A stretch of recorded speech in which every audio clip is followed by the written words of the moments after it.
Is American IELTS and TOEFL training. We have come here to writing and speaking task and lingua forum essays. We have taken the essays from Dream Tech publication. We have come here to the video number 41, or simply the topic or chapter, or the video number 41. Here IELTS and TOEFL, as you know, IELTS reading, writing, listening and speaking, checking your task on all these the skills, how good you are in reading, writing, listening and speaking. TOEFL, in the same way, all the 4 skills are checked, and the marks you score shows how good you are in all these skills.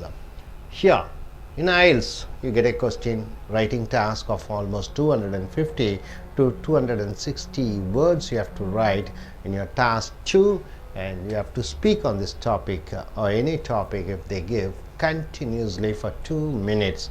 So checking your vocabulary, checking your punctuation, checking your way of presentation with a good introduction, with a topical sentence, and how you develop the sentence, how the examples you give, how do you stand for the point, how do you logically present your argument, and finally coming to a conclusion. So coming here, the topic, I agree or disagree question. So it is a debating topic, these topics, whether you're for or are you going against the topic. The topic here is we should read only books that are about actual persons and events. We should read about books which are about actual persons and events or proven facts. Independence of India, the evolution of industrial evolution, or something about your subject, math, physics, chemistry, all those things, history, of course, proved fact. So we should read only about that, or should we read about all the imaginary stories, like all the movies, all the story writers who they write? Should we read about the real facts like biographies, or about the stories? So do you agree or disagree with that view? Why? Use specific examples and reasons to explain your answer. So you have to say about the reasons why you took this topic, why you are for the topic, and you have to enumerate with examples and reasons. So coming here, see the essay how the writer has given here. There are 2 worlds. He says there are 2 worlds. One world is there, of course, practically, but he says, the writer says, there are 2 worlds. See how he starts the essay. There are 2 worlds.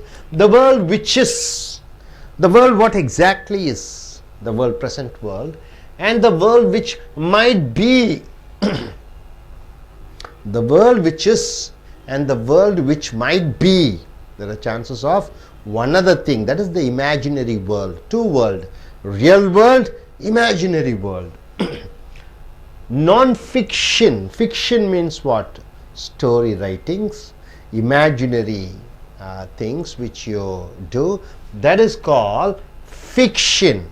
Non-fiction means what? The true events, the true incidences, true happenings, that is called non-fiction. The non-fiction deals with former. Former means what? What the original world is, that is called non-fiction. And fiction with the later. What the fiction later? Fiction is what the world might be. So what the world is called non-fiction. What the world might be, it is called fiction. Fiction.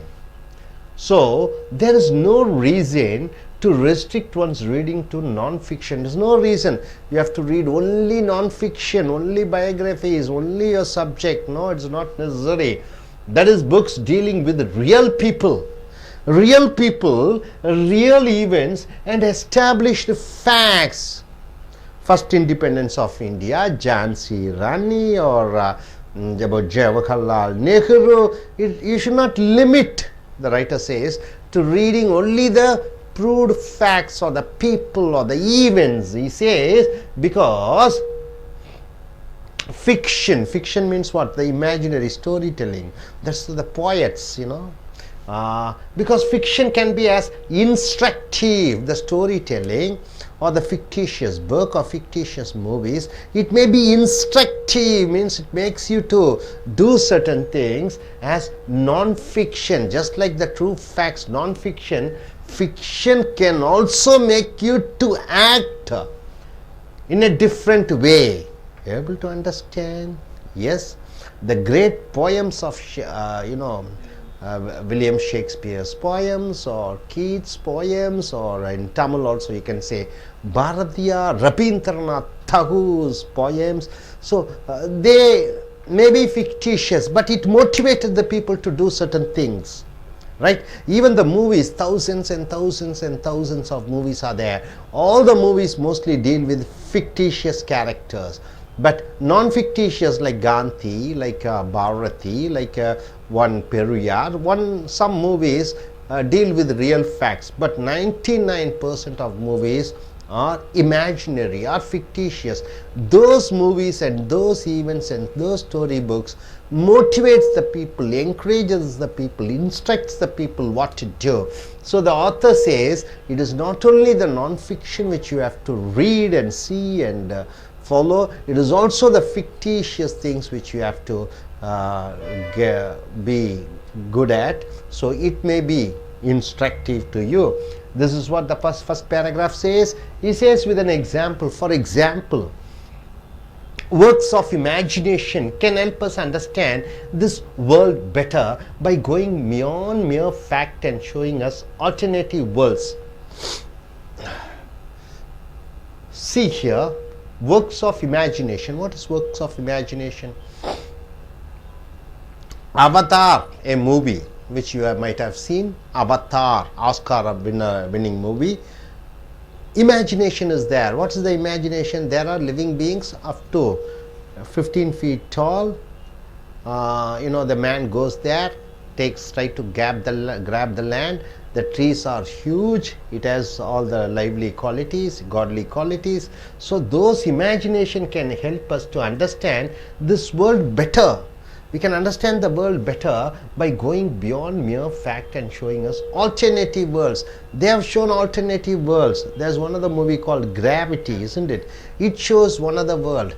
Just like the movie Titanic told us about what the shipwreck is all about, what the life in America, in UK during the times of 1915s or 20s when the shipwreck has happened, what really happened. The director was able to show us, picturize the true facts. Just like that, Avatar also was able to instruct the people what the man's greed is all about, how he is spoiling the nature. So here,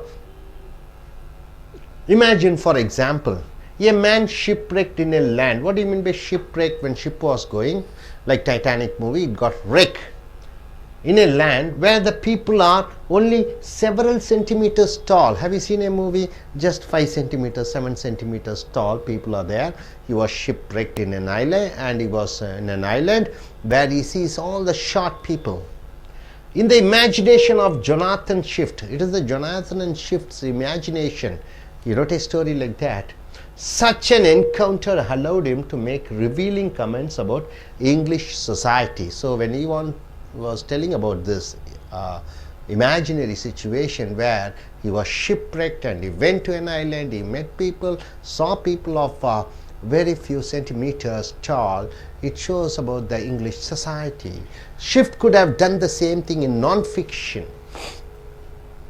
Non-fiction means for the true facts, but an imaginary setting made his message much more effective.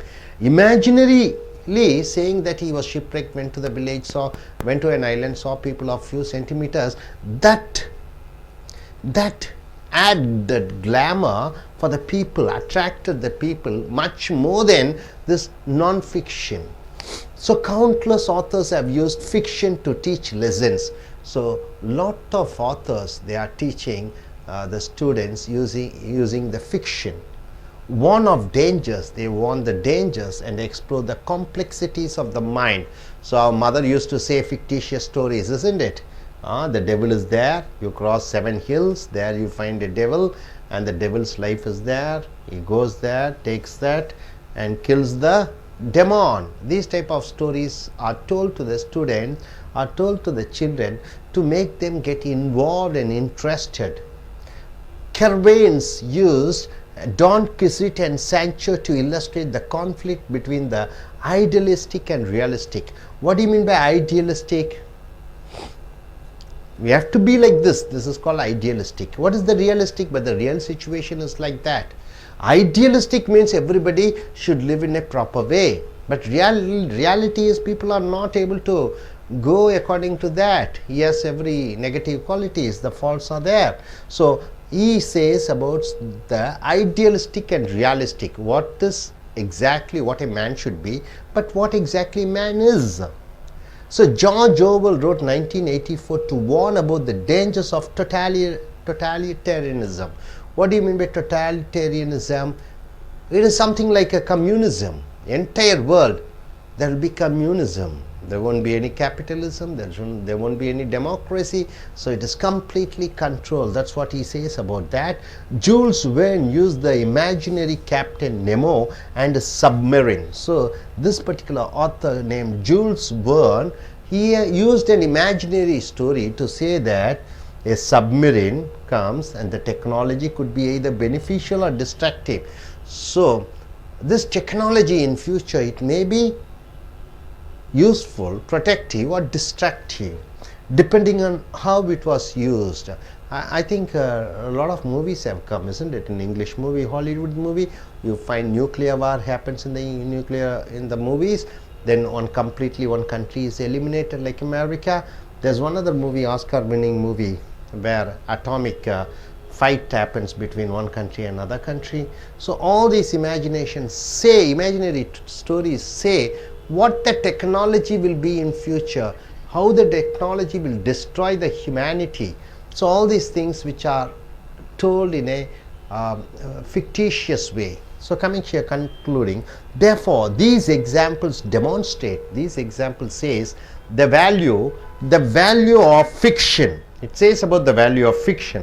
Fiction means what? The storytelling. Sometimes a fictional story is much more instructive. Sometimes when you tell a story fictitious way, it is very interesting reading than a factual one. Rather than understanding a true one, the fictitious way, if you say, that the people can be able to understand better, because it lets the author dramatize. He dramatizes a current situation and show where it might lead. A classic example is movies. All the cinema, hero and heroine, they dance. In real life, do they dance?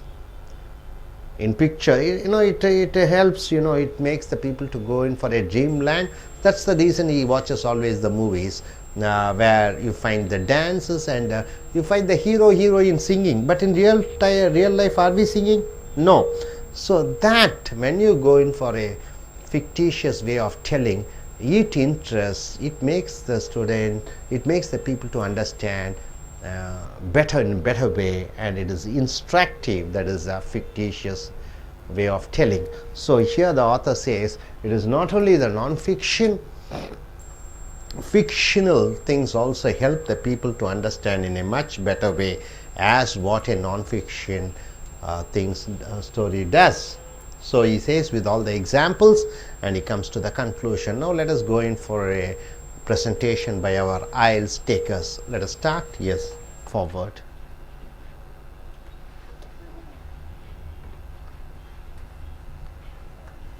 Could you introduce yourself? Which country are you planning to go?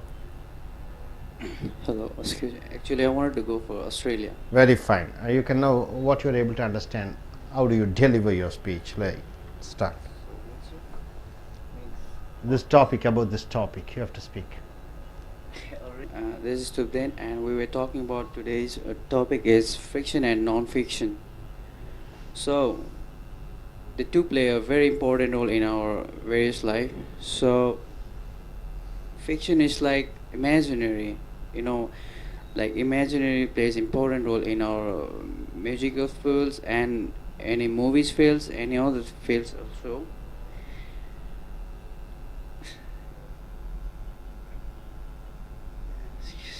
This is Student. So imaginary and non-imaginary plays important role in our life, like in a movies field or in a other field also. So as of imaginary, we move from Stone Age to modern age, and we produce various technologies and all. Those all are from imaginary things, like fictional things. And as of that, we move from different stage, like from the. Sorry, I'm not getting good points and all. Okay, Mr. Taman, this being the first day, you have some hesitations and problems. Okay, you'll be all right as days go by. You start speaking, then you get the flow. Yes, please sit down. Thank Very you. good. Yes, Ms. Zah, I request you to come forward.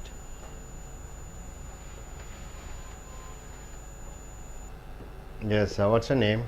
My name is Anu. Which country are you planning to go? Canada. Canada. What's your qualification? MBA Finance. MBA Finance. So, what do you understand about this topic? Could you speak about this for 2 minutes?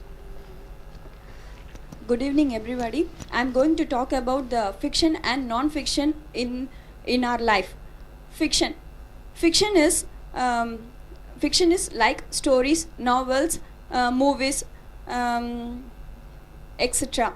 It's a fiction things. Non-fiction means our real life is a non-fiction. Fiction, we are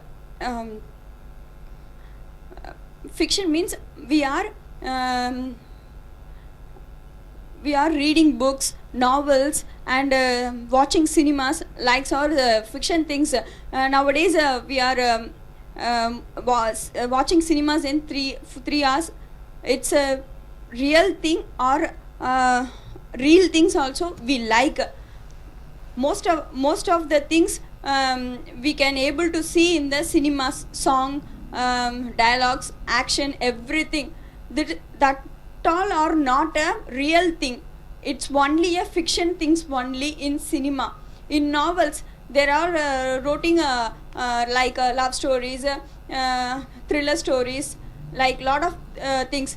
But they're all not a real happen thing. It's mostly a fiction thing only. In my example, in my life, my childhood, every day before going to bed, I will ask a story to my mom. She will tell small stories every day. Because I'm not hear any story means I feel I can't able to sleep very well. So daily I will ask to my mom and tell some of stories. My mom tell tree was walking, birds was flying, birds can able to talk, animals was etc. like that. But on that age I will really feel, okay, this is only the real life. I feel, but that's not a true. That's only a fiction. Nowadays, trees are standing on that place itself. Birds are only flying on the air. Like this only. This is only the real life. We feeling and we moving everything. And everyday news is we hearing. That is only the real. That's not an fiction thing. That is non-fiction thing. So every day on that day it's only the non-fiction thing. Tomorrow or future we think everything we plan before itself. It's a fiction thing only. Because we can't on that time only it's true.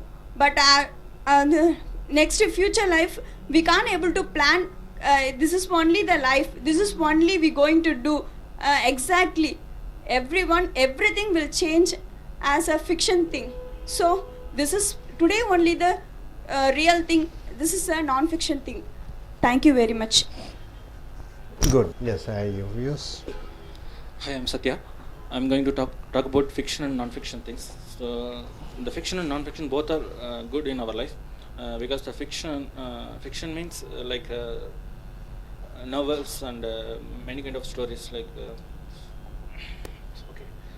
fiction means like stories and novels and many things we are reading in our life. So it's like that kind of thing, that kind of stories. We get motivated. We get a lot of powers. If we feel like we feel like So we are very big man like this. So like this, it will make only for the imaginary things only, not real things. Sorry. So two things are there: idealistic and the realistic. The idealistic make us the imaginary things.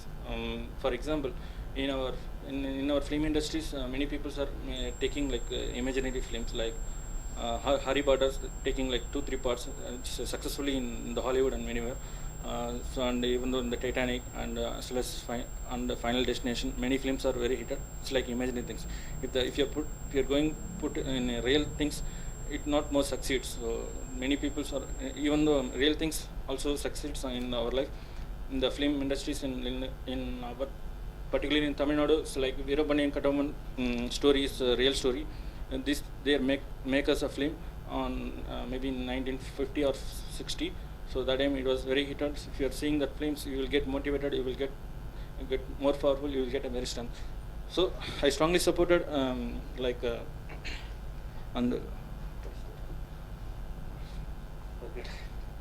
both important in our life. Thank you. Radar Mohideen, which country are you planning to go? Singapore. Singapore. So you are writing your IELTS examination. When are you planning to write? November. Could you tell about this topic? Good evening, everybody. Today I discussed fiction and non-fiction. Fiction means imaginary stories. Then imaginary stories. The both fiction and non-fiction is useful for our life. Then many Hollywood films likes to fiction movies. Then Final Destinations, Gravity, and Avatar, Harry Potter. In many films are non-fiction movies. Then non-fiction means the real stories. Real stories means Gandhi, Titanic, and in many films. Then in non-fiction is used to both our life. In people's more than likes to fiction movies because fiction movies is very enjoyment movies. Then real story is not enjoyment movies. So thank you. நண்பர்களே, இப்பொழுது நம்ம வரக்கூடியது I.E.L.T.S international English level testing system.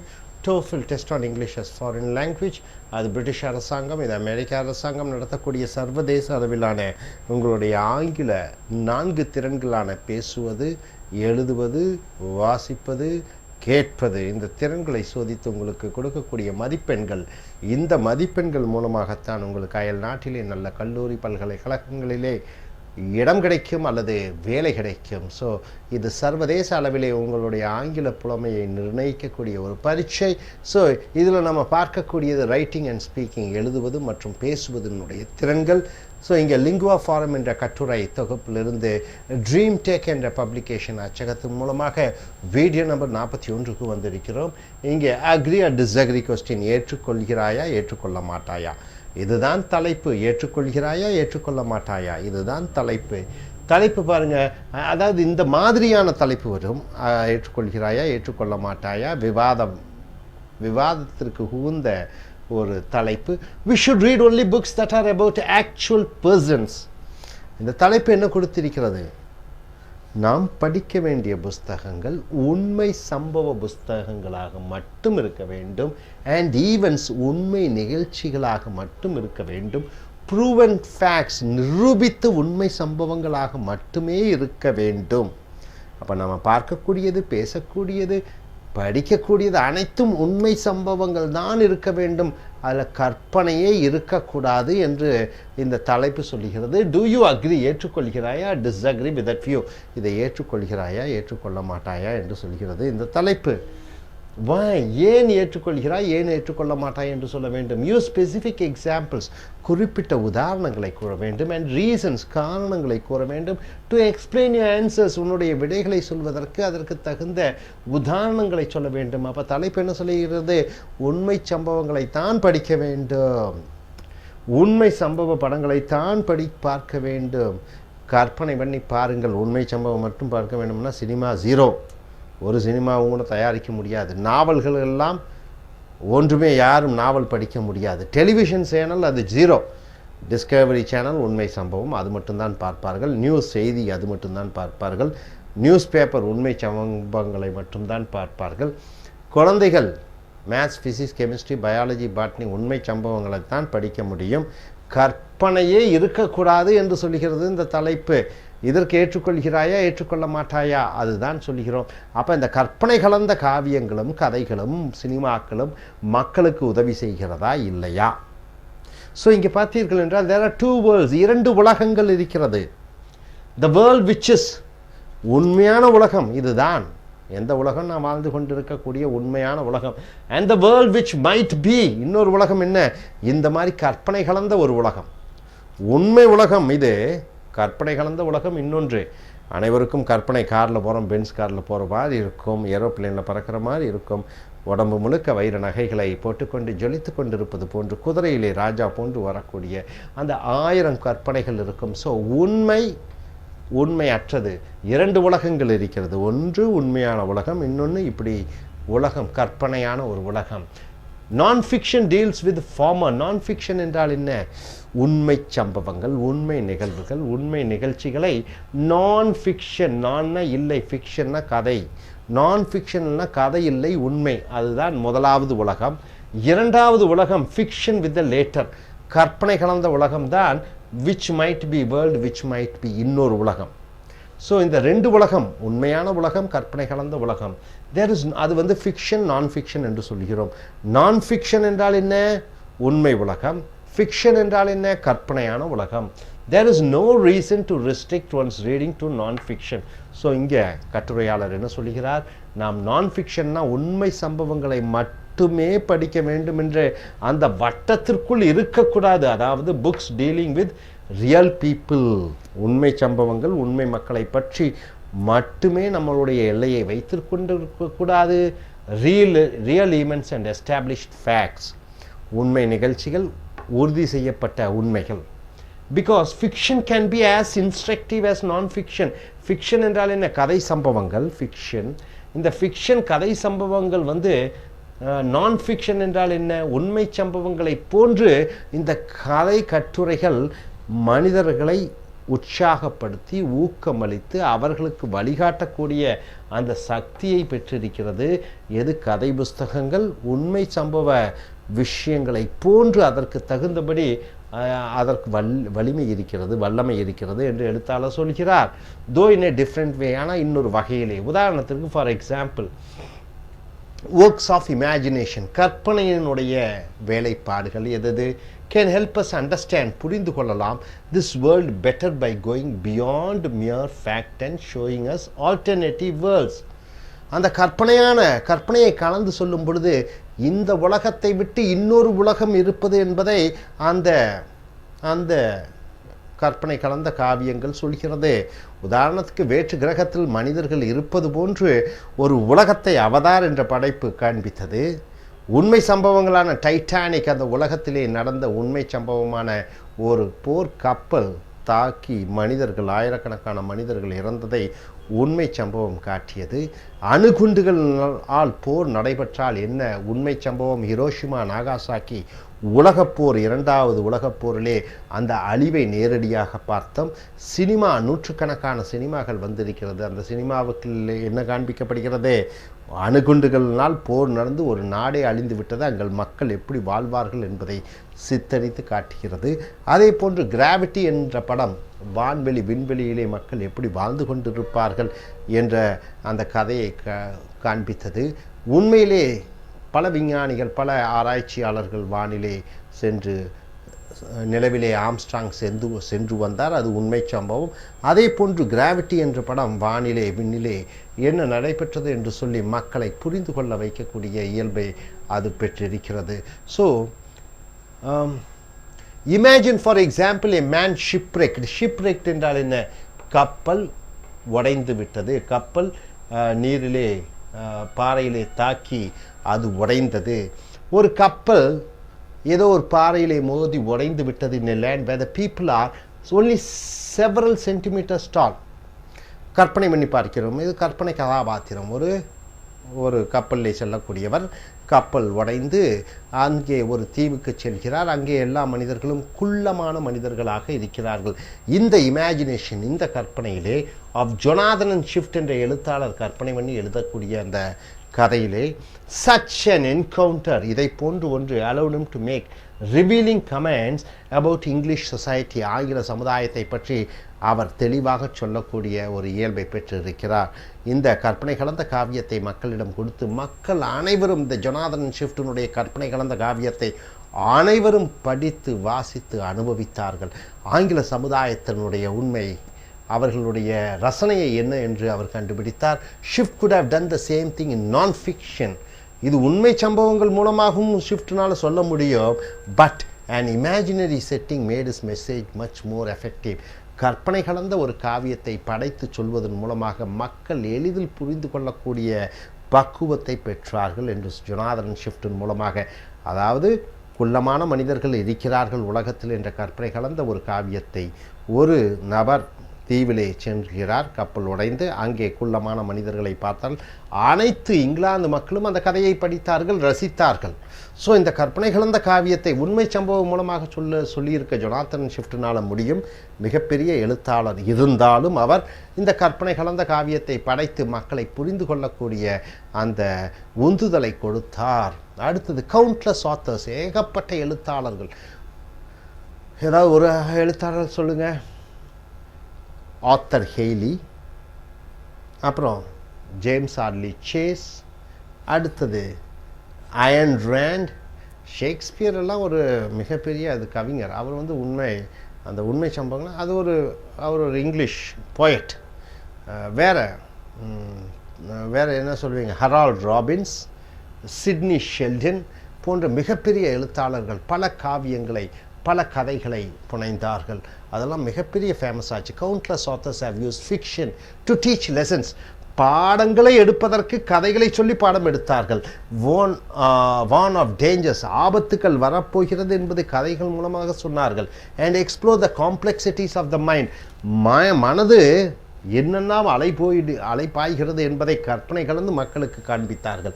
Cervantes used Don Quixote and Sancho to illustrate the conflict between the idealistic and realistic. Idealistic என்றால் என்ன, இப்படித்தான் இருக்க வேண்டும். Realistic என்றால் என்ன, உண்மை இப்படி இருக்கிறது, இப்படித்தான் இருக்க வேண்டும், ஆனால் நீ இங்கே இருக்கக்கூடிய நிலைமை realistic.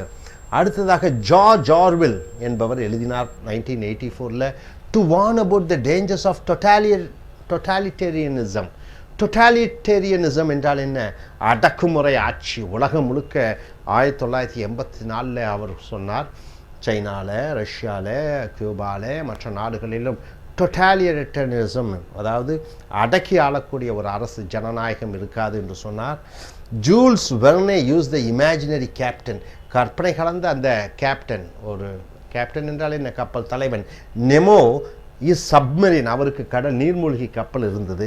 To show that technology, இந்த தொழில்நுட்பம் could be either beneficial or destructive. தொழில்நுட்பம், மிஷின்கள் மனிதனை ஆட்கொள்ளும். மனிதனுடைய கட்டுப்பாட்டிலிருந்து மிஷின்கள் வந்து மனிதனை ஆட்டி படைக்கும். ஏற்கனவே ஒரு படம் ரோபோ என்ற ஒரு படம் பார்த்தீர்கள். ஒரு விஞ்ஞானி கண்டுபிடிக்கிறார், அது கடைசியில் அந்த இயந்திரம் மனிதனையவே கண்ட்ரோல் சண்டையிட அந்த இயந்திரம் வருகிறது, காதல் உணர்வுகளை பெறுகிறது. இது கற்பனை கலந்த காவியம். யார் இயக்குனர் என்று தெரியாது. ரஜினிகாந்த் என்பவர் நடிகராக இருந்தார், சங்கர் என்பவர் இயக்குனராக இருந்தார். அப்போ அந்த கற்பனை கலந்த அந்த சங்கரனுடைய அந்த நிலை பாருங்கள். மனிதனை அந்த மிஷின் இயந்திரம் கட்டுப்பாட்டுக்குள் கொண்டு வரும். அதனுடைய அழிவுகளை அவர் கற்பனை கலந்து மக்களிடம் சொன்னார். ஸோ தேர்ஃபார், ஆகையால் தீஸ் எக்ஸாம்பிள்ஸ், இந்த உதாரணங்கள் டெமான்ஸ்ட்ரேட் சொல்கிறது த வேல்யூ ஆஃப் ஃபிக்ஷன், அந்த கதையினுடைய சக்தியை, கதை மூலமாக சொல்லக்கூடிய மக்கள் மனதை மாற்றக்கூடிய ஆற்றலையும் சக்தியையும் சொல்லுகிறது. சம்டைம்ஸ், சில நேரங்களிலே fictional story it's much more instructive reading.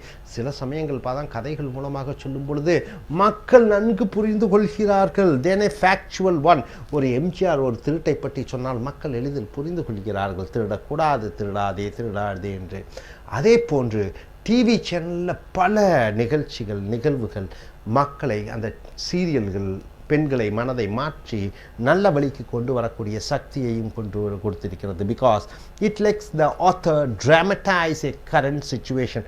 Drama பண்ணுகிறார், மேக்கப் எல்லாம் போட்டு சீன் கிரியேட் பண்ணி இப்படி அப்படி என்று ஒரு செயற்கையான அந்த ட்ராமா எல்லாம் உருவாக்கும் பொழுது அதை மக்களிடம் காண்பிக்கும் பொழுது மக்கள் வெகுவாக கவர்ந்தளிக்கப்படுகிறார்கள். அந்த நேரத்திலே தகவல்களை சொல்லும் பொழுது மக்கள் மனதை மாற்றக்கூடிய அந்த ஆற்றலை பெற்றிருக்கிறது இந்த ஃபிக்டிஷியஸ் என்று சொல்லக்கூடிய கற்பனை கலந்த காவியங்கள். And show where it might lead. So கற்பனை கலந்த காவியங்களும் உண்மை சம்பவங்களை போன்று, உண்மை சம்பவங்கள் சுதந்திர இந்தியா என்று சொல்லும் பொழுது காந்தியை போன்று இருக்க வேண்டும், நாட்டுக்காக உழைக்க வேண்டும், ஜான்சி ராணியை போன்று இருக்க வேண்டும், வீரபாண்டிய கட்டபொம்மன் போன்று இருக்க வேண்டும் என்று உண்மை சம்பவத்தை சொல்லும் பொழுது எப்படி உணர்ச்சி வசப்படுகிறாயோ அதை போன்று கற்பனை கலந்த அந்த காவியங்களும் கதாபாத்திரங்களும் குணச்சத்திர கதாபாத்திரங்களை எல்லாம் காண்பிக்கும் பொழுது மக்களிடம் கற்பனை கலந்து செயற்கையாக, அதுவும் இந்த உண்மை சம்பவத்தை போன்று மனிதனுடைய மனதை மாற்றும் வல்லமையை பெற்றிருக்கிறது. ஸோ ஃபிக்ஷன் ஆர் நான் ஃபிக்ஷன். ஃபிக்ஷன் என்றால் கதை, நான் ஃபிக்ஷன் என்றால் உண்மை சம்பவம். நான் ஃபிக்ஷன் மட்டும்தான் படிக்க வேண்டும் என்று தலைப்பு சொல்கிறது. இல்லை, ஃபிக்ஷன் இந்த கதை புஸ்தகங்களை படிப்பதன் மூலமாக, உண்மையற்ற சம்பவங்களை படிப்பதன் மூலமாக அது கூட மனிதனுடைய ஆற்றலை மாற்றக்கூடிய வல்லமையை பெற்றிருக்கிறது என்று இந்த எழுத்தாளர் சொல்கிறார். Hope you are able to understand. நீ அடுத்து வரக்கூடிய வீடியோக்களில் மற்ற தலைப்புகளில் பாடத்தை பார்ப்போம். Thank you very much. Friends, welcome to AS American I.E.L.T.S and TOEFL Training Center. You have come here to I.E.L.T.S and TOEFL Writing and Speaking Task Development class. The essays are been taken from Lingua Forum, a Dream Tech publication. We have come here to the video number 42. Test on English as foreign language, Indian International English Level Testing System. Writing, you have to write at least 250 words in task 2, and in speaking task you have to speak for a minimum of 2 minutes continuously. If you get a topic like this, see these type of questions, agree or disagree questions. The topic here you may get literature and history are more important subject for students than mathematics and science. So here the topic is given: literature, history, geography, social science are much more important than maths, physics and chemistry, biology, botany, all the science subject. Do you agree with this point? Of course, everybody till 10th standard they might have studied science subjects. So, and after that 11th and 12th, some take the science as their main subjects. Some take arts like history or accountancy or commerce. Then they choose during their college studies either economics, history. Here in science students they go for engineering and medicine. So the topic here is literature. Arts, BA English literature, Tamil literature, and the history are more important subjects. Here he says, compared to mathematics and science, these subjects are more important. Do you agree or disagree with that view? And why? You have to say, use specific examples and reasons to explain your answer. So in introduction part he says a sample essay given here. History and literature are often seen as luxuries in the modern curriculum. So nowadays, in the modern days, the subject syllabus, history and literature are considered to be luxurious.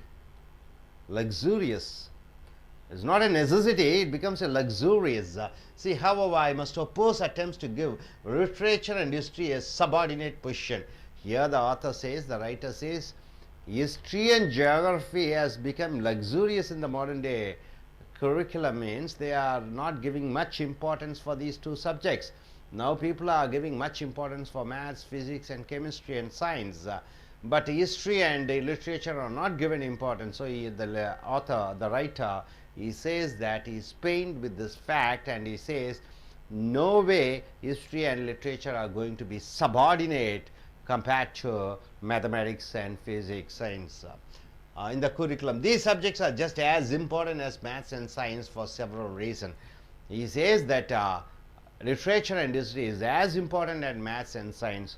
All the parents in the schools, in the college, everywhere, maths and science are given much importance. Here the author says, no, these subjects, history and literature, should be given its due importance. It's equally as good and as important as mathematics and science. So he says with the examples, first, there's much more to life than expertise in science and math. Everybody are trying to involve themselves, finding out scientific research they are doing. Science and maths, they think it's most important. But more than that, something is there. What is that?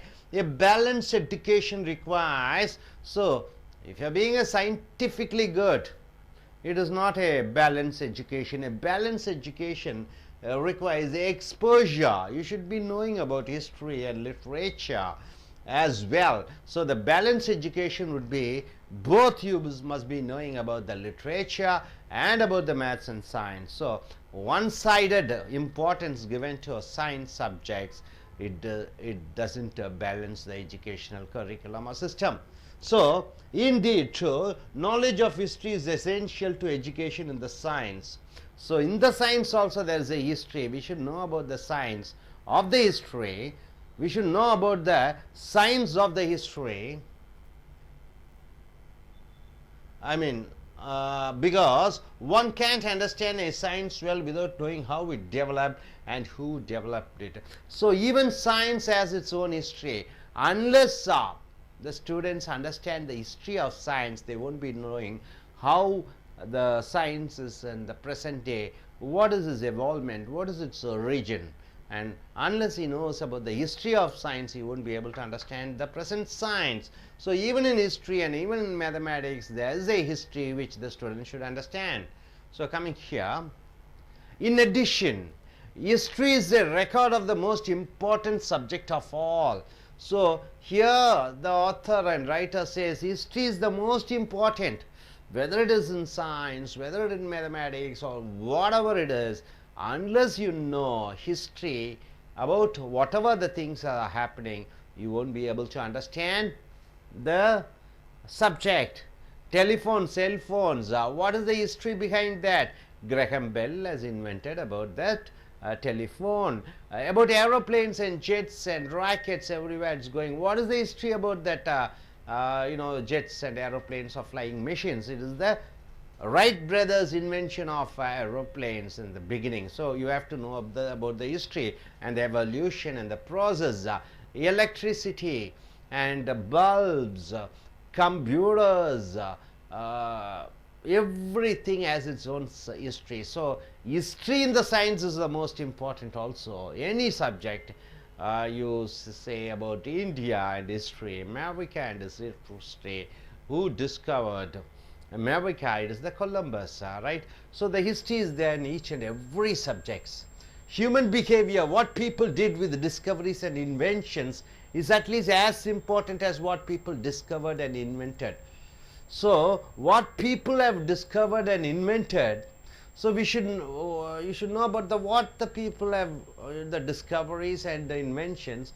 You should know about that, only then you can understand the people who have contributed for the discovery and inventions. Whereas science gives us insight into the physical and biological environment. So science gives an idea, science gives us an understanding, science makes us to know the insights of the physical structure, what is inside, and biological environment, what is the process of it's made around us. History increases our understanding of our human environment. So science helps us to understand the biological and physical environment, but history helps us to understand the human environment, the humanity, how the human, what is the human related with all these achievements and discoveries and the process, everything. So coming here in the final paragraph, in the conclusion part, we say, meanwhile, at the same time, literature gives us a clear understanding. Literature gives us a very good understanding of almost everything else by putting thoughts into vivid language. So what is literature? Your thoughts is the literature. whether it is in Tamil Tirukkural, whether it is in English, all the Shakespearean poems and everything, Keats, everything. So whatever it is the language of the human thoughts. Human thoughts are put into the words. It is literature. So meanwhile, literature gives us a clear understanding of almost everything else by putting thoughts into vivid language, clear language. So all the thoughts which are put into language, it is literature. Are you able to understand what is literature?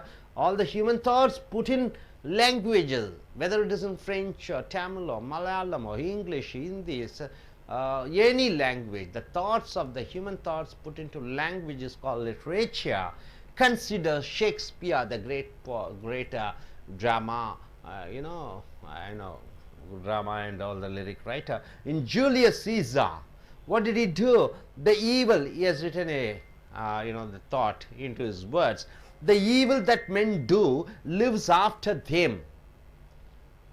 Hitler is a evil man. He did evil. Even after his death, the word Hitler, it irritates us. It symbolizes the cruelty, the murderous, the evil of the human side, the word Hitler. So the evil that men do lives after them. The good is oft interred with their bones. So in the bones, all the good things are there with them. But the evil is spoken even after their death. There's an important idea. There's important idea clearly expressed. Would it come to mind so easily were it not part of a famous work of literature? Ideas made available through literature.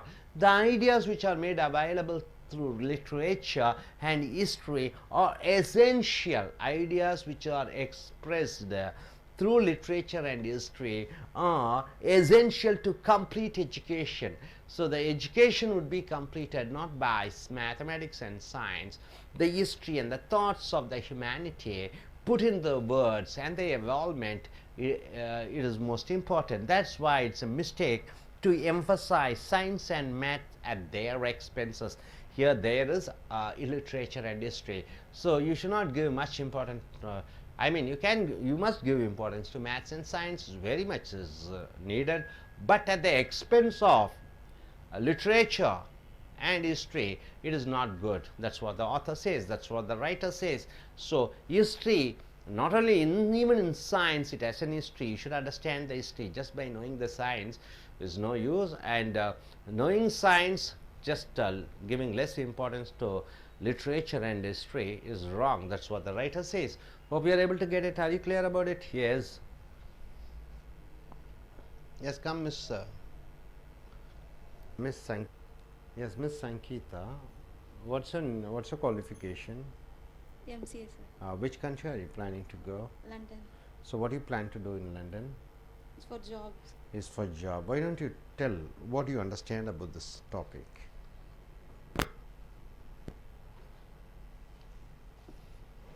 Good morning to everybody. I'm Sangeeta. I disagree with this topic because both are important for our students and all. Literature and history is more important. Then history is more important because we know the history only. We can go through the nowadays technologies because new technologies are based on the histories only, and literatures are the idea get the ideas on that only. We can go with that knowledges educations, so we can both literature and history, and also the math and science also important. Nowadays the parents and students are more interested in that maths and science only, because in science engineering for engineering they must know the maths and the science. Doctors and all they must study the science only. So parents and students also go through continue more interested in maths and science. In my point of view, both are important. Thank you.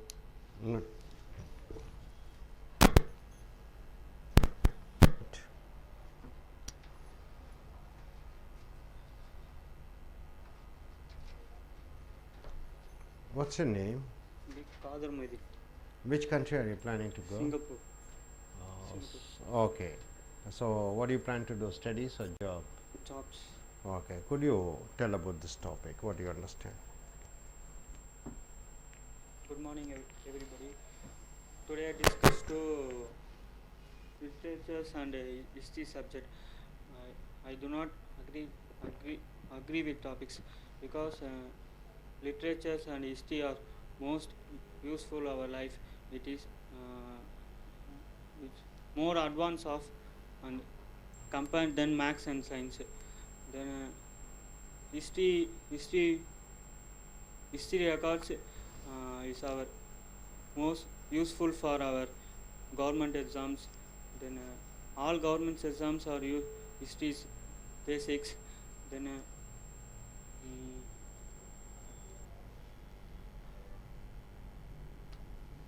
literature is useful for our ideas knowledge. Then science and maths is both and English, both and engineering college.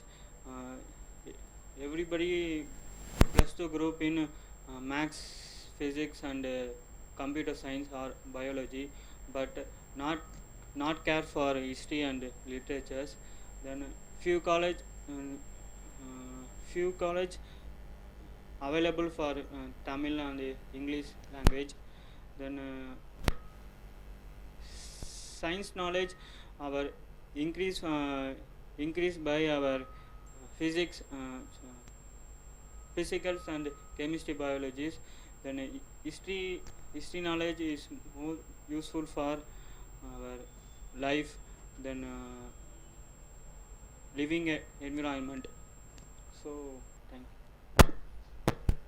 International English Level Testing System, TOEFL test on English as foreign language. இது British அரசாங்கத்தாலும் அமெரிக்க அரசாங்கத்தாலும் நடத்தப்படக்கூடிய உங்களுடைய ஆங்கில திறன்கள் எழுதுவது, writing, listening கேட்பது, speaking பேசுவது, reading வாசிப்பது, இந்த 4 திறன்களில் எவ்வளவு மதிப்பெண் பெறுகிறீர்களோ அதற்கு தகுந்தபடி வெளிநாட்டிலே உங்களுக்கு வேலையும், வெளிநாட்டிலே நீங்கள் மேற்படிப்பு படிப்பதற்கும், விசா வழங்குவதற்கும் இந்த IELTS and TOEFL மிக முக்கியமாக கருதப்படுகிற ஒரு பரீட்சை. ஸோ இங்கே ரைட்டிங் எழுதும் அண்ட் பேச்சும் சிறனில் லிங்குவா ஃபோரம் கட்டுரை மூலமாக ட்ரீம் டெக் பப்ளிகேஷன் மூலமாக வீடியோ 42 இதனுடைய பப்ளிகேஷன் கட்டுரைகளை எடுத்து நாம் இப்போ பாடம் எடுக்கிறோம். Agree or disagree question. அப்போ இந்த எழுத்து பயிற்சியின் பொழுது குறைந்தது 250லேருந்து 260 வார்த்தைகளுக்கு பக்கம் நீங்கள் ஒரு கட்டுரையை எழுத வேண்டும். பேச்சு ஆங்கிலத்திலே இந்த மாதிரி தலைப்பு வந்துவிட்டால் 2 நிமிடங்கள் தொடர்ச்சியாக எந்த விதமான தடைகளும் இல்லாமல் உச்சரிப்புடன் தெளிவாக இலக்கண ரீதியாக வாத பிரதிவாதங்களை எடுத்து வைத்து முடிவுரை, முன்னுரை, உதாரணங்களுடன் நீங்கள் சிறப்பாக சொல்ல வேண்டும். உதாரணத்திற்கு லிட்டரேச்சர் என்றால் என்ன? தமிழ் இலக்கியம் என்று சொல்கிறோம். இலக்கியத்தை லிட்டரேச்சர் என்று சொல்கிறோம். லிட்ரேச்சர் என்றால் தமிழ், ஆங்கிலம் அண்ட் ஹிஸ்ட்ரி வரலாறு.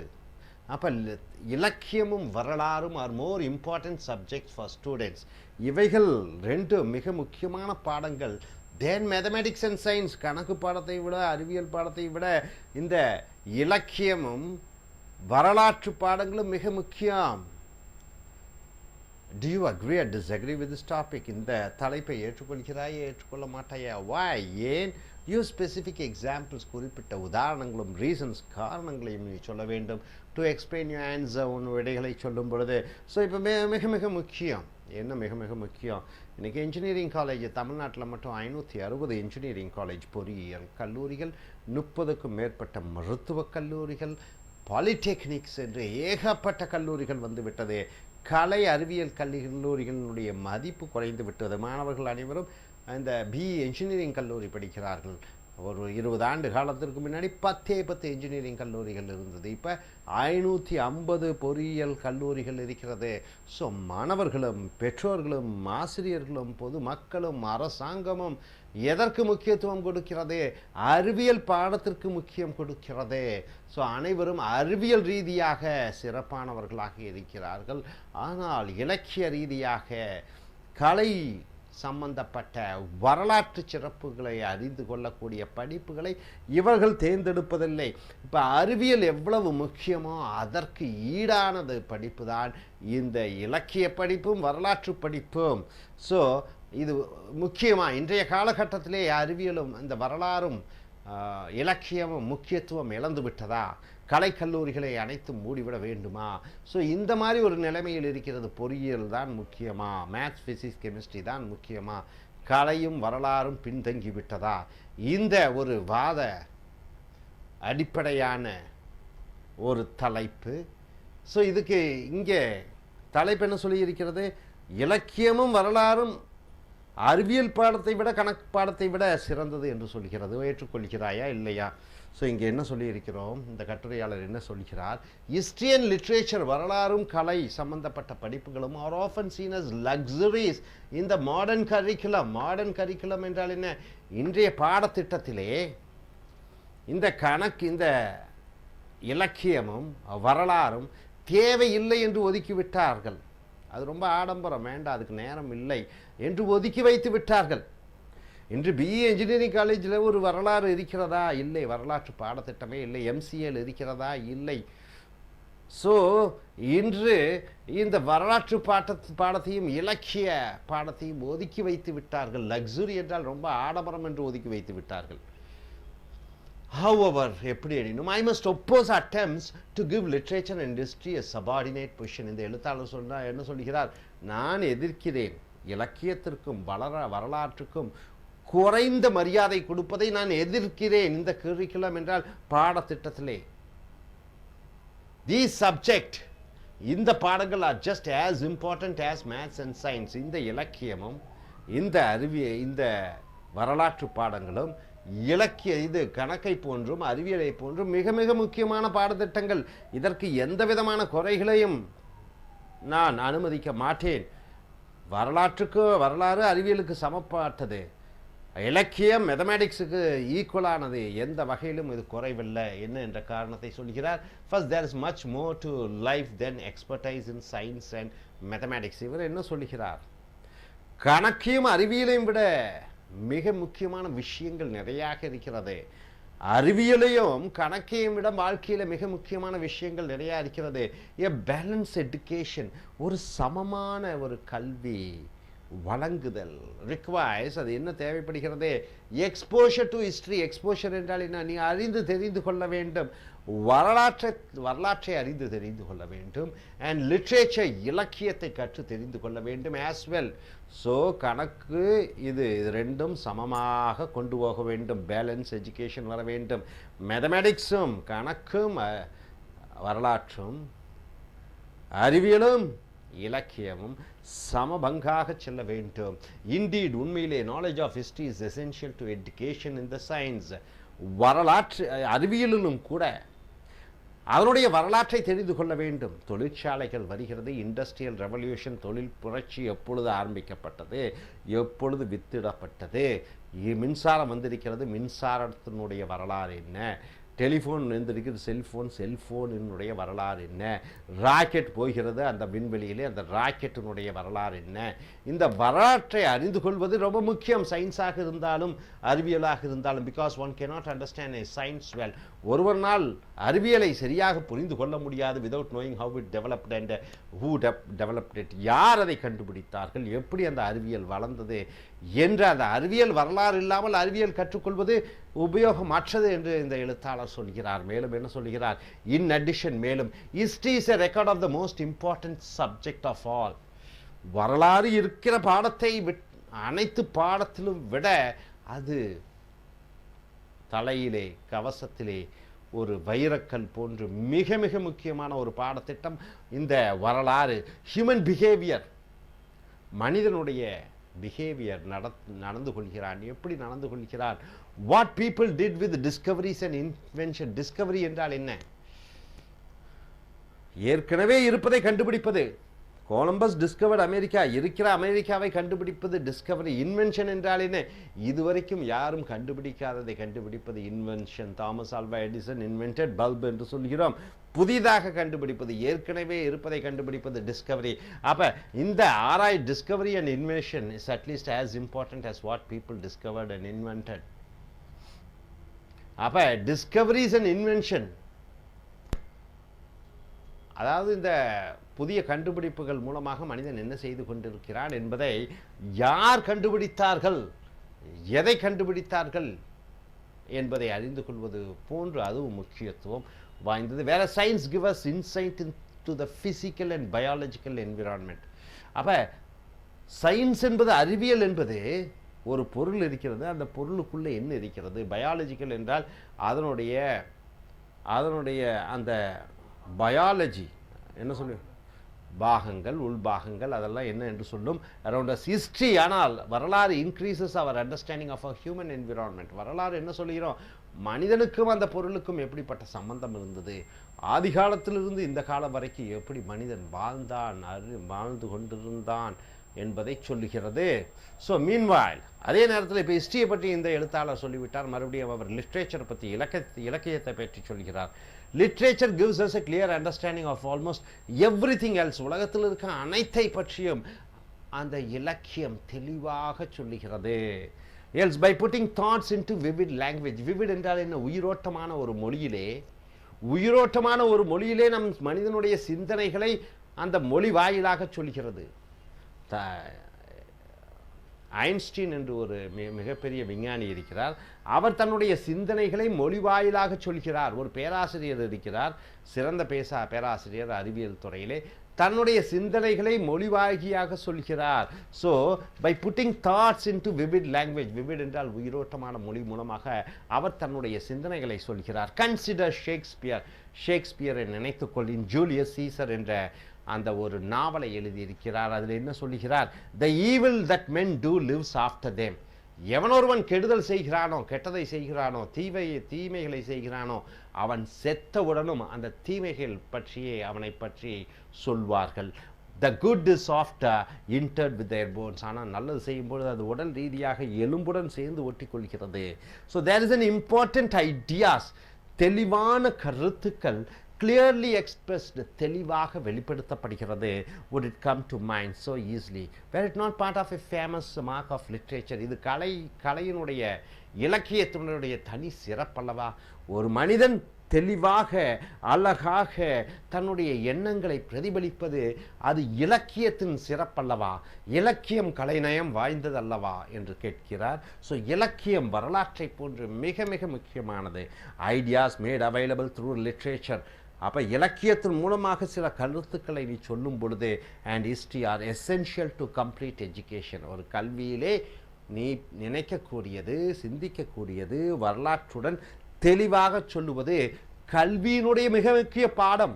ஆகையால் தான் இன்று 80% மாணவர்கள் பிடெக் முடித்தவர்களாக இருந்தாலும் சரி, அது ஆங்கில வழியாகவும் சரி, தமிழ் மொழி வாயிலாகவும் சரி, தெளிவாக அவர்களால் பேச முடியவில்லை.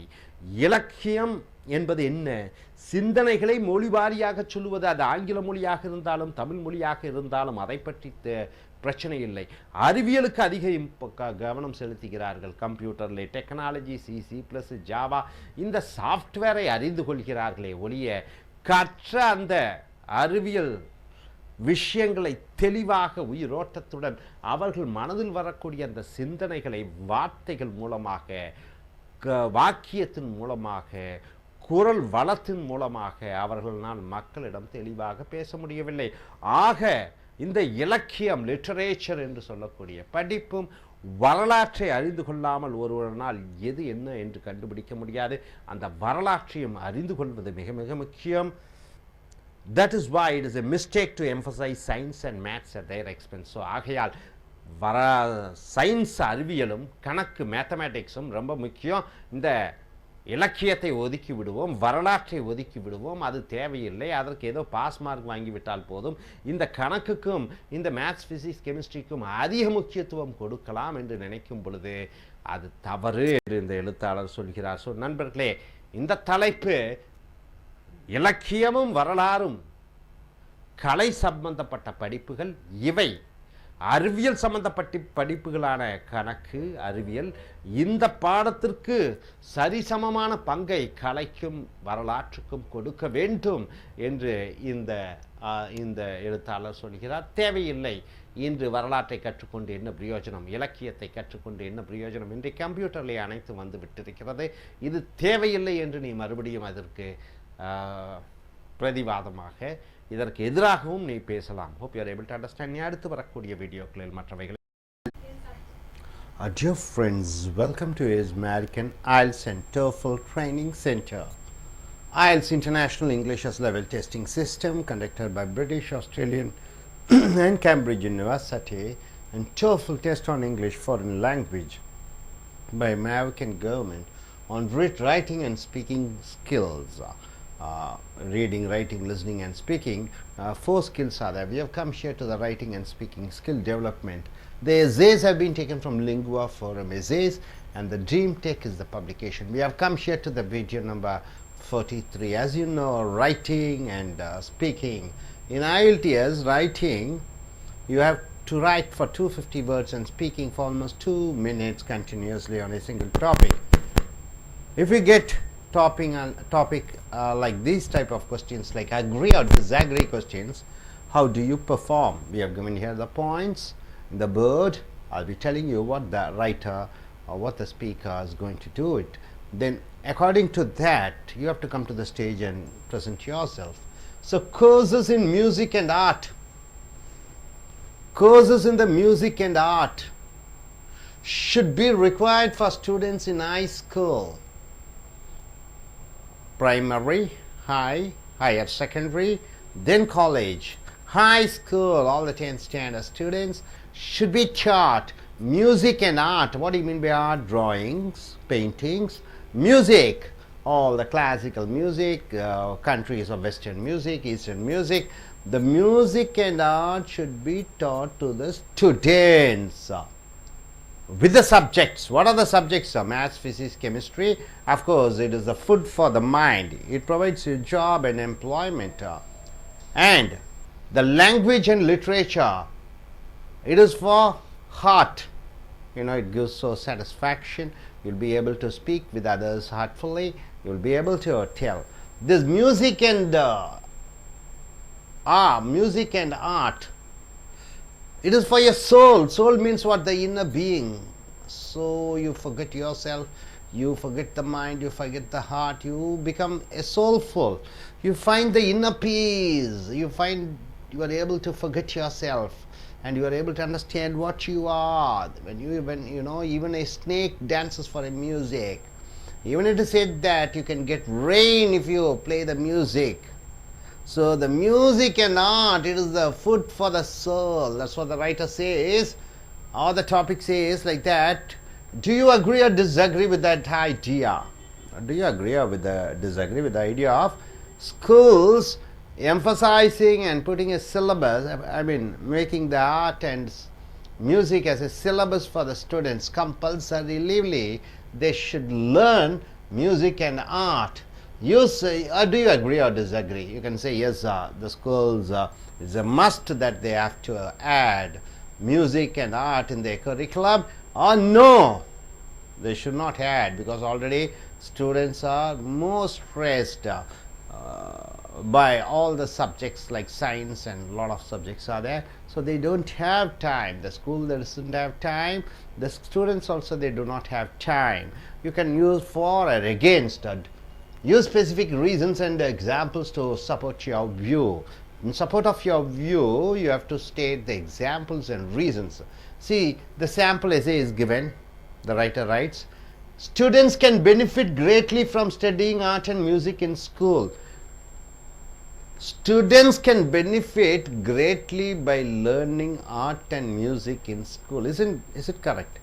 Piano, guitar, violin, saxophone, tabla, mridangam, all these learning the music and art, paintings, will it benefit the student community? Anything learning it is beneficial for student community, and this definitely helps the student community. That's what the writer says.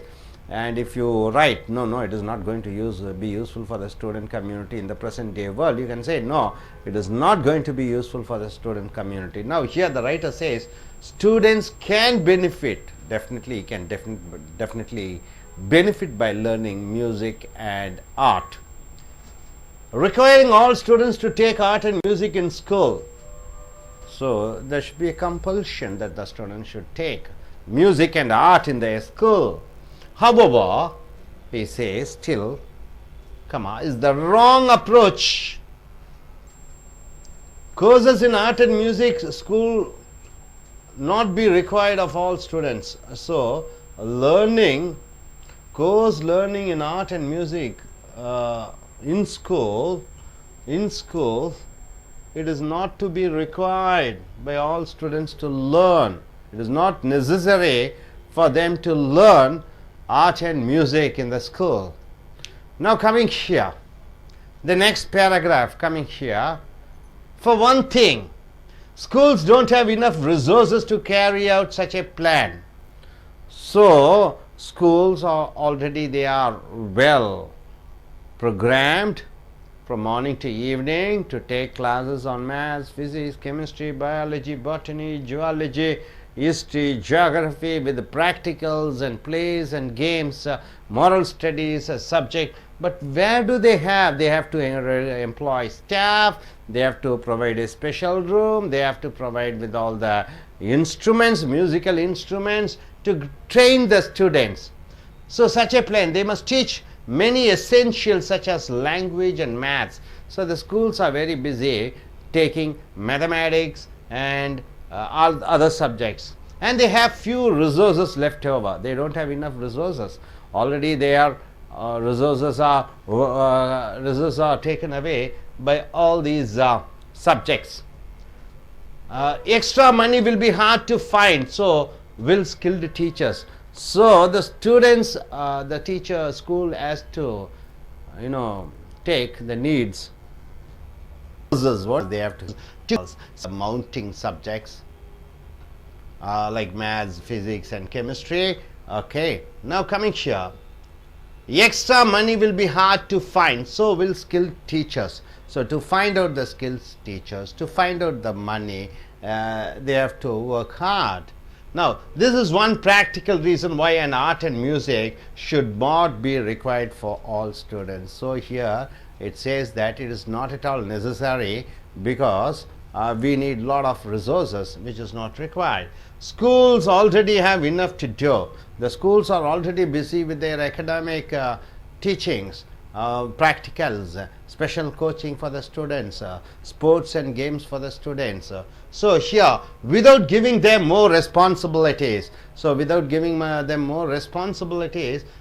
should not stress them, should not give them more pressure. So, coming here, then there is the reaction problem. What is the reaction problem? Here, for every action, there is Sir Isaac Newton wrote, for every action there is equal and opposite reaction. Who told? Isaac Newton has told. Here, that principle applies here. Principle applies here for this art and music. If we force students to study something, equal and opposite reaction. For every action there is equal and opposite reaction. If you compel the student to learn something, most of them will hate it or be indifferent to it. Indifferent means what? Not bothered to learn. So, they will either hate it or be indifferent if you force them to do. This approach produces exactly the opposite of the desired result. So, the desired result is that every student should learn music and art. That is the reason why they introduce the subject. When you compel the student, they won't be interested to learn and they will be indifferent, and it will bring a negative result. So, required subject is hardly ever a popular subject. So, the required subject is not a popular subject. Coming here next, also good teachers of art and music already exist in large number outside the schools.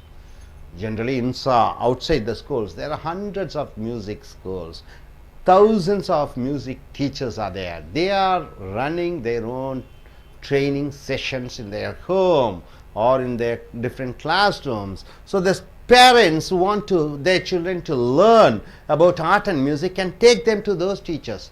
So the parents who really want the students to learn music can take the students and get coached up by the people who are running the separate music schools outside.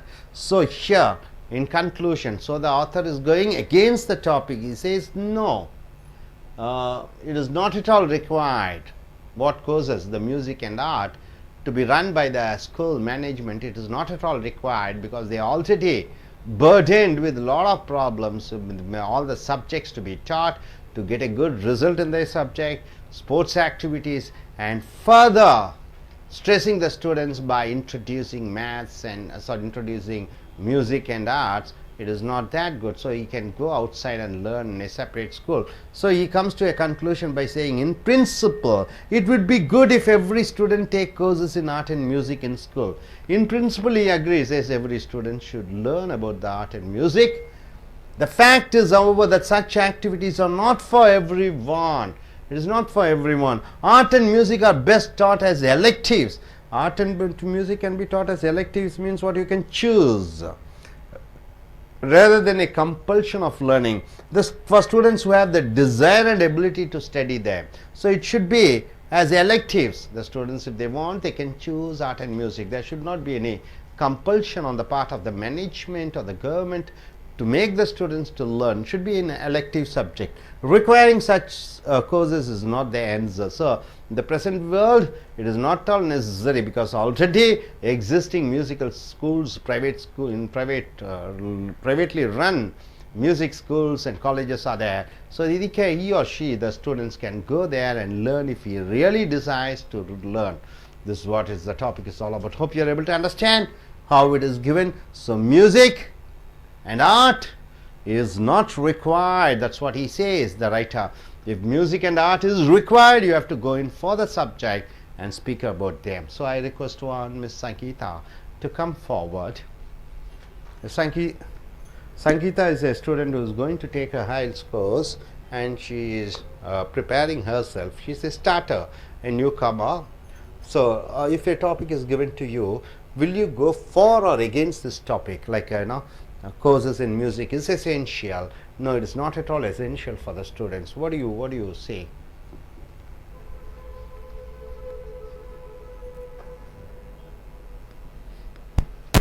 Good afternoon to everybody. I'm Sangeeta. I disagree with this topic. Nowadays, the students are more stressed with their subject itself.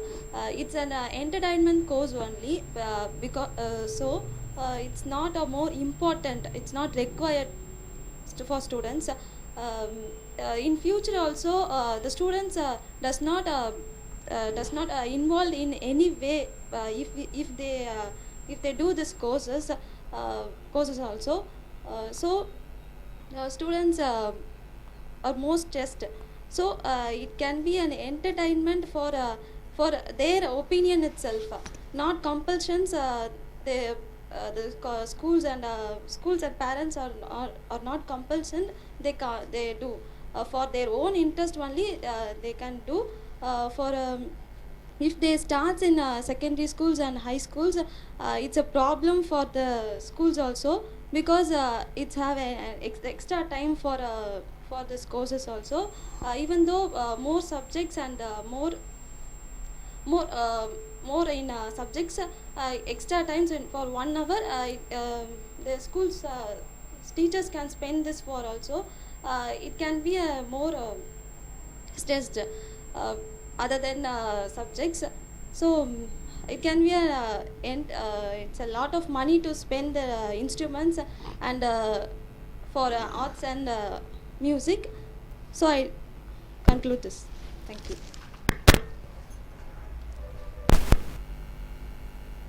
Good afternoon, everybody.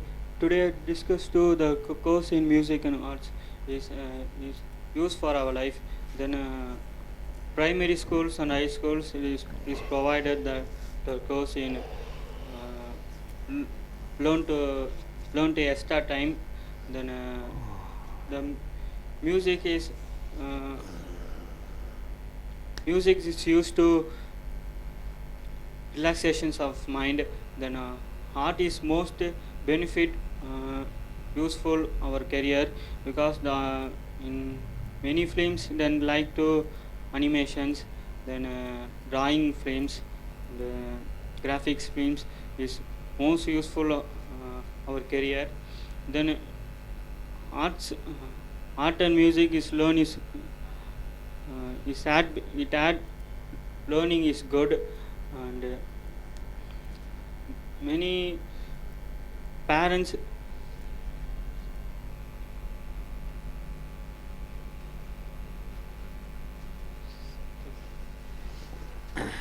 Task development, எழுத்துவது, பேசுவது, இதனுடைய பயிற்சி. இது lingua ஃபார்மிலிருந்து எடுக்கப்பட்டிருக்க கட்டுரை dream take என்ற அச்சகத்தின் மூலமாக video 43 வீடியோவை நாம் பார்க்கிறோம். இங்கே அக்ரி ஆர் டிஸ்அக்ரி கொஸ்டின்ஸ் எழுத்து பயிற்சியில் எழுதும் பொழுது ஐஎல்ஸ் அண்ட் டோஃபலில் ஐஎல்ஸில் குறைஞ்சது 250 வார்த்தைகள் எழுத வேண்டும். 2 நிமிடங்கள் தொடர்ச்சியாக நீங்கள் பேச வேண்டும். அக்ரி ஆர் டிஸ்அக்ரி கொஸ்டின், இந்த வகை கேள்விகள் வருகிறது. ஏற்றுக்கொள்கிறாயா ஒரு தலைப்பை, அல்லது ஏற்றுக்கொள்ள முடியாதா என்ற ஒரு தலைப்பின் கீழ் ஒரு கட்டுரை வந்தால் அந்த கட்டுரை தலைப்பிற்கேற்ப நீங்கள் பதில் அளிக்க வேண்டும் அல்லது எழுத வேண்டும். உதாரணத்திற்கு கோர்சஸ் இன் மியூசிக், இசை பற்றிய படிப்பு, ஆர்ட் கலைகளை, ஓவிய கலை, இந்த கலைகளை பற்றிய படிப்பு should be required for students in high schools. அனைத்து மாணவர்களும் பள்ளியிலே 10வது வரை படிக்கக்கூடிய மாணவர்களுக்கு இந்த மேத்ஸ், ஃபிசிக்ஸ், கெமிஸ்ட்ரியை போன்று இந்த இசையும் ஓவிய படிப்பும் கற்பித்தே ஆக வேண்டும். Do you agree or disagree with that idea? இந்த கருத்தை ஏற்றுக்கொள்கிறாயா, ஏற்க முடியாதா? யூ ஸ்பெசிஃபிக் ரீசன், குறிப்பிட்ட காரணங்களை சொல்ல வேண்டும். ஏன் அதை ஏற்றுக்கொள்கிறாய், ஏன் அதை ஏற்கவில்லை என்று அண்ட் எக்ஸாம்பிள்ஸ், உதாரணங்களை கூற வேண்டும். டு சப்போர்ட் யுவர் வியூ, உன்னுடைய கண்ணோட்டத்துடன் ஆதரவாக தெரிவிக்கும் பொழுது அதற்கான காரண காரியங்களையும் உதாரணத்துடன் சொல்ல வேண்டும். அப்போ இந்த தலைப்பு என்ன, எளிமையான தலைப்பு என்ன? கல்லூரியிலே 10வது வகுப்பு வரை மாணவர்களுக்கு இசையையும் ஓவிய கலையையும் பாடமாக கண்டிப்பாக அரசாங்கமும் பள்ளிகளும் அதை வைக்க வேண்டும். மாணவர்கள் படித்தாக வேண்டும். இதை ஏற்றுக்கொள்கிறாயா? ஸோ பொதுவாகவே என்ன சொல்லுவார்கள், மேத்ஸ், ஃபிசிக்ஸ், கெமிஸ்ட்ரி அந்த சப்ஜெக்ட் பாடத்திட்டங்கள் அனைத்தும் மனது, இந்த மூளைக்கு, இந்த மூளையை நன்றாக வளப்படுத்தி கொண்டால் இந்த மூளையை வைத்து வேலை கிடைக்கும். இதயபூர்வமானதற்குத்தான் இந்த ஹிஸ்டரி, இந்த மொழி சம்பந்தப்பட்டது இதயபூர்வமாக. இந்த ஆன்மாவிற்கு சந்தோஷம், ஆன்மா என்றால் இந்த உயிர், இந்த உயிருக்கு சந்தோஷம் கொடுக்கக்கூடியது இசை. இந்த உயிருக்கு ஒரு அம்சத்தை கொடுக்கக்கூடியது, இந்த ஆன்மாவுக்கு ஒரு சந்தோஷத்தை கொடுக்கக்கூடியது அந்த ஓவியங்கள் வரைவது, கவிதைகள் புனைவது, இவைகளெல்லாம் இந்த ஆன்மாவுக்கு கிடைக்கக்கூடிய சந்தோஷம். நாம் இப்போ பொதுவாகவே நம்ம என்ன பண்ணுகிறோம், மூளைக்குத்தான் அதிகமாக உணவாக இந்த maths, physics, chemistry, biology, botany படிக்கிறோம். ஆனால் இந்த இதயபூர்வமான, இதயத்திற்கு சந்தோஷம் அளிக்கக்கூடிய அல்லது மனதிற்கு சந்தோஷம் அளிக்கக்கூடிய காவியங்கள், லிட்ரேச்சர், வரலாறு, சோஷியல் ஸ்டடீஸ், அதையெல்லாம் நாம் அதிகமாக கண்டுகொள்வதில்லை. மேலும் இந்த ஆன்மாவுக்கு சந்தோஷம் கொடுக்கக்கூடியது இசை, நாட்டியம், ஓவியம், இதற்கு நாம் முக்கியத்துவம் கொடுப்பதில்லை. இது மூன்றும் இருந்தால்தான் ஒரு மனிதன் முழுமையடைந்த மனிதனாக ஆகிவிடுகிறான். இந்த பொதுவான கருத்து. இங்கே இந்த தலைப்பின் கீழ் எழுத்தாளர் என்ன சொல்கிறார் என்றால், students can benefit greatly from studying art and music in school. கண்டிப்பாக மாணவர்கள் இசையை பற்றி சொல்லிக் கொடுக்கும் பொழுது, பாடமாக வைக்கும் பொழுது, அல்லது வேற என்ன, அந்த ஓவியம் வரைவது, இதை பற்றி பாடமாக வைக்கும் பொழுது கண்டிப்பாக மாணவர்கள் பலன் பெறுவார்கள். requiring all students to take art and music in school. எல்லா மாணவர்களும் இதை படித்தாக வேண்டும் என்று அரசு கட்டளை இடுவது அல்லது பள்ளி கட்டளை இடுவது என்பது however is the wrong approach. இது ஒரு தவறு. Courses in art and music in school not be required of all students.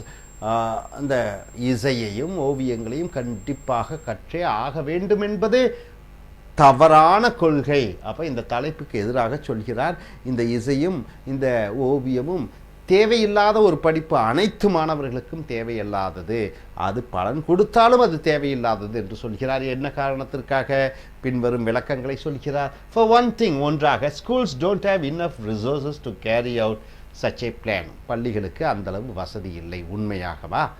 எத்தனையோ டொனேஷன் வாங்கிக்கிறார்கள், லட்சக்கணக்கில் கோடிக்கணக்கில் பணம் செலவு செய்கிறார்கள். இருந்தாலும் இந்த எழுத்தாளர் என்ன சொல்கிறார், அந்த பள்ளியிலே அனைத்து வசதிகளும் இல்லை, அதுக்குன்னு தனி அறை ஒதுக்க வேண்டும், அதுக்கு தனி மியூசிக் இன்ஸ்ட்ருமெண்ட்ஸ் வாங்க வேண்டும், கிட்டார் வாங்க வேண்டும், பியானோ வாங்க வேண்டும், தபலா வாங்க வேண்டும், சாக்ஸோஃபோன் வாங்க வேண்டும், இசை கருவிகளை வாங்க வேண்டும், அதற்கு பணம் இல்லை. நல்ல ஆசிரியர்களை நியமிக்க வேண்டும், அதற்கு பள்ளிகளிலே பணம் இல்லை. அதற்கென்ற அறை ஒதுக்க வேண்டும், அதற்கு பணம் இல்லை என்று இவர்கள் சொல்கிறார்கள். they must teach many essentials such as language and maths. மேலும் பள்ளிகளிலே அந்த பள்ளியுடைய நிர்வாகம் கடமைப்பட்டிருக்கிறது மாணவர்களுக்கு கஷ்டமான பாடப்படிப்புகளான மேத்ஸு, கணக்கு, science, maths, physics, chemistry, biology, botany, zoo, computer, இந்த மாதிரி கடினமான படிப்புகளை மாணவர்களுக்கு கொடுத்தாக வேண்டிய சூழ்நிலை இருக்கிறது. அதற்கு லெபார்டரி ஆய்வுக்கூடங்கள், அதற்கு கம்ப்யூட்டர், அதற்கு தேவையான இன்ஸ்ட்ருமெண்ட்ஸ், பணம் ஏகப்பட்டது இருக்கிறது. ஏற்கனவே அவர்கள் ஆசிரியர்கள் இதையெல்லாம் பள்ளிக்கூட நிர்வாகம் இதையெல்லாம் சொல்லிக் கொடுக்க வேண்டிய ஒரு கட்டாயத்தில் இருக்கும் பொழுது அவர்களுக்கு இருக்கக்கூடியது have few resources என்றால் கொஞ்சம் தான் இருக்குது, வளங்களும் பணமும். left over for other subjects, மற்ற பாடங்களுக்கு எடுப்பதற்கே பணம் இல்லாமல் இருக்கு.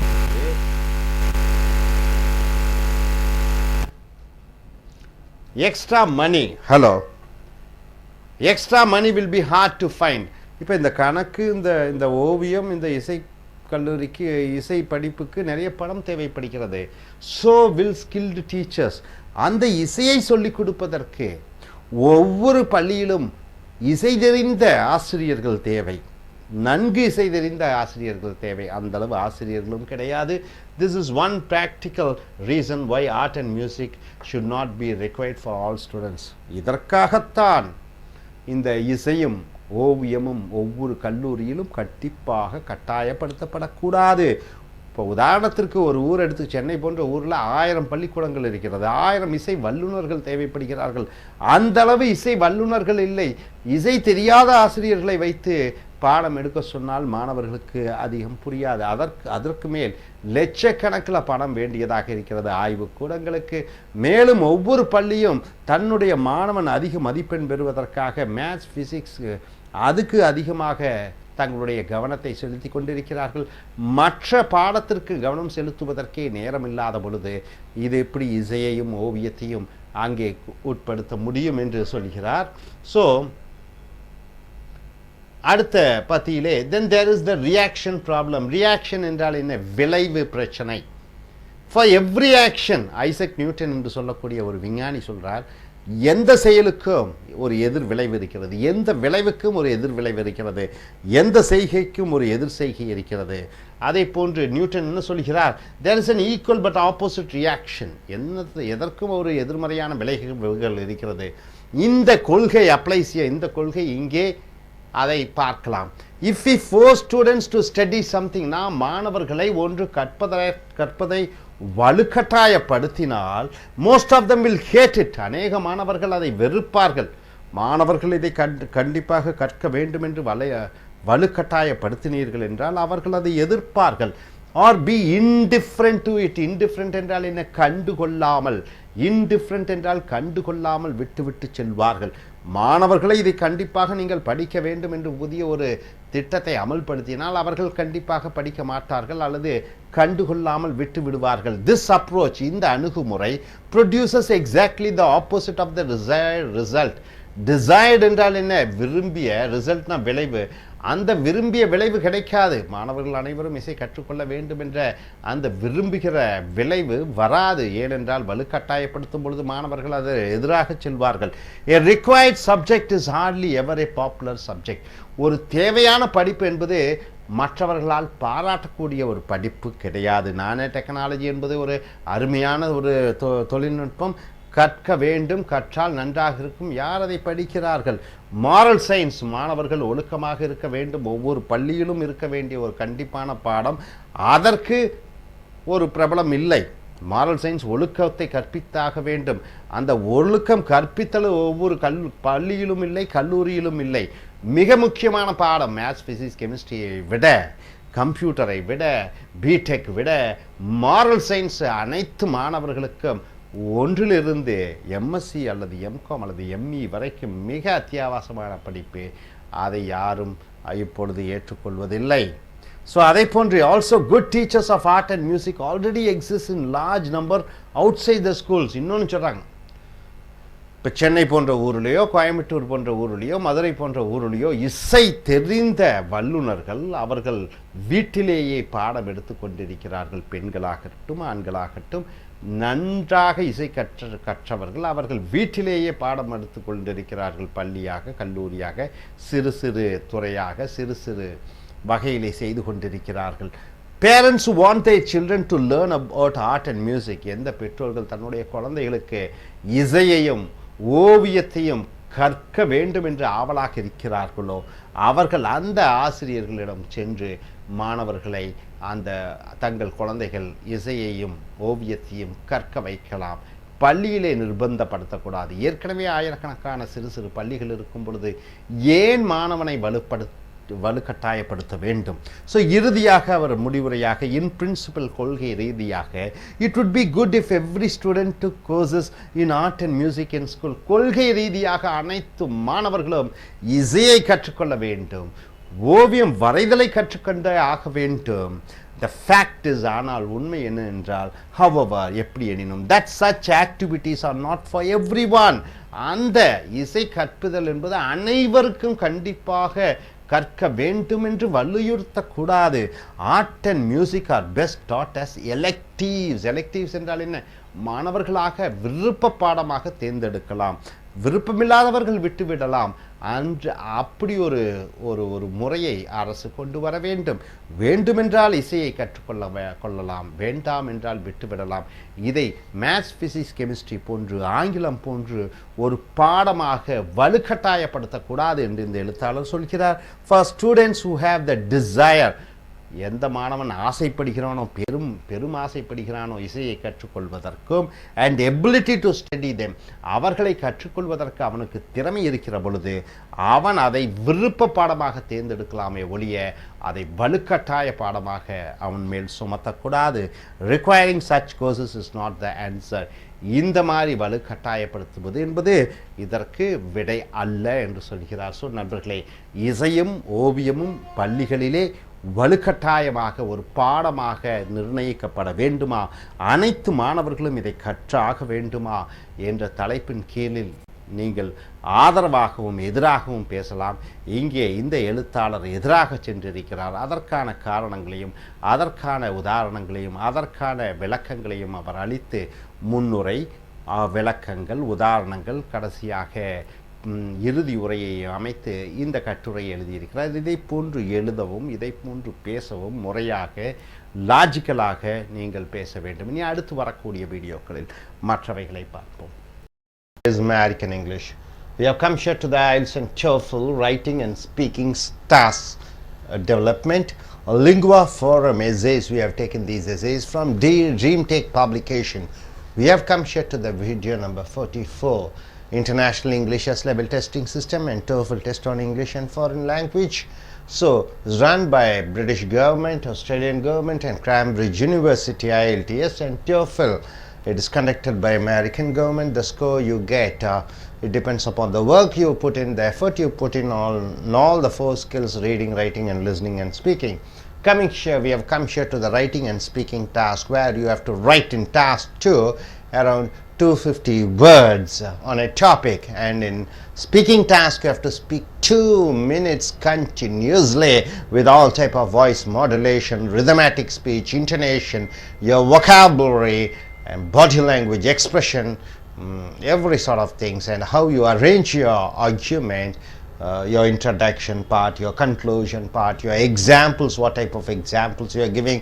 So being an international examination, you have to give international examples rather than going in for domestic or your country examples. Now coming here, these type of questions, agree or disagree questions, we have come here to agree or disagree questions. The topic here is older people. Older people, generally older people, whom do you say? Above 50 or something you can keep, or above 50. Older people have nothing to learn from the young. Who are the young people? Maybe up to the age of 40 you can say young people, and 40 and above you can say elderly people or older people. So the older people from 40 to 60, there's nothing to learn from the youngsters, that is 20 to 40 year youngsters. Do you agree or disagree with that statement? Do you agree or disagree with that statement? You have to use specific reasons and example to support your view. So the topic is, older people have nothing to learn from the younger generation. That is the people who are around 20 to 40. Nothing to learn, because older people are better. This is either you go for the topic, yes, the older people, they don't have anything to learn from the younger people, you can say, and you can state with the examples and reasons, or you can say no, the older people definitely in the present world have to learn from the younger generation. So these two type of things are there. In these two type of things, either you can choose this or that. So in international English level testing system, two options are there. One, you have to choose for the topic, or you are going against the topic. And coming here, is there nothing for the older people to learn from the younger people? Is there nothing? Or is there something the older people to learn from the younger people? So either you can go for or against the topic. Now this writer in this essay, what he says, is he going for the topic or against the topic? You see here what he gives: new attitudes. Attitudes means what? Your behavior pattern, your thinking pattern, the process of thinking, the new attitudes and opinions. And opinions means what? The decisions which they make in their heart and mind. The new attitudes and opinions are more likely to come from the young than from the old. So immediately in the first sentence he says, of course, the older generation should learn from the younger generation. For that he starts with this article by saying, right, new attitudes and opinions are more likely to come from the young than from the old. So new attitudes, new ideas, new opinions, new kind of inventory thoughts, everything comes from the younger ones. That's what he says. What is time? What is time? Time. The young tend to have the benefit of originality. So the youngsters, when they make a decision, when their thought process, all in originality. Originality for the present world. That is why they have much to teach the world. So he comes clearly and says, it is the youngsters who have to teach the old. The old has to learn from the younger generation, who may be so constrained by tradition. Who is that? Who? This who stands for the elderly people. Constrained. So constraint means what? They have limitations by tradition and convention. Convention. What is tradition and convention? Caste, culture, religion, their style of life, the way of the standard of living. So everything, it is they are constrained by the tradition and convention. You cannot change the old people. The old people stand for their principles and certain values which they are not ready to be flexible. They are highly caste oriented, highly religious oriented, highly community based. So that they can see nothing outside their narrowed frame of reference. So with a narrow mind they will be looking. They are not forward looking, the older generation. But the younger generation, they have revolutionary thoughts. They want to change the old beliefs. So here he says, yes, the older generation they have to learn from the younger generation. Now coming here, many advances in science are the work of young scientists. Do you believe? Space and research, the technology, the people sending the satellites to Mars and Moon. So various scientific developments has been done by the youngsters and not the elderly people. Do you believe that? The writer says like that to state the example that in younger generation, the older generation has to learn from the younger generation. For that he says, many advances in science and technology is because of the younger scientist and not the elderly. Albert Einstein. So he states with an example. Albert Einstein, of course, whenever you want to write an essay, you write the message with examples. So standard example. So he is going for international example. Albert Einstein, he takes him, conceived his theory of relativity. So the contribution of Einstein is theory of relativity. Yes, theory of relativity, while a young employee at a patent office. So Albert Einstein has founded, and he has said about the theory of relativity at the young age, when he was young, when he was working at a patent office. Patent means what? What do you mean by patent? Giving rights. Anything scientific contribution you make, they give a right to you. Okay, you are the proprietor, you are the founder, you are the inventor of that. That is called a patent office. So when Albert Einstein was in a patent office working there as a young man, that is the time he has created the theory of relativity. So, and for the rest of his life, Albert Einstein, is accomplished little. Later he has accomplished little. His first performance was the best. His first research and founding was the best. The formulation of the Newtonian laws of motion, Newton's law of motion. The formulation of the Newtonian law of motion, the unraveling of the genetic code, the finding of the genetic code, and the cosmological model of an expanding universe, were all achievements of relatively young investigators or researchers. So the writer gives with an example stating that elders have to learn, or older people have to learn from the younger generation, because he states with an example of Albert Einstein. When he was young, he was able to find out the relativity theory and Newton's law of motion. Then he comes about the unraveling of the genetic code and cosmological model of expanding universe, were all the achievements of youngsters. There's no denying, you cannot deny the fact, and there's nothing doubt about it. So all these contributions are made by the youngsters. So coming here to the next paragraph, he goes in for similar cases could be cited in the topic of philosophy. This is science. So in philosophy he comes back. So first paragraph he goes in for the science, and second paragraph he goes in for philosophy, literature, art. So in the topics of philosophy, in the topic of literature, in the subject of art, and practically every other field of human activity, all the human activity, indeed it has become almost a cliché. Cliché means what?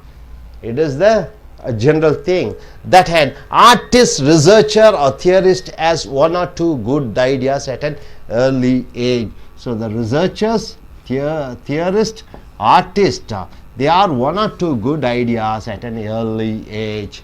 Cliché means what? It is the natural thing, it is the often saying thing, it is oft repeated mantra, you can say, that artist, research and theorist has one or two good ideas at an young age, then spends the rest of his or her life developing them. So all the youngsters in art and in literature or philosophy, they get an idea in the young age, one or two ideas, and the rest of their life they develop the idea. Bill Gates has an idea. What is the idea? In every computers in the world is Microsoft. It should be the Windows. His Windows should be installed. So with that idea he developed, and Steve Jobs, Apple, and he had an idea, and his iPhones have become the worldwide successful. At the young age they developed the idea. Infosys chairman Narayana Murthy, he had an idea making Infosys the world best software company, and he developed the idea and it has become world popular. So at the young age they had the ideas, at the young age they had one or two ideas, and the rest of their life they developed the ideas.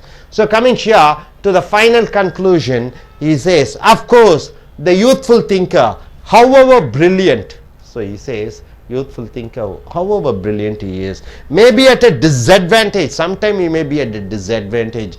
merely because he or she is still young. So the youthful thinker, however brilliant he is, certain times he or she his ideas are ideas not accepted by the society, not accepted by the community because he is still young.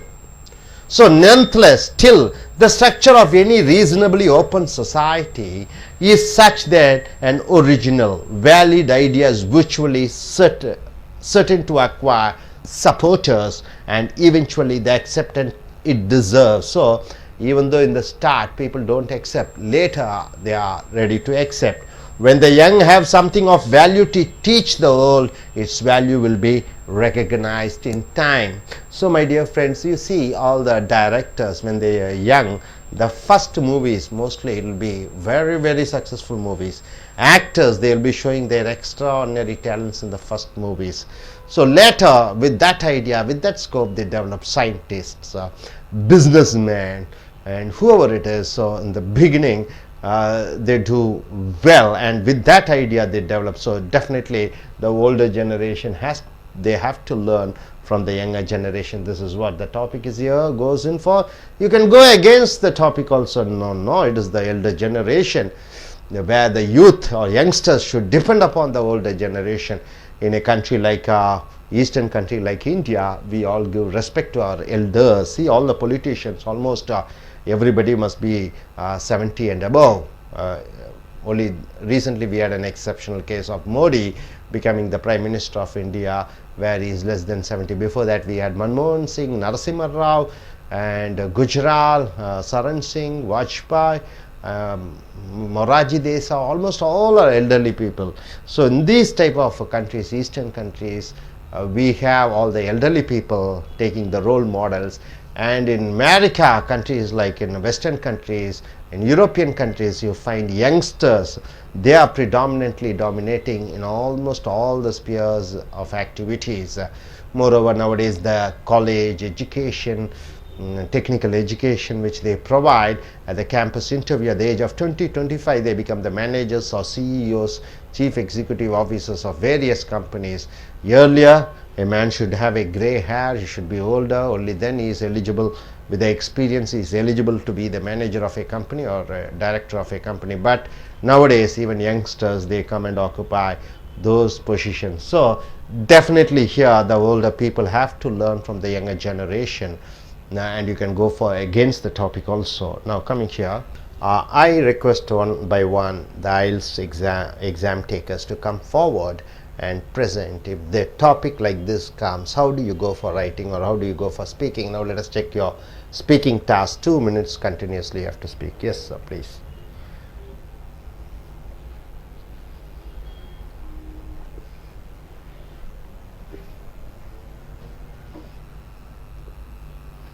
Hi all, good morning. This is Tyag. Today's topic is older people have nothing to learn from the young. Do you agree or disagree with the statement? Yes, I agree with this one. Because in modern world there might be youngsters with some good technological knowledge and good.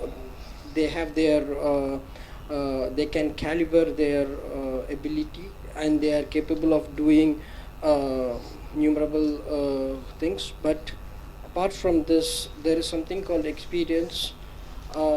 This experience make a lot of difference in situations, because today in this modern world, situation needs help, and this type of helps can only be done just by the name of experience or not just by the theoretical knowledge. Only the practical knowledge and the experience will help the situations and not the theoretical knowledge. I would like to emphasize this with some examples. Yes, Indian politics is one of the best example for this case. If you could see, there are many youngsters who still depend on the older generation politicians for decision making.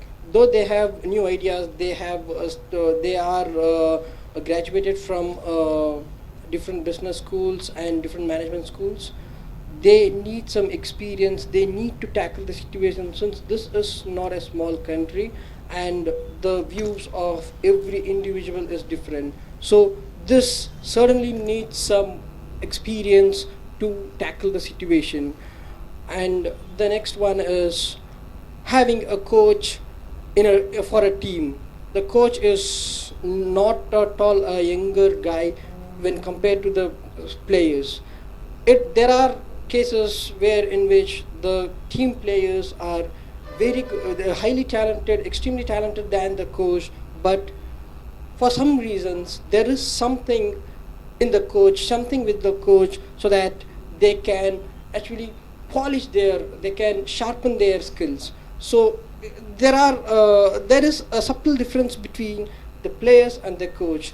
The coach, just because of experience is very much aware of the situation. He is outside the team. He can easily understand, and he can easily provide some inputs to the teammates, whereas the teammates who are in the playground, they are just the players and they cannot think in that situation. So thinking is really important for each and every job or sport or whatever we do. Planning is most important factor in today's life, and I can easily emphasize that it is just because of the experience it can be achieved, and not just because of the learnings or the skills. Thank you. Good, fine. It's quite a nice improvement. Okay, young lady, please come forward.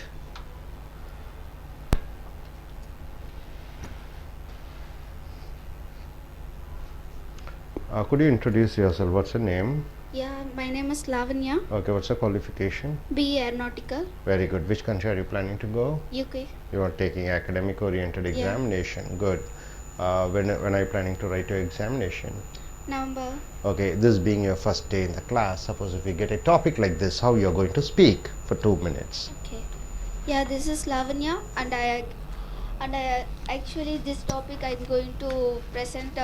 I agree this older man nothing learned from young, because older peoples are well known about the technical and science, very scientifically they know about themselves, and nowadays youngsters are can develop the robotics and with them technical knowledges.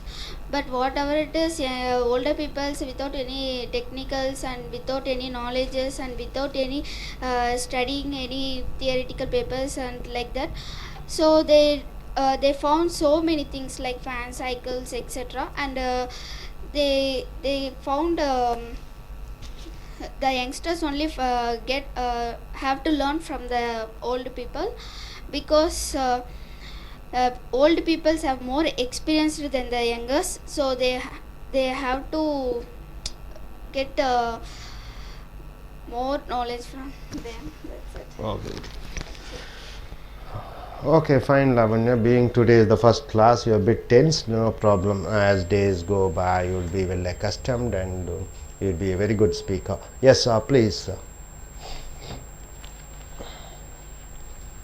So, what is your point of view? So I agree this topic.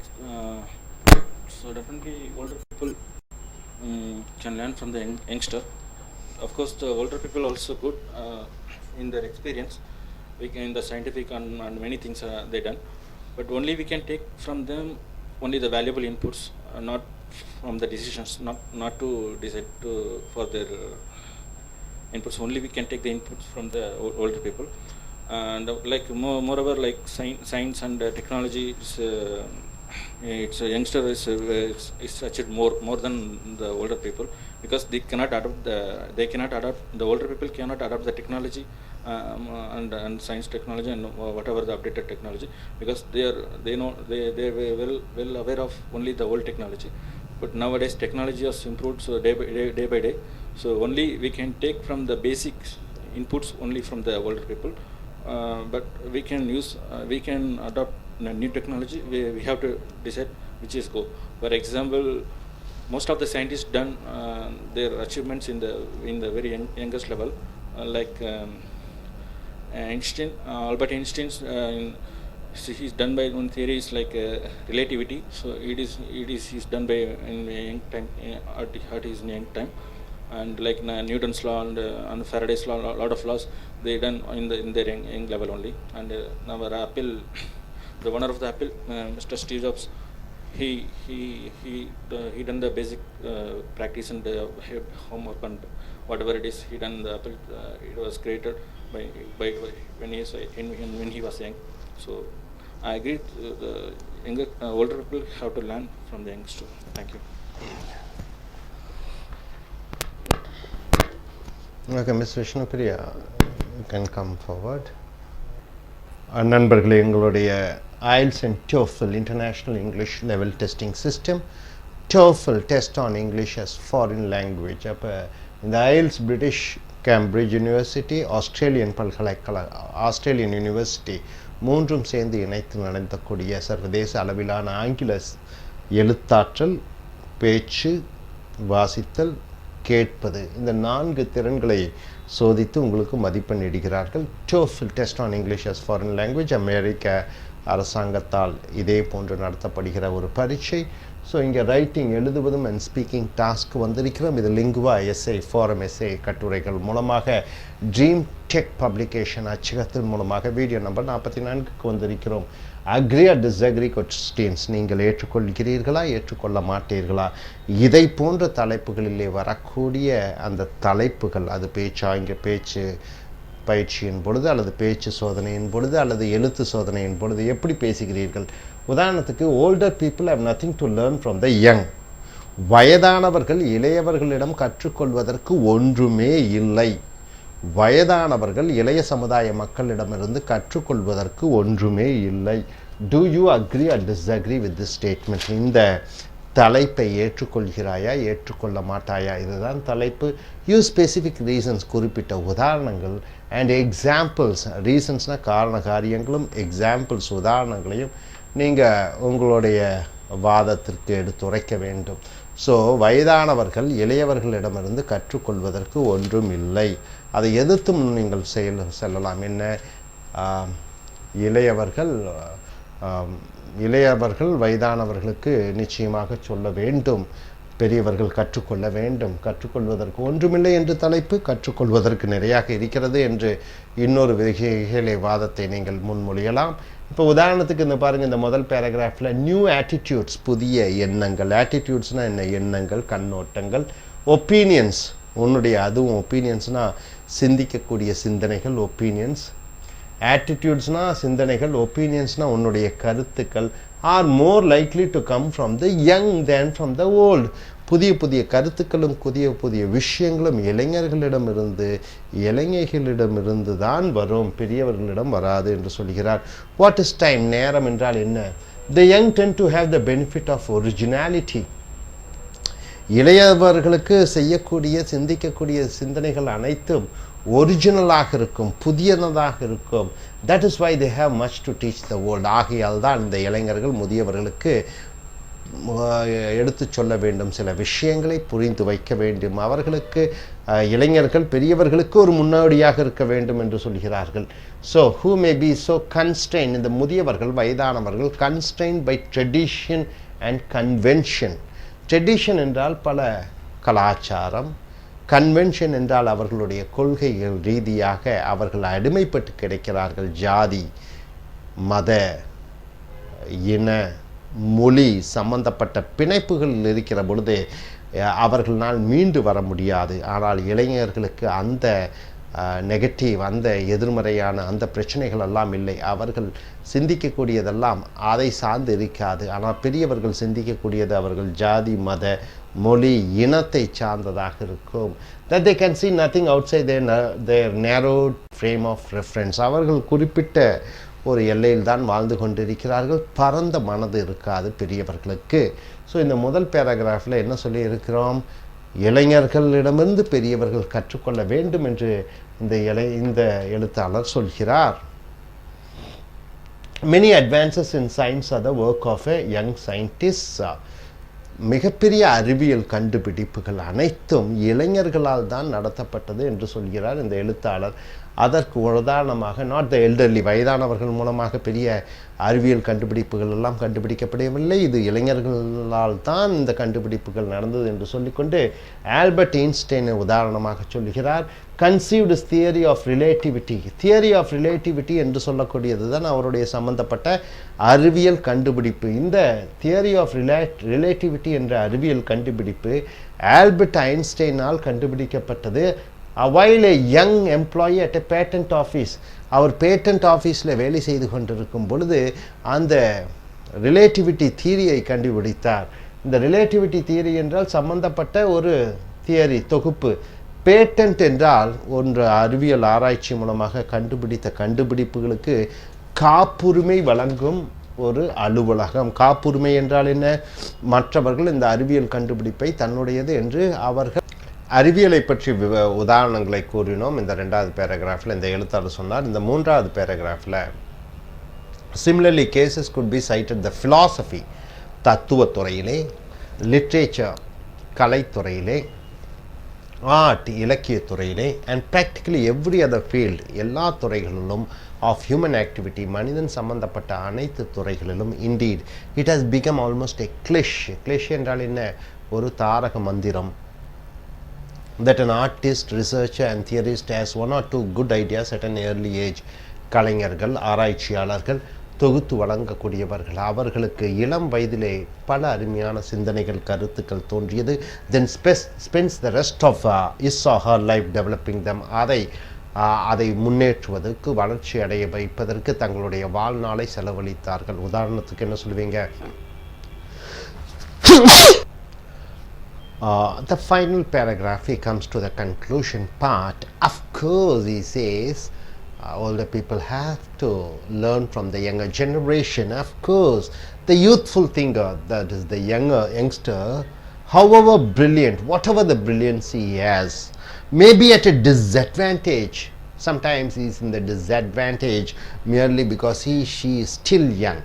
Suppose she is still young and she is able to contribute something good to the society, people say you are just young. So that may be a disadvantage point. Nonetheless, the structure of any reasonably open society, the structure is such that an original valid idea is virtually certain to acquire supporters and eventually the acceptance it deserves. So the society is structured in such a way that whoever gives a new idea, whether it is young or old, it will be accepted by the society. The society is ready to accept when the young have something of value to teach the world, something very valuable things to teach the world. What is that youngster can teach the elderly people? A lot many things. Its value will be recognized in time. He can be a role model of being a casteless person. He can be a role model to teach the older generation that the religious society, there is nothing like religious and nothing to be proud about, to be in this nation and that nation, to be a nationality, nothing proud to be that you belong to this race and that race. So you can teach to the elderly people lot many things because they are constrained with the old thoughts and beliefs. So usually in a country like India, where the young elders have been taken as role models, but in Western countries you find youngsters have been taken as role models. Here once again, in a country like India, we have the 65% of the population are below 35 years old, and 35% of people are above 35 years old. So more younger generation, more people are there. Nowadays we find all the people who go to US and UK in various the software and programming, most of them are youngsters. So the youngsters make us proud internationally. So the elders they have to learn from the youngsters. That's what he says in this topic. elders have to learn from the youngsters. So hope you're able to get it. In next videos we shall go in for some other topics. Yes. International English level testing system and TOEFL test on English as foreign language, writing and speaking task development. You have come here, Lingua Forum, the essays we have taken from, and Dream Tech is the publication video number 45. Agree or disagree question, these type of questions, if you get what you're going to speak and what you're going to write, 260 to 270 words you have to write. We have almost written only in this essay, it is given only 150 or something, but you have to go in for 260 to 270 words. 2 minutes you have to continuously speak. Reading fiction. What do you mean by fiction? Storybooks. Reading storybooks such as short stories and novels is more fun than watching motion pictures. What do you mean by motion pictures? All the movies, Avatar and whatnot, Slumdog Millionaire and whatever the movies you watch. So reading fiction novels means short stories, is much better than watching movies. Do you agree or disagree with this statement? You can say no, watching movies is better than reading novels, or you can go in for reading novels is better than watching movies. So either one you can go in for, and if you take one topic you have to state the reasons why you are for this topic with the examples, and especially international examples, because I.E.L.T.S, not you don't say examples from the area where you live, local examples. So do you agree or disagree with that view? Use specific examples and reasons to support your view. Sample an essay given by Lingua Forum essay. See here, reading fiction is preferable to watching movies. So the writer goes in for reading novels is much better than watching movies for several reasons. One reason is that movie requires, he says with an example reason. What is the reason? A movie requires projection system. You need to go to a place, to a theater. A theater needs a projector. In your home, if you want, you need to have a projection system, and thus can be viewed only in one place. In only one place you can see a movie. But here, a book on the other hand, a book, if you have a book, can be carried anywhere and requires no power supply is required. You can take a novel, you go there anywhere and you can read. But now cell phones have come, isn't it? So you can watch movies through the cell phone also. But here he says this is the better, which is better, carrying a novel, going to different places, and you can read at any time while you are driving, while you are going in a car, traveling, or waiting for some place. So cinema or movie, watching movies, you need a projection system, but for a novel it is not necessary. A printed novel is therefore more convenient than a movie. So the writer says reading novels is much preferable than watching movies. So once again he also says an example in next paragraph. Also the novel leaves more to one's imagination than a movie does. So imagination is kindled. Imagination is developed by reading novel and not by movies. He says, I don't know, it is a point of discussion which you have to say. A reader's interpretation of a novel may be far more vivid. Vivid means what? Lively. A reader, when he reads a novel, the characters and the imagination and his interpretation all are vivid. Vivid in the sense lively, and imaginative, more imaginative than filmmakers. More than a novel writer, he kindles the imagination much better than a movie maker. That is why the saying the book was better than the movie. So the saying is the book was better than the movie has become a cliche. Cliche means what? A saying, a proverb like. In many cases the original novel is better than a movie based upon it. So a novel, and you make a movie out of the novel. So the original novel is much better than movie which you make based on the story, on the novel. So this is what he says. A lot of things are there. There was one novel, Satanic Version. One other novel, what is that? A lot many novels are there. Could you tell any example? One about Jesus Christ life. Yes, they made a novel, and after that the original story, the movie was taken, and the novel is much better than the movie. Now coming here to the next point, he says, moreover, a book is more interactive medium than a movie. More interaction. Book is more interaction than a movie. A special kind of interface you can see and you can interpret, so to speak, develops between the reader and the written word. So there is a life, there is a connection, there is a connectivity between the written words and the reader. This interface is uniquely interactive. So it's interactive because readers must put their own interpretation on the text. So the reader, when he reads, he puts his own interpretation. His own interpretation on the text. Less interactivity exists between the viewers and a movie. A movie is screened and a watcher watches the movie, so the interactivity is less compared to what you read in the novel. This is also a point of discussion which you have to either go for or against. You can go. Less interactivity exists between the viewers and a movie. Its images neither require nor lend themselves to free interpretation. So this is what he says. The movie interpretation is lesser compared to what you read in novels. Finally, you come here to the conclusion, saying, in short, in summarizing, there's no particular challenge in viewing movies. There's no particular challenge in viewing movies. A novel, by contrast, can be extremely challenging. So reading a novel is a challenging, but watching movie is not a challenging job. A single word on paper may contain a whole world of meaning. So reading line by line in a novel is a challenging job, but watching a program, there is nothing challenge in it. So each and every bird has a life. This is not to say that all movies are uninformative and simplistic. You cannot say all the movies are uninformative or very simplistic. Nor that all novels are worth reading. You cannot say all the movies are bad and all the novels are best. You cannot say all the movies are.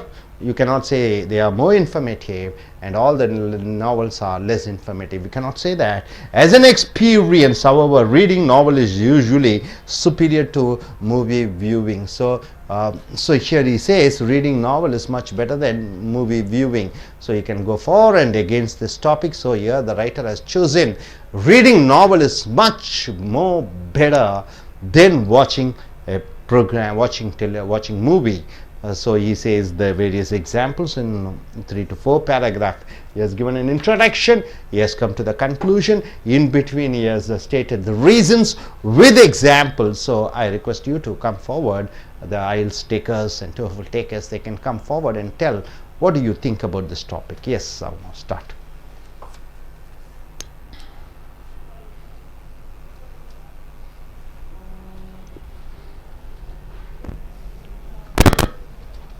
Hi, good morning all.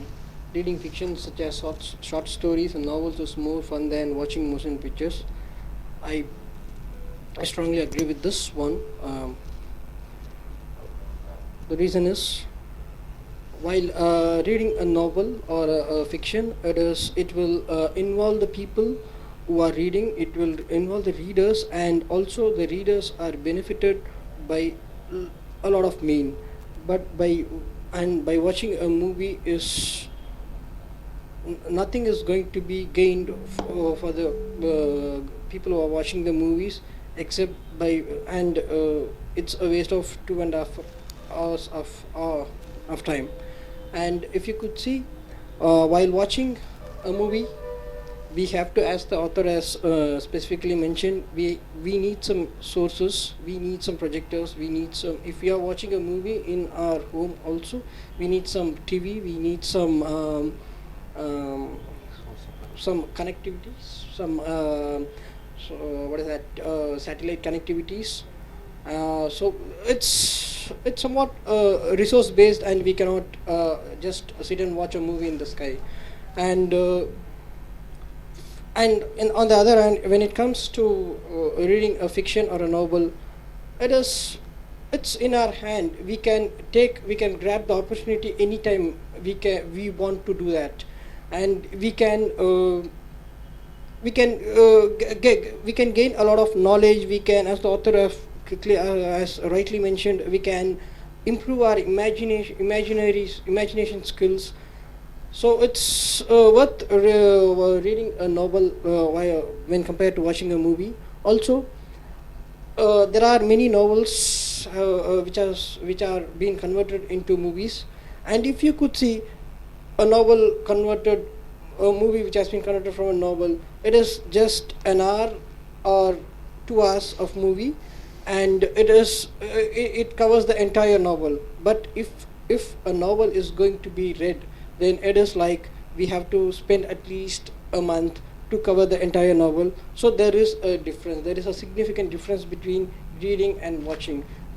Watching is just being completed for 1 hour, and reading takes 30 days. And also, so that many informations have been captured by us. So it's also, when you go for a movie, it is when the movie is not liked by the viewer, it is a waste of money, waste of time, everything. But if you are in a novel, and if you don't like the novel, you can easily throw it away.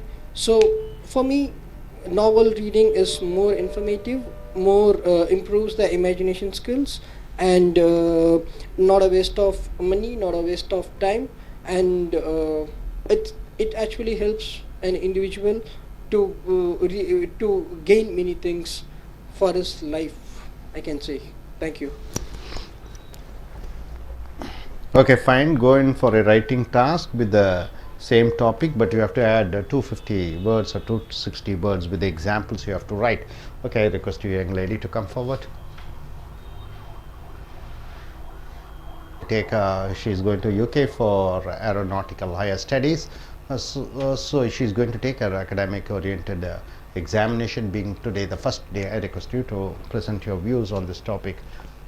Good morning to everyone. I'm going to talk about reading fiction and fun movies more than the fun movies. I'm going to disagree this, because fun movies is more attractive to the peoples, because it takes only 3 hours, but it shows more more characters along with the movie than the novels. Novels, it takes 30 days, but it shows it gets bored to the it will get bored, because it takes too many days. But movies, it will not get bored, because fun movies have fun with the peoples, and peoples can make laugh. And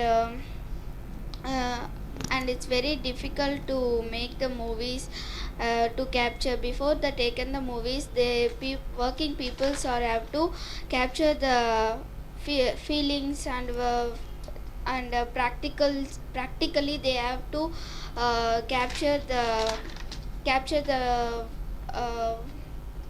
their life from the novels, and then only they can work with the movies, and they will be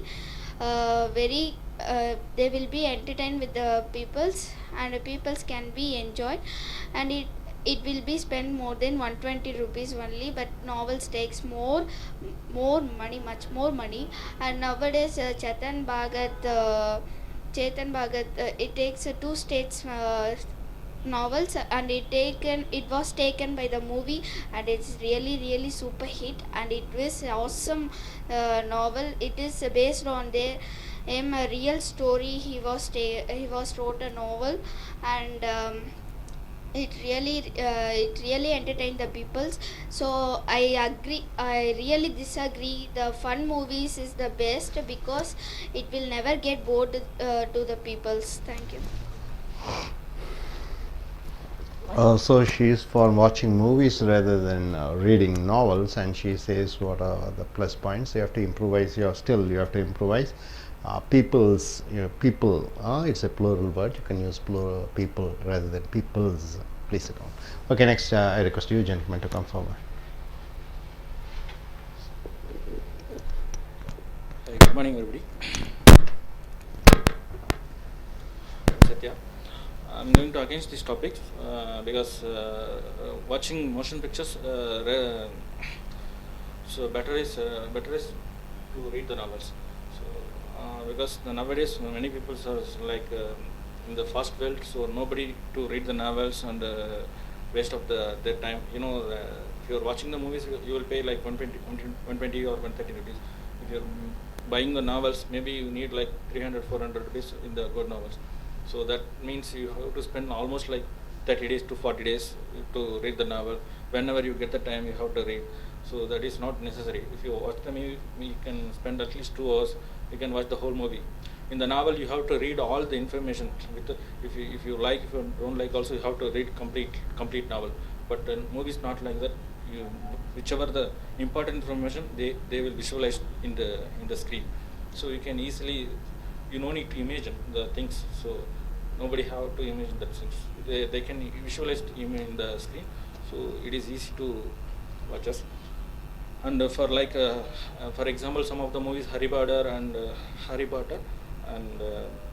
Final Destination is not a fiction movie. Harry Potter and Avatar and many films are they're making. So if you're watching the movies in the screen, it's better. So nobody spend time to read the novels. So really not interested to read the novels to watch the movies. Thank you. You can write on this topic 250 words. Yes, Ms. Vishnupriya can come forward and you can tell what is your opinion. I.E.L.T.S taker, the I.E.L.T.S taker who wants to go to US, and why not you tell what is your opinion on this topic? Good morning friends, my name is Vishnupriya. I am agree this topic. Reading stories and reading novels is very important compared to watching movies. In case you can see the movie that only 2 hours and 3 hours, then after you can forget just only entertainment purpose. We can read novels. It's a more knowledge and reading skills also improved, and great imagination. We can read that story. You can imagine that story. It's also very important. Once you can buy the novel, lifelong that novel book is very useful. Once we can see the movie, then after 2 days, 3 days, the story forgot. Then after again we can see that movie, lot of money, again money spent. But once we can spend the money, that novel book, lifelong that book will be used.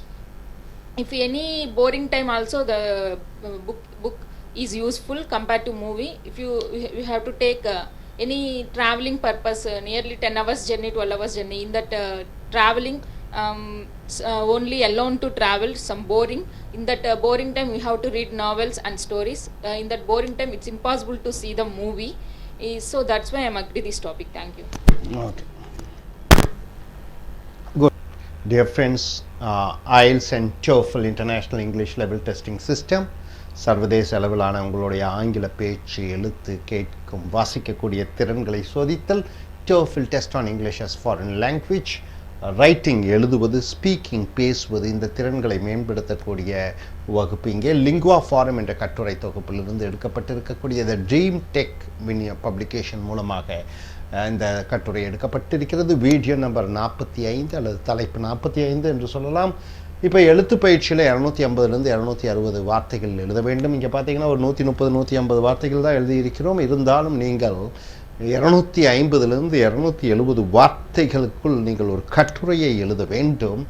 இப்போ தலைப்பு இந்த மாதிரி ஒரு கட்டுரை, agri or disagree questions, ஏற்றுக்கொள்வீர்களா ஏற்றுக்கொள்ள மாட்டீர்களா என்ற தலைப்பின் கீழ் ஒரு கட்டுரை வந்தால் அதை எப்படி எழுத வேண்டும் என்று பார்க்கிறோம். Reading fiction. ஃபிக்ஷன் என்றால் என்ன? கதை புஸ்தகங்கள், நாவல்ஸ் என்று சொல்கிறோம். ரீடிங் ஃபிக்ஷன், ரீடிங் என்பது வாசித்தல், ஃபிக்ஷன் என்றால் கதைகள், நாவல்கள், such as ஷார்ட் ஸ்டோரி, சிறுகதைகள், அண்ட் நாவல்ஸ்னால் நீண்ட கற்பனை கலந்த கதைகள். இஸ் மோர் ஃபன், அது படிப்பது தான் ரொம்ப ஆனந்தமாக மகிழ்ச்சியாக இருக்கிறது. தென் வாட்சிங் மோஷன் பிக்சர்ஸ் என்றால் என்ன? சினிமா, திரைப்படங்கள். அப்போ நாவல்கள் படிப்பது திரைப்படத்தை விட சிறந்தது. இதை ஏற்றுக்கொள்கிறாயா, ஏற்றுக்கொள்ள மாட்டாயா? நாவல்கள் படிப்பது சினிமா பார்ப்பதை விட சிறந்தது. நீங்கள் என்ன சொல்லலாம்? ஆமாம், நான் தலைப்பை ஏற்றுக்கொள்கிறேன்.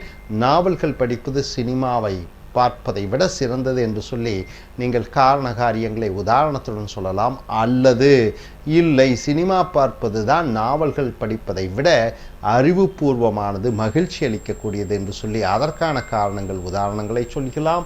So use specific reasons. எந்த தலைப்பை எடுத்தாலும் நீங்கள் குறிப்பிட்ட உதாரணங்களை கூட வேண்டும். And examples to support your view. இந்த உதாரணங்களையும் விளக்கங்களையும் சொல்ல வேண்டும். இப்போ உதாரணத்துக்கு இந்த ஃபர்ஸ்ட் பேராகிராஃப் முதல் பத்தியிலே ரீட் சாம்பிள் கட்டுரை கொடுக்கப்பட்டிருக்கிறது.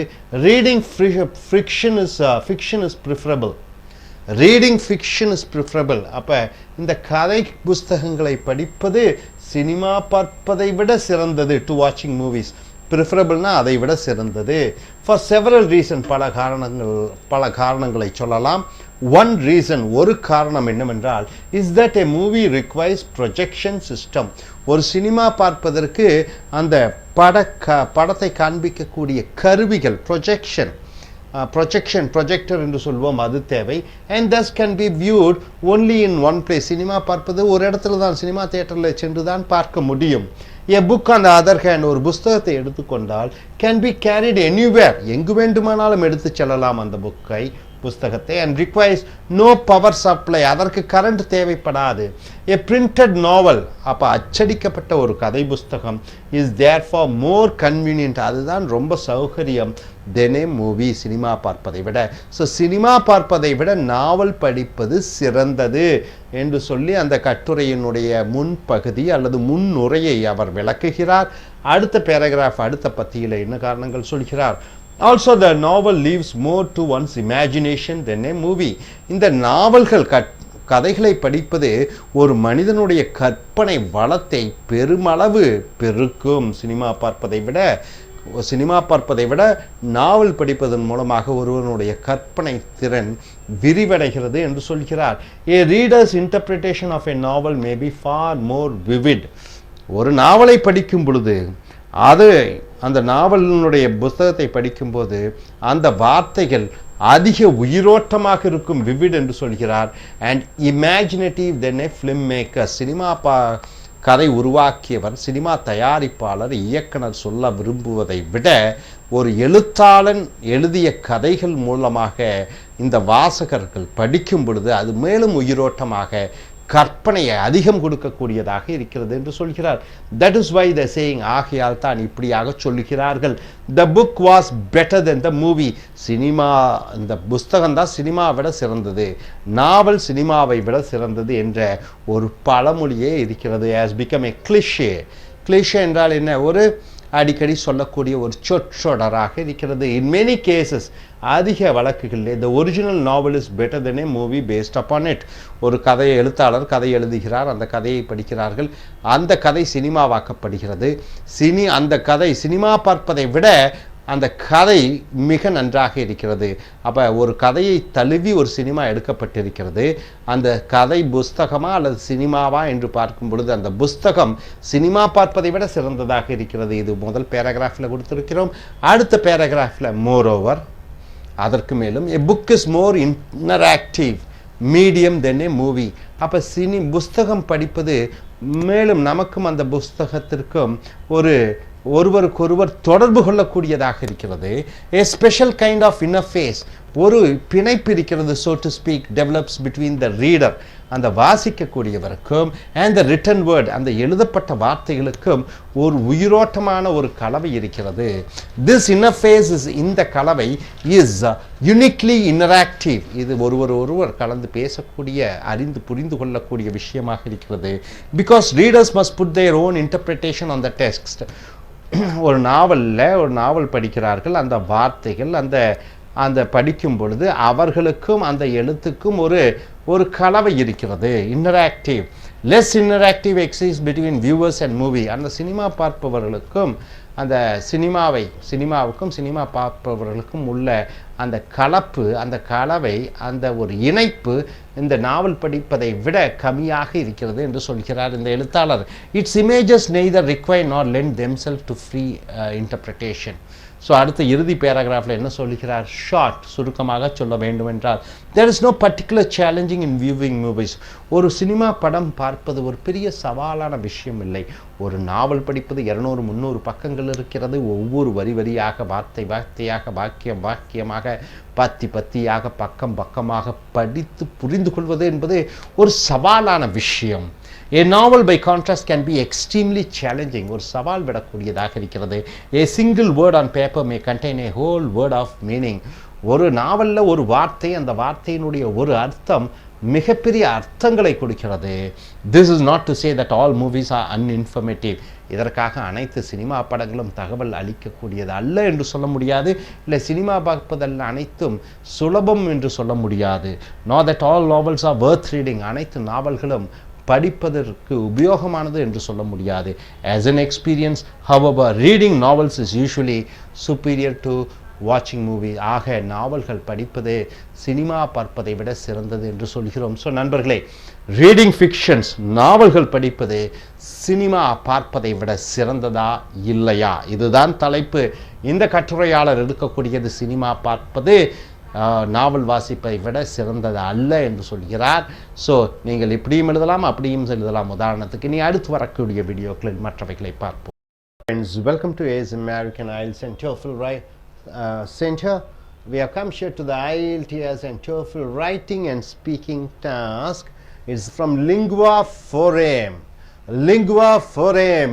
We have taken essays and Dream Tech is the publications. We have come here to the video number 46. So I.E.L.T.S International English as level testing system, TOEFL test on English as a foreign language. So you have to write in writing task number 2, minimum of 250 to 260 words, and speaking task, if you get a question, if you get a topic, you have to speak for 2 minutes continuously, checking your vocabulary, checking your logical way of arranging the argument, checking your voice modulation, your tonality, and the contents and examples. Everything is a matter to get a good score. The topic here is agree or disagree question type questions. The topic, the only successful person is someone who makes large amounts of money. You have a lot of money, crores and crores of billions and millions. Are you successful? Is the money is the only indicator to measure a person's success? The topic here, the only successful person is someone who makes large amounts of money. In the society, whoever makes large amount of money, they are successful. This is the topic.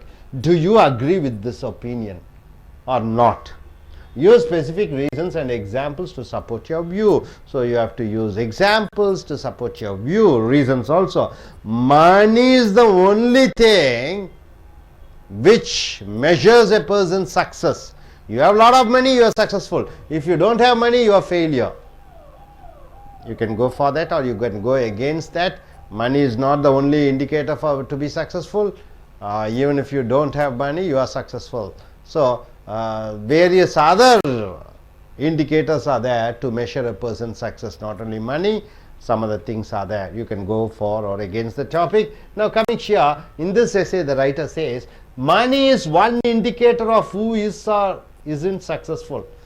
So there are many indicators. The writer says money is just a indicator, one indicator to say you are successful or not successful financially in one area. He says one of the indicator, not the ultimate indicator. So an elaborate set of status symbols is based on the equation. An elaborate set of status symbols is based on the equation. Status symbol based on this equation. What is the equation? Success is equal to money. Success is equal to money. When we substitute something else for money, instead of money you put education, you put knowledge, you put good health, you put happiness in a family, you put achievements. So popularity is equal to success. In that equation, whenever the picture suddenly looks much different. So, instead of success is equal to money, money is one indicator. Instead of money, you can use number 2, health, good health. Number 3, good education. Number 3, popularity. So, instead of success, instead of money, you can substitute with a lot of indicators. That's what the writer says. For example, he says in the paragraph, coming paragraph, let us define success as having a close, affectionate family. Now, success is equal to money. So, one of the definition it comes, success is equal to good family. Now, the materially well off are not necessarily that most successful. The materially well off means what? The people who are millionaires and billionaires. They are not most successful in their family life because they spend a lot of time to make money. But here, a middle class or poor man, he spends a lot of time with his family, even though financially is not strong. Is the binding in the family, the love in the family, the happiness in the family is much better than the person who is very rich. So, instead of money, if you put define success as having close, affectionate family, now when you compare with the billionaire or millionaire, many wealthy families are miserable. Many wealthy families, that is rich families, are very bad, miserable because of domestic conflict. They have problems in their family. So, whereas many low and middle income families are said are solid and happy. They are solid and happy. So, many middle class and low income group people they are very happy in their family, but in rich families there is a conflict, there is a problem. So, coming here, which group is more successful? Now, which is more successful? A rich family or the poor family? Rich family with a family conflict, but the poor and middle class family with love and affection. Which is better? By the standard, when you compare the standard with a healthy or good, happy family life, then a family just above the poverty line may have attained greater success than a millionaire. So, a family just above the poverty line, he may be much better than a millionaire household when you consider success is equal to, when you go in for the equation, not success is equal to money, success is equal to good family bond or good family relationship. So, success is equal to money. In this first paragraph he says, if it is it's just an indicator, but in second paragraph he says success is equal to well knitted happy family. When it comes when you take that as a consideration, then low income people and middle income people fare much better than wealthy people. Coming here to the third paragraph, another standard of success is learning. When you say success is equal to knowledge, when success is equal to learning, so another standard of success is learning. A man or woman may live in a studio apartment in a modest building. A man or a woman, they may live in a single bedroom where around 300 square feet or 500 square feet space and subsist on only a few dollars a day. He may get a few dollars a day, maybe in Indian rupee value, he may get at least or just 500 rupees per day or 300 rupees per day, yet have a wealth of knowledge. He learns a lot. He learns a lot. He has a lot of qualifications, academic certificates. He has learned many things, far beyond that of many billionaires, more than, he is much knowledgeable than many billionaires. So, which is worth more, $1 million in the bank? So, a person has $1 billion in the bank where inflation or confiscation can wipe one's money out. See, you have 100 crores, 200 crores, because of a wrong decision, a rich man can be a poor man. One decision which is a wrong decision can make a rich man to a poor man. Because of inflation, he can go worse in the business investment, he may lose the money. Somebody may confiscate his property, but or a wealth of knowledge, a person has a lot of knowledge, whatever the reason, the knowledge cannot be taken away from him. So when you go in for success is equal to wealth of knowledge or education or knowledgeable person, when you go in for that, so which do you think is more, millionaire who has millions of money or a man who is a ordinarily poor man but very knowledgeable compared to the billionaire? So who is successful? So next, in the end of the paragraph, finally in the final paragraph, perhaps that question is best answered with another question. What is another question? Who was the richest person in the London of Shakespeare's day? During the Shakespeare's time, 1500s, who is the successful businessman? Can anybody say? No one remembers. We cannot remember who was the successful man during the times of Shakespeare's. We don't know.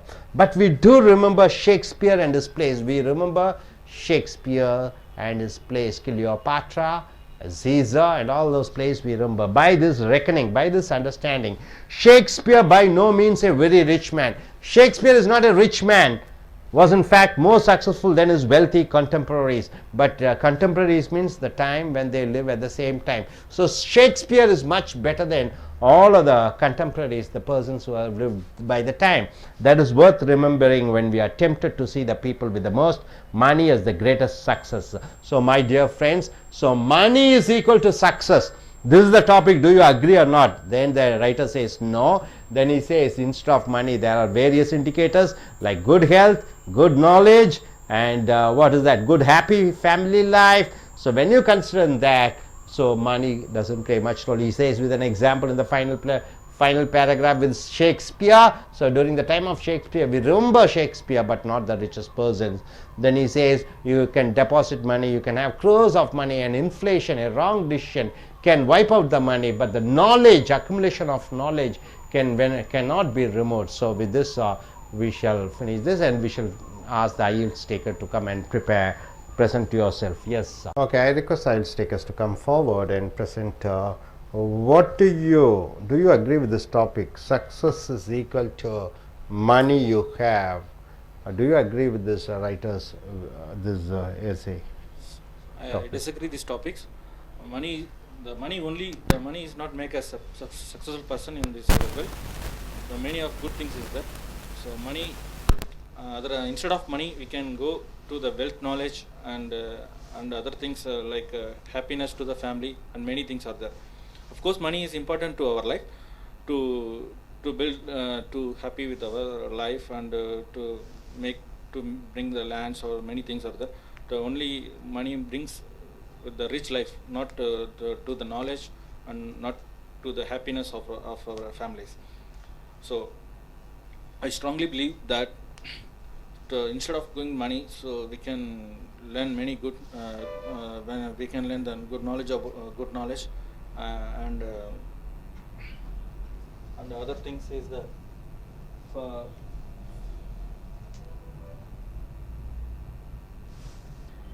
so I strongly believe so other than instead of money, we can go with healthy knowledge, and many things are there. If the money minded persons, if sometime it will inflation will be there, sometime the inflation or inflation will be there, he will fall in the any time. If the knowledge person, if he is doing any business, he much knowledge about the business, he know about the many things, and he in the front end and back end. So I strongly believe knowledge person can make money after that, after he succeeds in the life. Thank you very much. Ms. Vishnu Priya to come forward and feels. Good afternoon to one and all. My name is Vishnu Priya. I disagree this topic. Money is not important to successful person. If you take any successful person, suppose you can take student. The student got first rank. It's not a money issue. It's only knowledge and hard work based. Instead of that knowledge and hard work, you can put money. He didn't get a first rank. He didn't get all India level. It's only knowledge and hard work reason.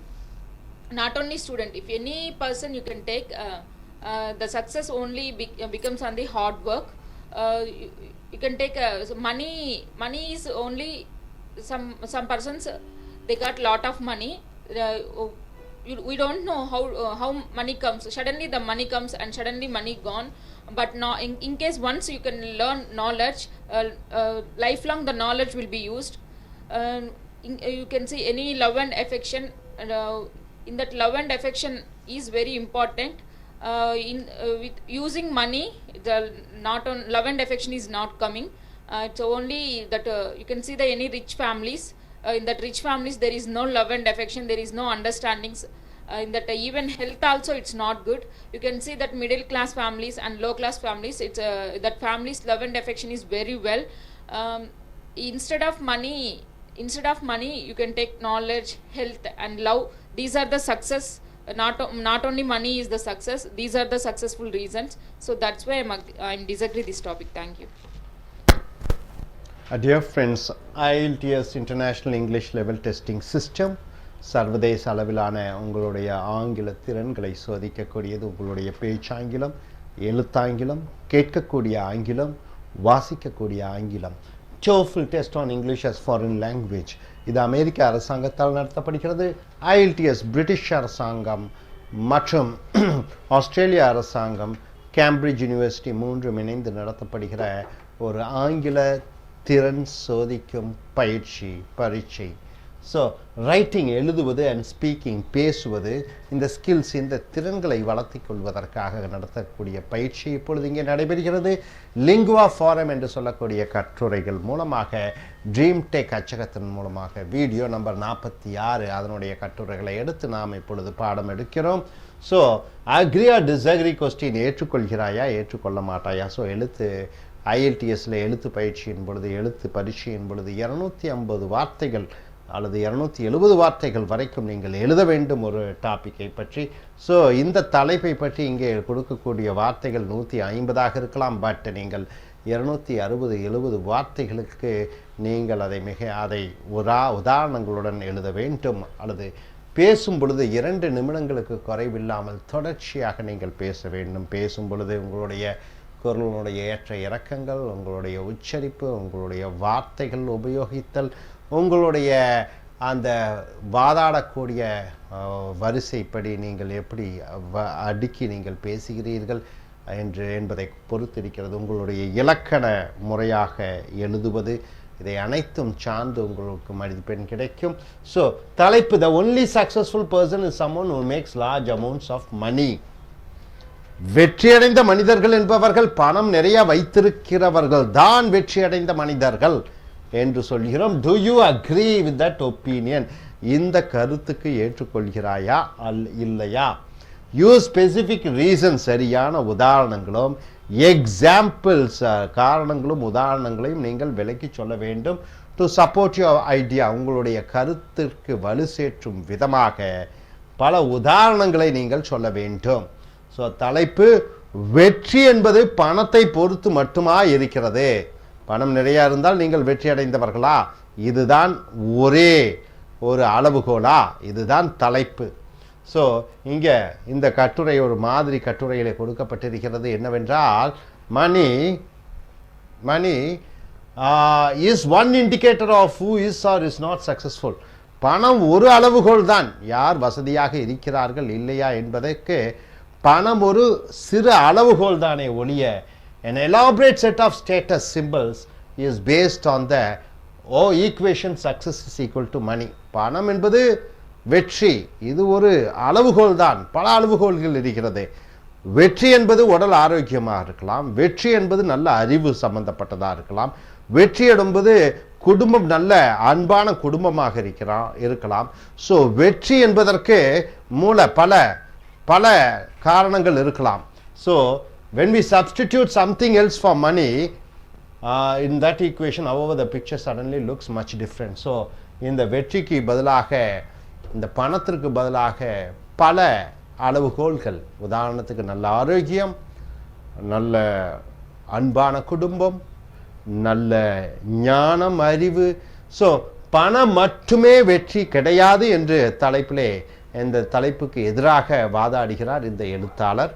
So இங்கே பார்த்தீங்கன்னா, for example, உதாரணமாக, let us define success as having a close affectionate family. இப்போ வெற்றி என்பது நல்ல அன்பான குடும்பம் தான் வெற்றி என்று இங்கே சக்ஸஸ் இஸ் ஈக்குவல் டு மணி என்று சொல்கிறோம். பணம் என்பது தான் வெற்றி அடையாளமாக கருதப்படுகிறது. இங்கே அடுத்த பேராகிராஃபில் அவர் என்ன சொல்கிறார், இல்லை இல்லை பணம் மட்டுமே வெற்றி கிடையாது, அந்த வெற்றியை சம்பந்தப்பட்டது நல்ல அன்பான குடும்பம் தான் வெற்றி அடைந்தவர்கள், அன்பான குடும்பம் பெற்றவர்கள் தான் வெற்றி அடைந்தவர்கள் என்று நாம் அளவுகோல் வைத்தோம் என்றால், now the materially well off are not necessarily that most successful. நல்ல கோடிக்கணக்கில் பணம் இருக்கிறவர்கள், லட்சக்கணக்கான சொத்துக்களை வைத்திருக்கக்கூடியவர்கள், அவர்கள் பல குடும்பத்திலே many wealthy families are miserable because of domestic conflict. Domestic conflict என்றால் என்ன, குடும்பத்துக்குள்ள நிறைய பிரச்சனைகள் இருக்கிறது காரணத்தினாலே அவர் பணக்கார குடும்பத்திலே நிறைய சோதனைகளும் வேதனைகளும் இருக்கிறது.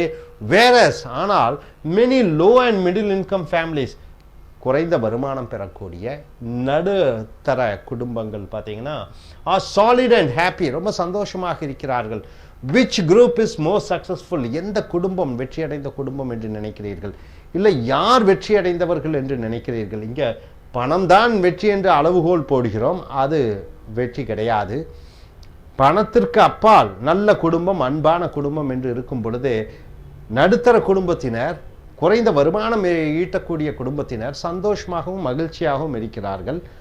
வசதி படைத்த குடும்பத்திலே பல பிரச்சனைகள் இருக்கிறது. ஏனால் பணம் என்று அவர் சம்பாதிக்கும் பொழுது குடும்பத்தில் நிறைய நேரங்காலங்கள் ஒதுக்க முடியாத காரணத்தினாலே அங்கே அன்பும் பாசமும் இல்லாத பொழுது இங்கே யார் வெற்றிகரமானவராக இருக்கிறார்கள் என்று நீங்கள் கருதுகிறீர்கள்? பணக்காரர்கள், மிக வசதி அடைந்தவர்கள், ஆனால் குடும்பத்திலே நிம்மதி இல்லை, சந்தோஷம் இல்லை. வருமானம் இல்லாதவர்கள், அதிக வருமானம் இல்லாதவர்கள், ஆனால் குடும்பத்திலே அன்பும் மகிழ்ச்சியும் இருக்கிறது. இதை யார் வெற்றி அடைந்தவர்கள் என்று நீங்கள் குறிப்பிட விரும்புகிறீர்கள் என்று இந்த அடுத்த பேராகிராஃபில் அவர் சொல்கிறார். அடுத்த பத்தியிலே இப்போ பணம் தான் வெற்றி என்று முதல் பேராகிராஃபில் சொல்லி அது இல்லை என்று சொல்லிவிட்டு அடுத்தது பணம் என்பது நல்ல சந்தோஷமான குடும்பம் தான் வெற்றி என்று எடுத்துக்கொண்டோம் என்றால் என்று சொல்லி அவர் அதற்கு காரண காரியங்களை சொல்கிறார். மூன்றாவது பேராகிராஃபில் வெற்றி என்பது கற்பது, நிறைய கற்பது. So another standard of success is learning. வெற்றி என்பது இன்னொன்று இண்டிகேட்டர், அளவுகோல் கற்று படித்தல் என்று வரும்பொழுது a man or women may live in a studio apartment in a modest building. ஒரு சாதாரண வீட்டிலே ஒரு 500 சதுரடியிலே வாழக்கூடியவர்கள் இருக்கிறார்கள். and subsist on only a few dollars a day. ஏதோ கொஞ்சம் தான் வருமானம் வருகிறது, ஒரு நாளைக்கு 300-400 என்று வருகிறது.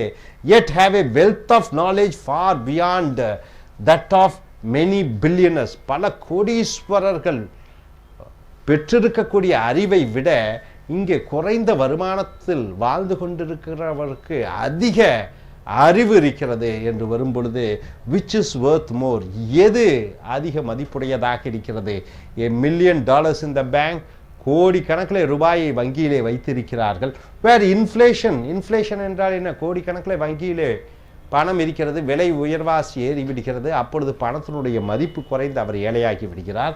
கான்ஃபிஸ்கேஷன், பணத்தை பறிமுதல் செய்கிறார்கள் வருமான வரித்துறையினர், அல்லது பங்கு மார்க்கெட்டிலே போயிடுகிறார், பணம் தோல்வியிலே முடிவடைந்து விடுகிறது. ஏனென்றால் ஒரு தவறான முடிவு கோடீஸ்வரனை பிச்சைக்காரர்கள் ஆக்கிவிடும். ஸோ இந்த இடத்துல அந்த அறிவு, வெற்றி என்பது அறிவை மையப்படுத்தி அளவுகோலாக வைக்கும் பொழுது யார் வெற்றி அடைந்தவர்களாக இருக்கிறார்? ஒரு ஏழை நல்ல அறிவாளியாக இருக்கிறான், ஒரு பணக்காரன் அறிவு கம்மியாக இருக்கிறார். இதில் வெற்றியை யாருக்கு நீங்கள் கொடுப்பீர்கள்? அதே போன்று perhaps that question is best answered with another question. இன்னொரு கேள்வியும் கேட்கிறார். Who was the richest person in the London of Shakespeare's day? Shakespeare என்ற மிகப்பெரிய நாடக ஆசிரியர் லண்டனிலே, இங்கிலாந்திலே 1500களிலே வாழ்ந்தவர். அவர் காலகட்டத்திலே யார் வெற்றியடைந்த மனிதர்கள் என்று பார்க்கும் பொழுது no one remembers யார் ஷேக்ஸ்பியர் காலகட்டத்திலே மிகப்பெரிய பணக்காரராக லண்டனில் இருந்தார் என்று பார்க்கும் பொழுது நமக்கு ஞாபகம் வருவதில்லை, தெரிவதில்லை. But we do remember Shakespeare and his plays. ஆனால் ஷேக்ஸ்பியர் காலத்தினுடைய அந்த கதைகளும் நாவல்களை பற்றி அவர் இயற்றிய நாவல்களும் நாடகங்களையும் நாம் அறிகிறோம். பை திஸ் ரெக்கனிங், இதை புரிந்து கொள்ளும் பொழுது Shakespeare by no means a very rich man. Shakespeare மிகப்பெரிய பணக்காரர் அல்ல. was in fact more successful than his wealthy contemporaries. ஆனால் கண்டெம்பரரிஸ் என்றால் என்ன? அவர் காலகட்டத்திலே வாழ்ந்த மக்களை கண்டெம்பரரிஸ். அவர் காலகட்டத்திலே வாழ்ந்த மக்களை விட வசதியானவராக இருக்கிறார். எந்த விஷயத்திலே? பேரும் புகழும் கிடைக்கிறது. So that is worth remembering. அதை ஞாபகப்படுத்தி கொள்ள முடியும். 500 ஆண்டு காலமாக இருந்தாலும் இன்றும் ஷேக்ஸ்பியரை நாம் ஞாபகத்தில் வைத்திருக்கிறோம். ஸோ இந்த விஷயத்திலே பார்க்கும் பொழுது புகழ், வெற்றி என்பது புகழ் என்று வரும் பொழுது இங்கே பணம் அங்கே வருவதில்லை. when we are tempted to see the people with the most money as the greatest success. So பணம் தான் வெற்றி என்பதை விட அதுக்கு நிறைய அளவுகோல் இருக்கிறது. பணக்காரர் உடல் ரீதியாக நோய்பட்டிருக்கிறார். ஸோ இங்கே வெற்றி என்பது உடல் ஆரோக்கியம். Health is equal to success என்று வரும் பொழுது பணக்காரர் நோய்வாய்ப்பட்டிருக்கிறார், ஒரு ஏழை நல்ல ஆரோக்கியமாக இருக்கிறான். யார் வெற்றி அடைந்தவர்கள் என்று பார்க்கும் பொழுது ஸோ பணம் தான் வெற்றி என்று அளவுகோல் வச்சு சொல்ல முடியாது. அதற்கு பல அளவுகோல்கள் இருக்கிறது. ஒன்று நல்ல கல்வி, இன்னொன்று நல்ல அறிவு, இன்னொன்று நல்ல அன்பான குடும்பம். வெற்றி இஸ் ஈக்குவல் டு நல்ல ஆரோக்கியம், ஹெல்த்து. ஸோ பல இண்டிகேட்டர் இருக்கும் பொழுது இந்த பணத்தை மட்டும் அளவுகோலாக வைத்து ஒருவனை வெற்றி அடைந்தவன் தோல்வி அடைந்தவன் என்று சொல்ல முடியாது. அதே போன்று பிரபலம், பாப்புலாரிட்டி, அதை ஷேக்ஸ்பியருக்கு உதாரணமாக சொல்கிறோம். ஸோ வெற்றி என்பது பாப்புலாரிட்டி என்று வரும் பொழுது அங்கும் பணம் வருவதில்லை. ஸோ பணம் தான் வெற்றி, பணம், money is equal to success என்பதை ஏற்றுக்கொள்ள முடியாது என்று இந்த எழுத்தாளர் எழுதியிருக்கிறார். இனி அடுத்து வர கட்டுரைகளில் மற்றவைகளை is American I.E.L.T.S and TOEFL Training Center. Now what you come here is I.E.L.T.S International English as level testing system, TOEFL test on English as foreign language. The two tasks, writing and speaking skill development course over here is the Lingua Forum essays. We have taken the essays. Dream Take is the publication. We have come here to the video number 47. I.E.L.T.S, as you know, it's a British, Australian and Cambridge University connect together. TOEFL, the American government conducts to check your English task in reading, writing, listening and speaking. So we have come here to the writing and speaking task development. So a question may be coming like this, you know, this type of question, agree or disagree questions. So you have to write almost 250 to 260 words, and speaking task you have to speak for nearly 2 minutes on this topic. So the topic here is you can enjoy playing a game. You can enjoy playing a game only if you win. Is it so? Only if you win you can enjoy playing the game. This is the topic. Do you agree or disagree with this statement? You have to use specific reasons and examples to support your view. So only if you win you can enjoy the game. Is it like that? Then you know, game is such a game that there are 50% chance of winning, 50% chance of losing.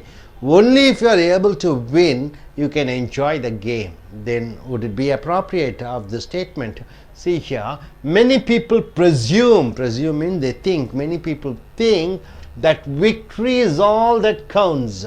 Many people think only the victory is very important, so they are adding emotional things with that. Game, winning is everything, it counts, and that losing a game is a tragedy as well as a defeat. So they think that winning a game is life and death. Only by winning you are everything, and by losing you have lost everything. This is what the mentality of some people. We must overcome the attitude that winning is everything. We have to overcome the attitude that winning is everything. So the author says, no, the topic is not right. You have to change your attitude that winning is everything. So you have to change the view that winning is everything, however, and understand that one need not win a game to enjoy and benefit from it. Only by winning a game you can enjoy and benefit from it. Definitely no. Even by losing you can enjoy and benefit the game. You have to undergo the process, experience the process, enjoy the process, rather than bothered about winning or losing. This is what in Bhagavad Gita says, do your duty, don't bother about the fruits, whether it is a failure or success. Do it and do your duty, don't bother about the outcomes. So he says, don't bother whether you are winning or losing, just Enjoy the process of playing the game. Enjoy the process of watching the game. Don't add emotional tag with that by losing you lose everything and by winning you win everything. Not at all. That's what he says. Then he says with an example, for example, history demonstrates, the history when you go back, that her modern emphasis on winning is a great departure from tradition in American sports. So you are taking the example of America.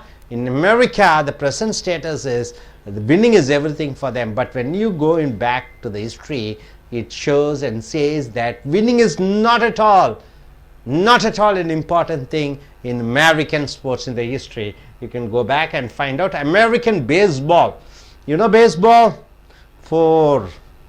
they make a 4 square type, and 4 places they have fielders. They'll bowl the ball, and one batsman hits and he has to run the square and reach the point. So in earlier, the baseball was originally a very different pastime from the big. So it's just a pastime, the baseball game. Serious business that baseball is today. Today baseball is very a serious game. In America, what is the main game? In India, cricket. Hockey is the national game, of course, but people enjoy cricket. Cricket is the highly watched, spectators, or a lot of fans, or high money spent on cricket. It's only in India compared to all other countries. So here in America, the main game is this baseball. In the 19th century, that is 1800s, baseball was a genuine sport. It was a true sport, not a life or death confrontation. Confrontation means nowadays it is a life or death in America, whether win or lose. No one was really upset at losing. Nobody were upset when they lose, nor was the victor arrogant and elated. So whoever wins, they are not so arrogant and so elated or excited. So he says with an example in America about the baseball, history of baseball is just started with a time pass game, and it was not a serious game, but now it has become life or death. Then baseball was governed by more reasonable set of priorities. So importance were given. Winning was neither everything nor the only thing. So winning was not everything. It was almost incidental to the game, which was truly a game and not yet a deadly serious conflict. So earlier it was not a deadly serious conflict, means what? A fight. Then finally he comes to the conclusion stating that, can people today imagine a time when the purpose of a game was not exclusively to win? Can today all the spectators, almost 50,000 to 1 lakh, when they go to the stadium, do you find any people who enjoy the game rather than going for making the people to win? Most of the audience either for a team or against that, or supporting of some other team.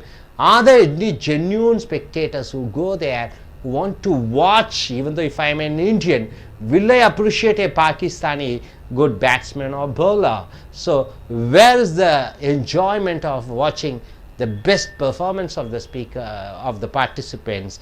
But here most of the spectators either go to applaud and applaud their team.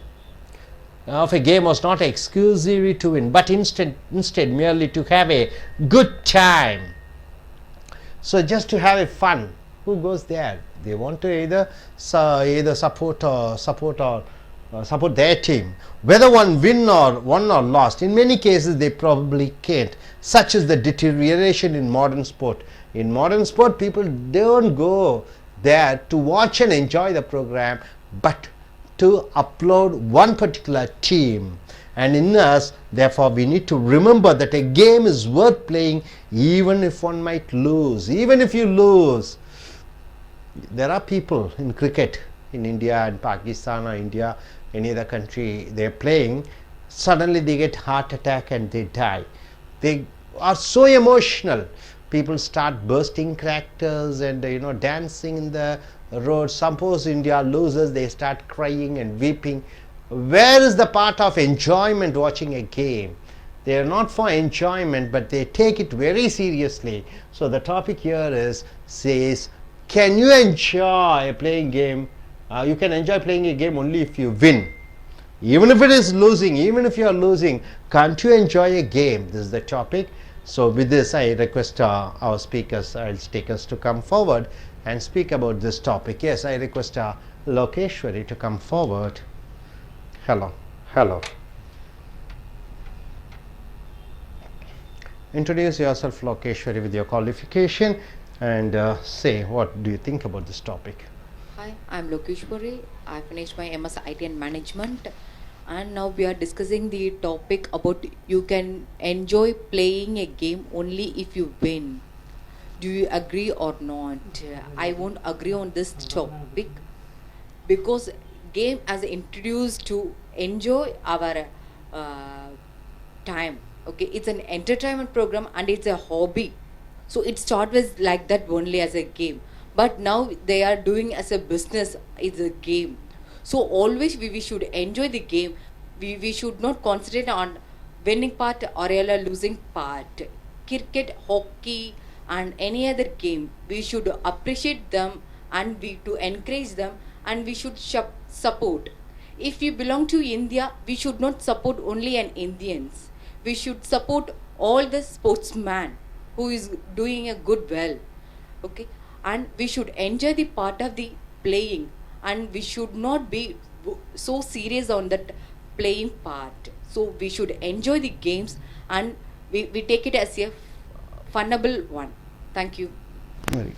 Request you gentlemen to come forward. Introduce yourself and what business you do, and after that you can start. I'm Sindhil. I'm doing online marketing business in Bangalore.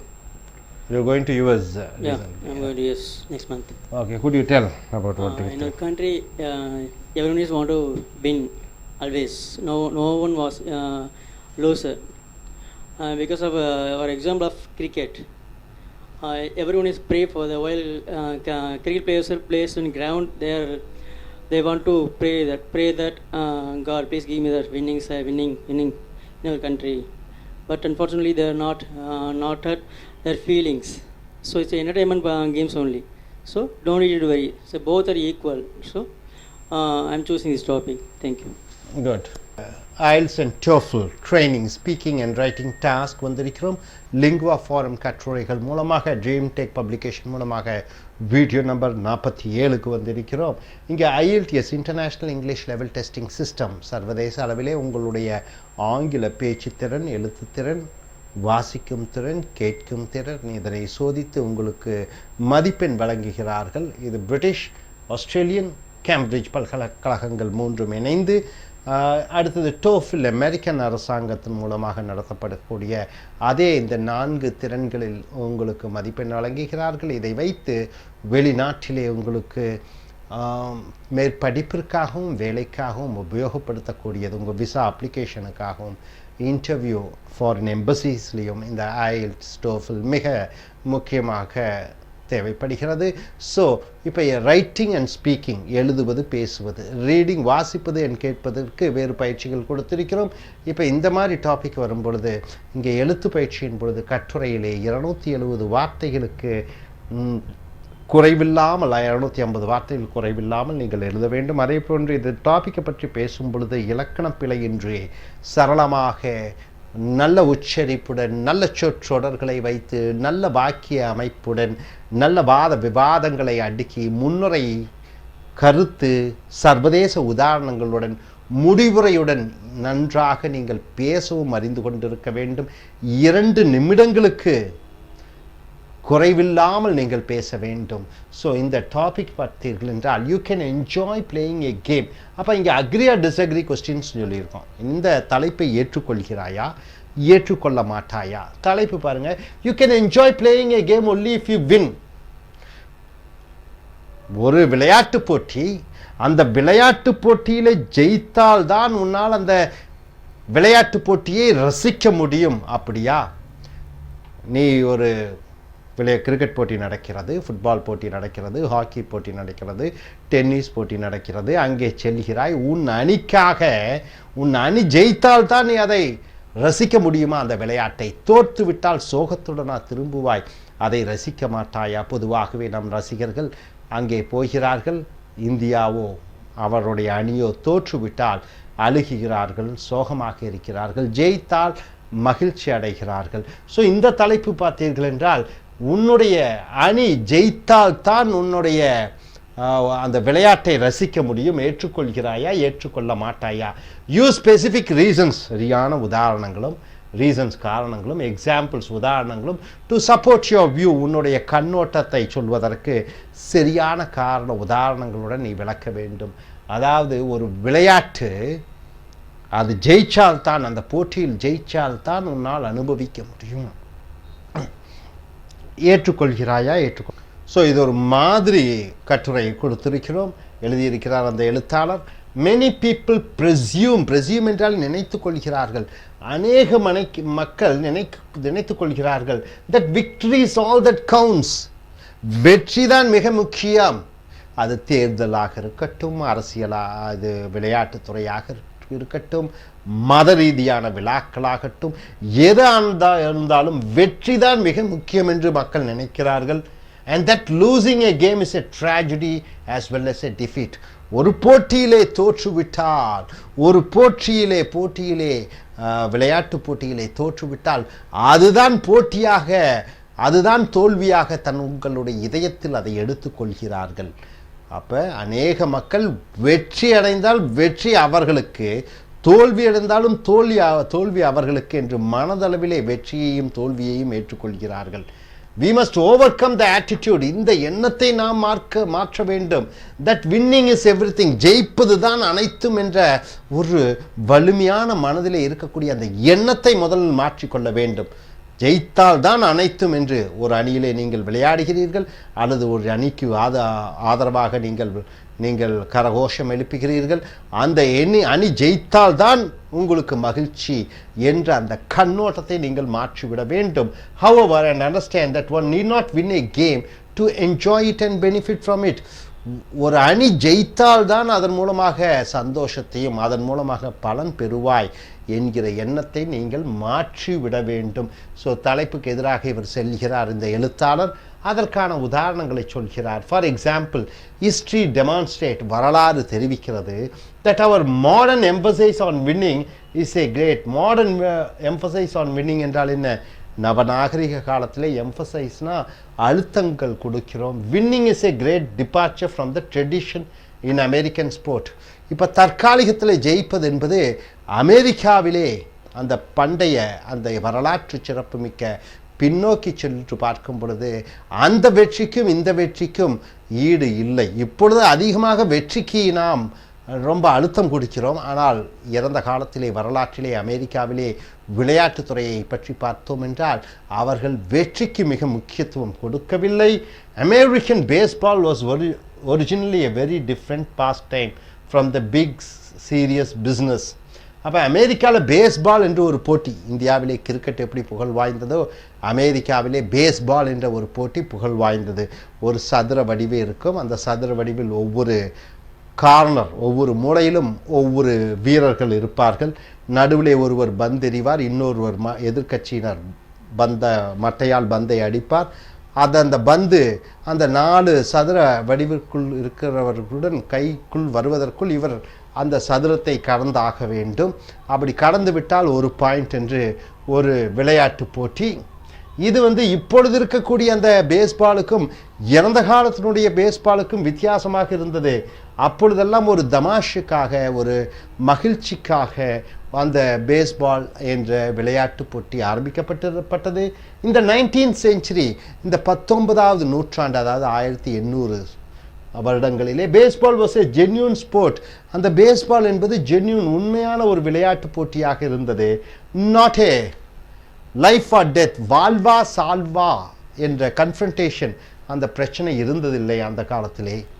No one was really upset at losing, யாரும் தோற்று விடுவதால் மனது வெறுத்து விடவில்லை. Nor was the victor arrogant and elated, அந்த ஜெயித்தவன் திமிருடன் தலைக்கணத்துடன் இருந்ததும் இல்லை. ஸோ அடுத்த paragraph, then baseball was governed by a more reasonable set of priorities. அடுத்ததாக அந்த பேஸ்பால் விளையாட்டு என்பது ஒரு சில முக்கியத்துவங்கள் கொடுத்து அது நடத்தப்பட்டது. வின்னிங் வாஸ் நெய்தர் எவ்ரிதிங், ஜெயிப்பது தான் அனைத்தும் என்று இல்லை பேஸ்பாலிலே. not the only thing, அதுதான் ஜெயிப்பது தான் மிக முக்கியம் என்று பேஸ்பாலில் இல்லை. it was almost incidental to the game which was truly a game and not at a deadly serious conflict. அது மிகப்பெரிய ஒரு போட்டி, வாழ்வா சாவா என்ற போட்டி போன்று இருக்கவில்லை. ஸோ அடுத்ததாக, can people today imagine a time when the purpose of a game was not exclusively to win? இன்று யாராவது நினைத்து பார்க்க முடியுமா ஒரு விளையாட்டு என்பது ஜெயிப்பதை தவிர வேறு ஏதாவது இருக்கிறதா? அப்போ இப்போ can people today imagine, இன்று மக்கள் நினைத்து பார்க்க முடியுமா a time when the purpose of a game was not exclusively to win?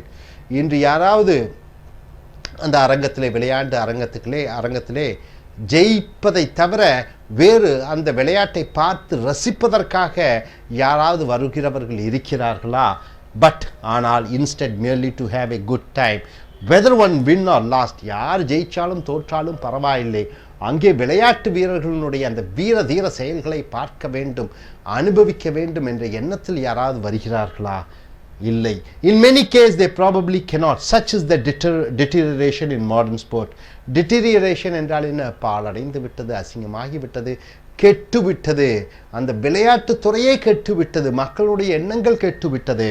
ஏனென்றால் அவர்கள் ரசிக்க செல்வதில்லை, ஆனால் அதை வாழ்வா சால்வா என்கிற ஒரு வாழ்வாதார பிரச்சனையாக எடுத்துக்கொள்கிறார்கள். and in us therefore we need to remember, நாம் ஞாபகம் வைத்துக் கொள்ள வேண்டும், that a game is worth playing even one might lose. ஒருவன் விளையாட்டிலே தோற்றாலும் கூட அதை அனுபவிக்க கற்று தெரிந்திருக்க வேண்டும். ஸோ நவநாகரிக காலத்திலே கோடிக்கணக்கான மக்கள் இந்தியா போன்ற நாட்டிலே 100 கோடி பேர் இருக்கிற இடத்திலே 70 கோடி மக்கள் கிரிக்கெட் பார்க்கிறார்கள்.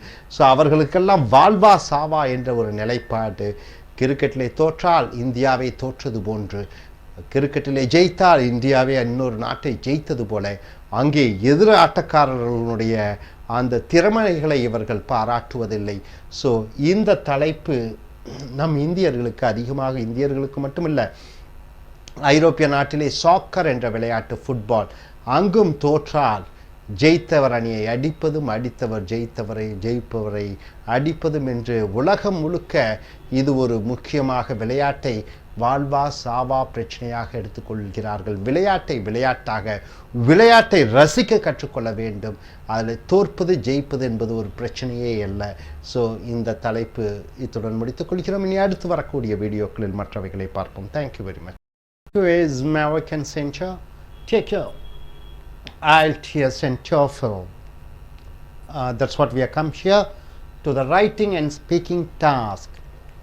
Lingua Forum essays we have taken from these essays. Dream Tech is the publication. Video number 48 we have come. So International English as Level Testing System and TOEFL test on English as foreign language, an international test which checks your reading, writing, listening and speaking abilities, and they give a score. And with that score, yes, of course you can go abroad for your higher education, and you can go for a job. And not only that, even for visas it's highly useful. And coming here, these type of questions they'll be asking you for writing and speaking. So agree and disagree questions. So two types of questions are there, agree and disagree type questions. So under this, a topic is given here.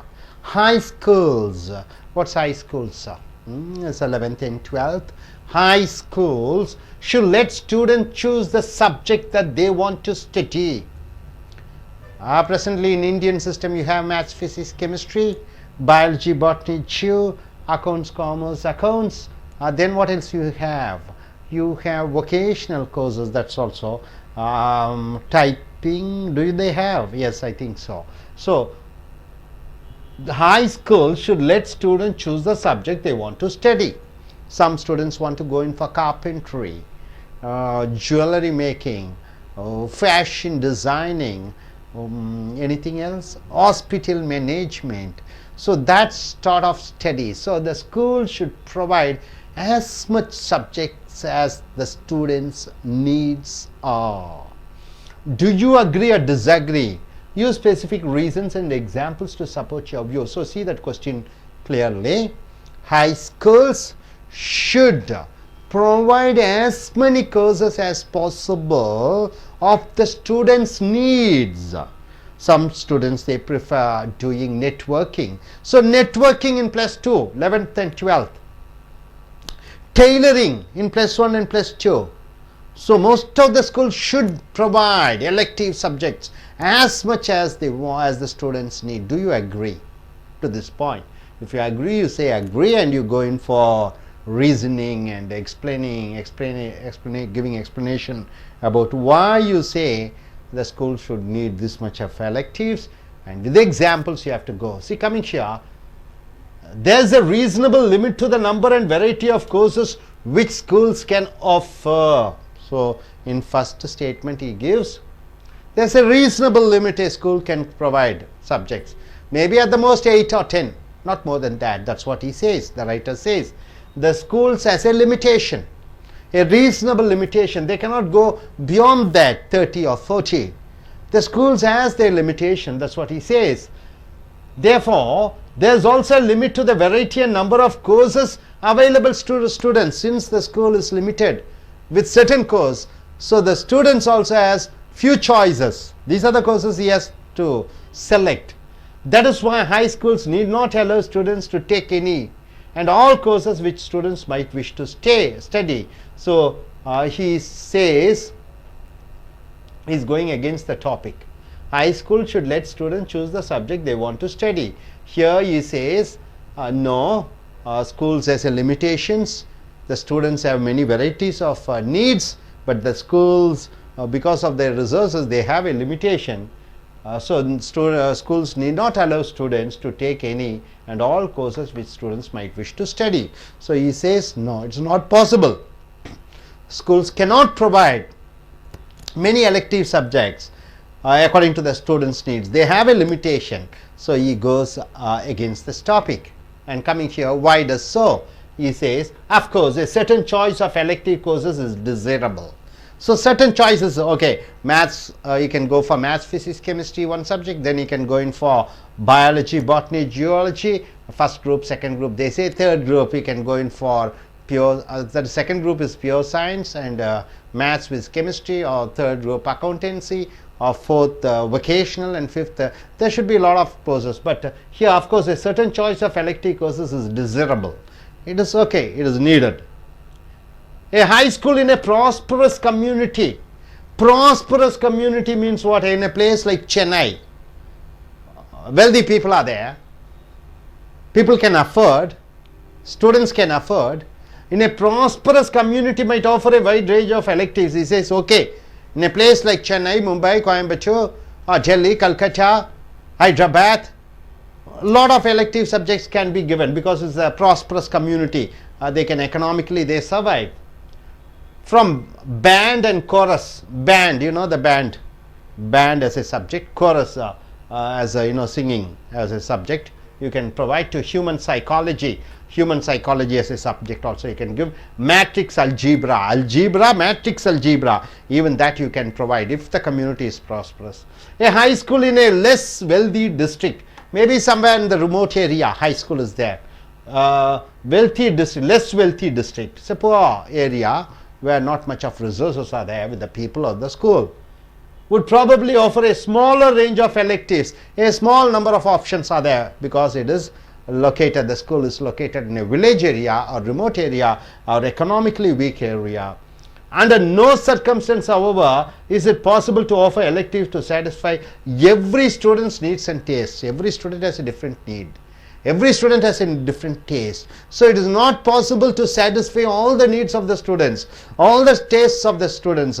So the author, the writer over here, he says the schools has a limitation. They cannot provide as much electives as possible for the students because there is a limitation. But he also says if the community is rich and prosperous, there you can have many elective subjects. But an area which is less prosperous, there's no other choice but have a limited number of options. So he also says, so whatever it is, the students, for all the tastes and preferences of the students, the school cannot increase the elective subjects. That's what he says. And coming here, moreover, if the student has the means to study a subject, see, for example, he needs to learn carpentry, he needs to learn music, he needs to learn dance.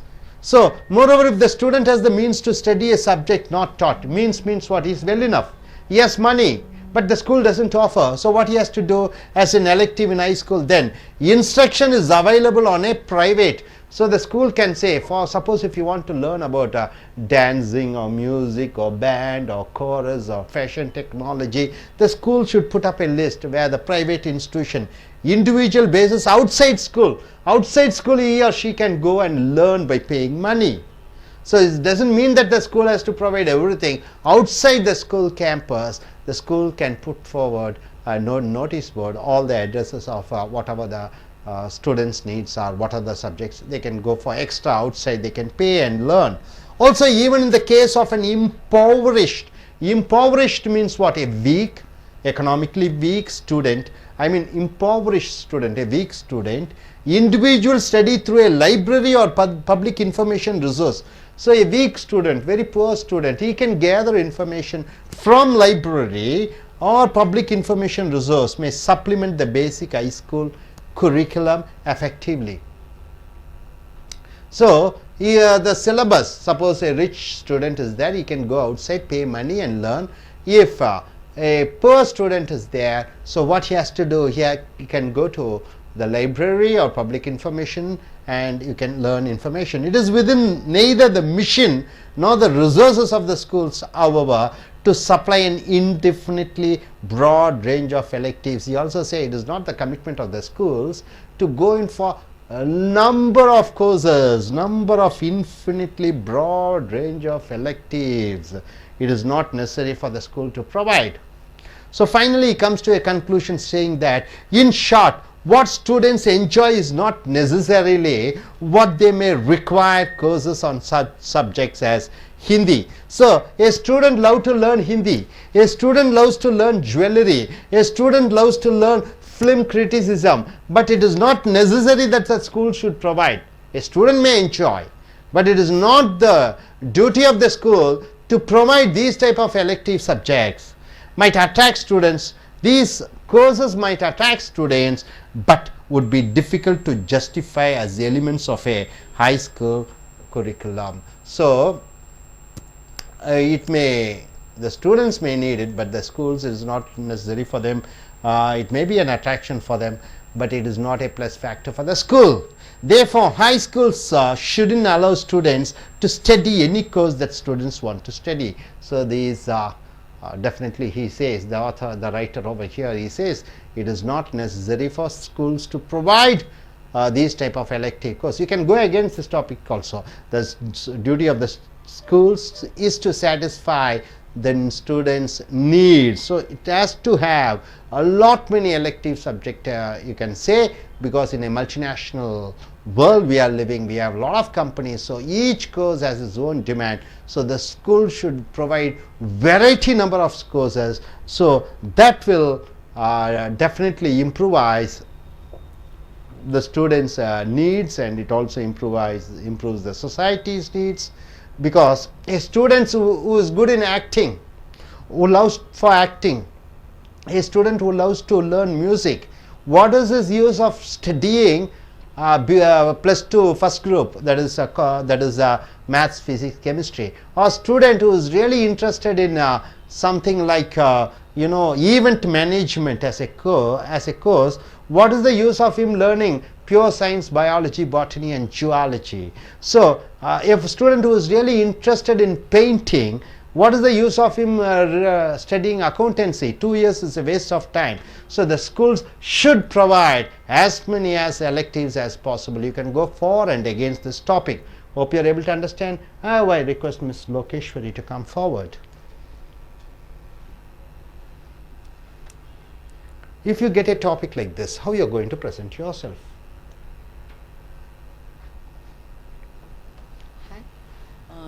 Today we are talking about the topic high school should let students choose the subject that they want to study. Do you agree or disagree? I go with an agree points. Okay. Those days the students will go for the to learn about the things, what's the max and the things. But everyone will go with their family business. So the family subject will be taught by the family members. But nowadays the students are moving to different values and different subject. So they want to choose their own passions of the subject. So they're moving on to their interested like in filmmaking or in fashion technology, or they go with dancing, or many opportunities they are having nowadays. So they want to choose in that field and they want to work hard in that field. So in high school they need to provide all type of subjects to choose the their own interest and passions way of working styles.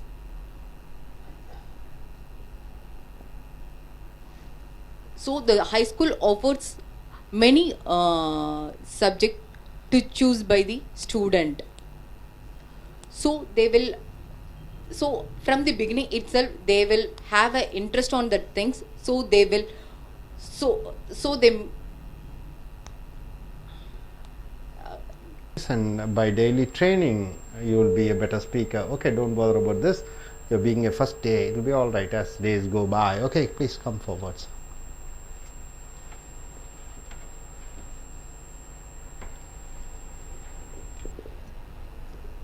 I'm Sindhu. I agree this topic. In our country, education is going good and improve a lot.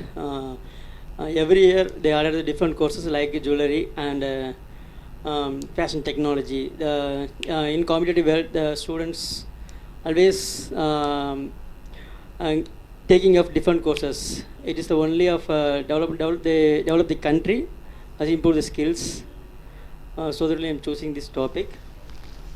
Thank you. Sir, yes, please come forward, Ms. Vishnupriya. So, going to take your IELTS examination next month. So, what is your views about this topic? When you get a topic like this, how you are going to speak?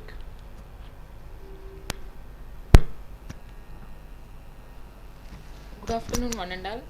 I disagree this topic. High school students should select a subject is not important. Why? Because that high school level it's normal. They learn all the subjects. They learn all these things. In case they select the subject, they concentrate only that particular subject only. They don't know about the science. They don't know about the social. They don't know about the maths like that. They choose only that particular only. They go that way. In case that high school is not a just only that particular time, they don't know about that. After a high school level, the age is some maturity age. In that age you can learn, you can get success. But in high school age you can learn that particular technical subjects. If you take this engineering different courses are there, CSE, EC, electronics and computer science and electrical science. That particular subjects you learn in high school level, it's very difficult to understood. The student didn't understood clearly. So after high school level only they that subjects they understood. So that's why I disagree this topic. So thank you. International English Level Testing System, TOEFL test on English as foreign language. இந்த சர்வதேச ஆங்கில பரீட்சைகள் உங்களுக்கு மதிப்பெண் அளிக்கிறார்கள். உங்களுடைய பேச்சாங்கிலம், உங்களுடைய எழுத்தாங்கிலம், உங்கள் காதுகளிலே மற்றவர்கள் அமெரிக்கர்களும் கெனடியனும் யூரோப்பியன்ஸும் பேசக்கூடிய ஆங்கிலத்தை புரிந்து கொள்ளக்கூடிய ஆற்றல், வாசிக்கக்கூடிய ஆற்றல், கட்டுரைகளை வாசித்து கீழே கொடுக்கப்பட்டுள்ள கேள்விகளுக்கு பதிலளிக்கக்கூடிய திறன்களை சோதித்து சர்வதேச அளவிலே ஆங்கிலத்திற்கு எவ்வளவு மதிப்பெண் பெறுகிறீர்கள் என்று பார்க்கக்கூடிய பரீட்சை I.E.L.T.S British oriented, TOEFL American oriented பரீட்சைகள். ரைட்டிங் அண்ட் ஸ்பீக்கிங் டாஸ்க் வருகிறோம். இங்கே லிங்குவா கட்டுரைகள் மூலமாக ட்ரீம் டெக் பப்ளிஷிங் அச்சகத்தினுடைய கட்டுரைகளை எடுத்து நாம் பார்க்க போகிறோம். Video number 48. High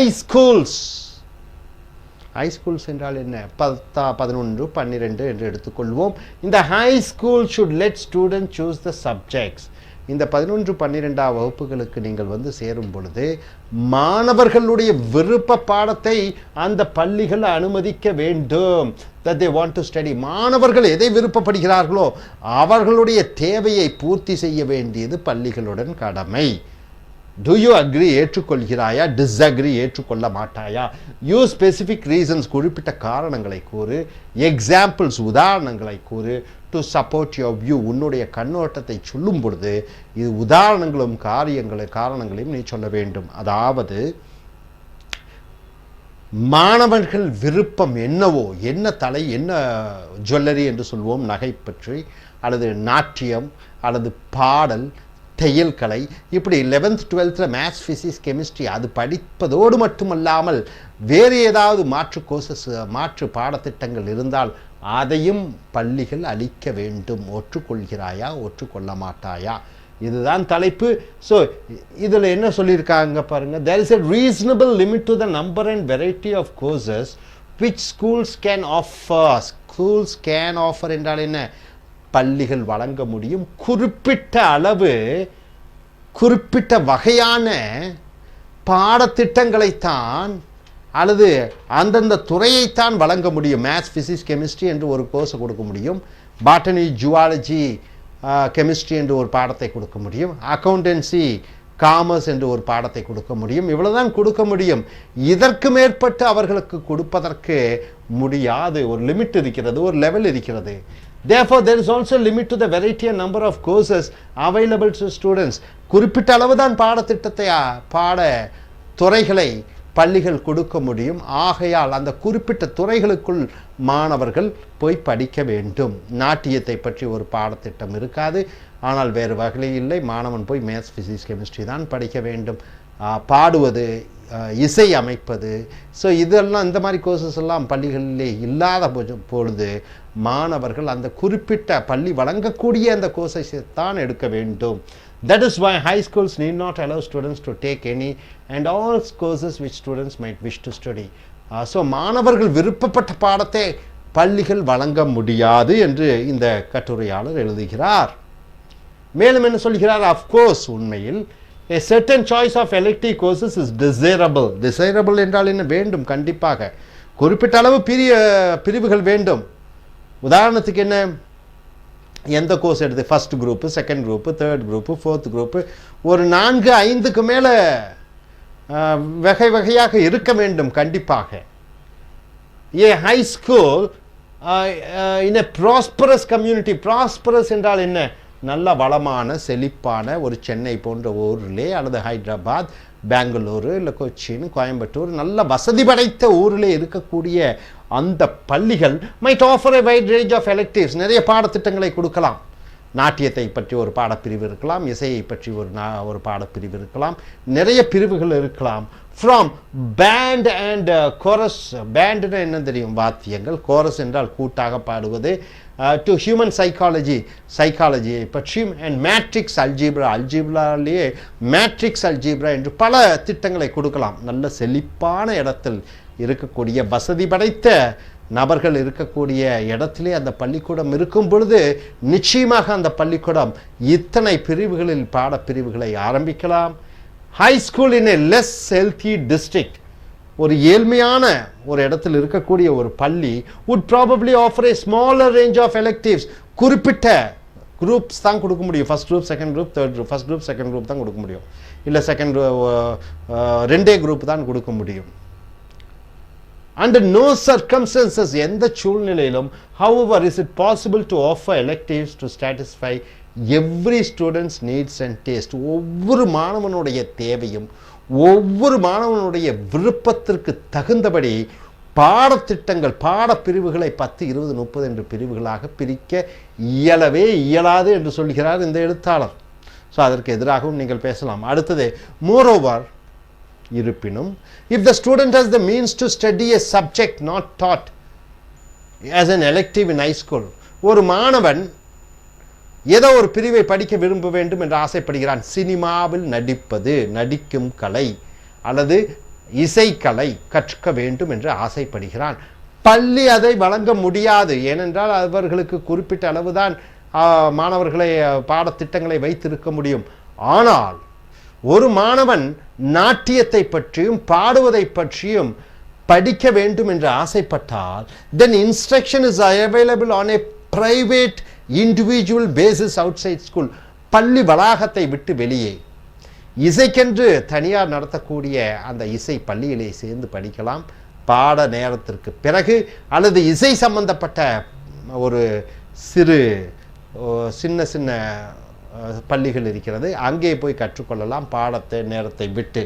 also even in the case of impoverished, அதற்கு வசதி வேண்டும், வசதி இல்லாதவர்கள், impoverished என்றால் வசதி இல்லாதவர்கள் மாணவன் இண்டிவிஜுவல் ஸ்டடி த்ரூ ஏ லைப்ரரி, அவன் நூலகத்திற்கு சென்று அந்த துறையை பற்றி நன்கு படிக்கலாம். or other public information resources may supplement the basic high school curriculum effectively.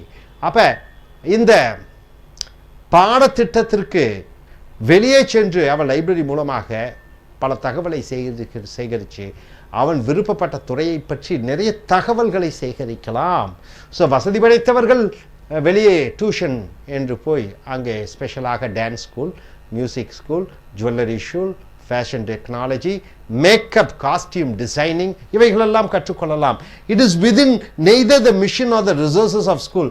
Mission என்றால் என்ன? ஒரு கல்வி, ஒரு பள்ளியினுடைய கொள்கையோ, மிஷன் என்றால் கொள்கையோ, ரிசோர்சஸ் என்றால் என்ன? அவர்களுக்கு இருக்கக்கூடிய வளங்களோ.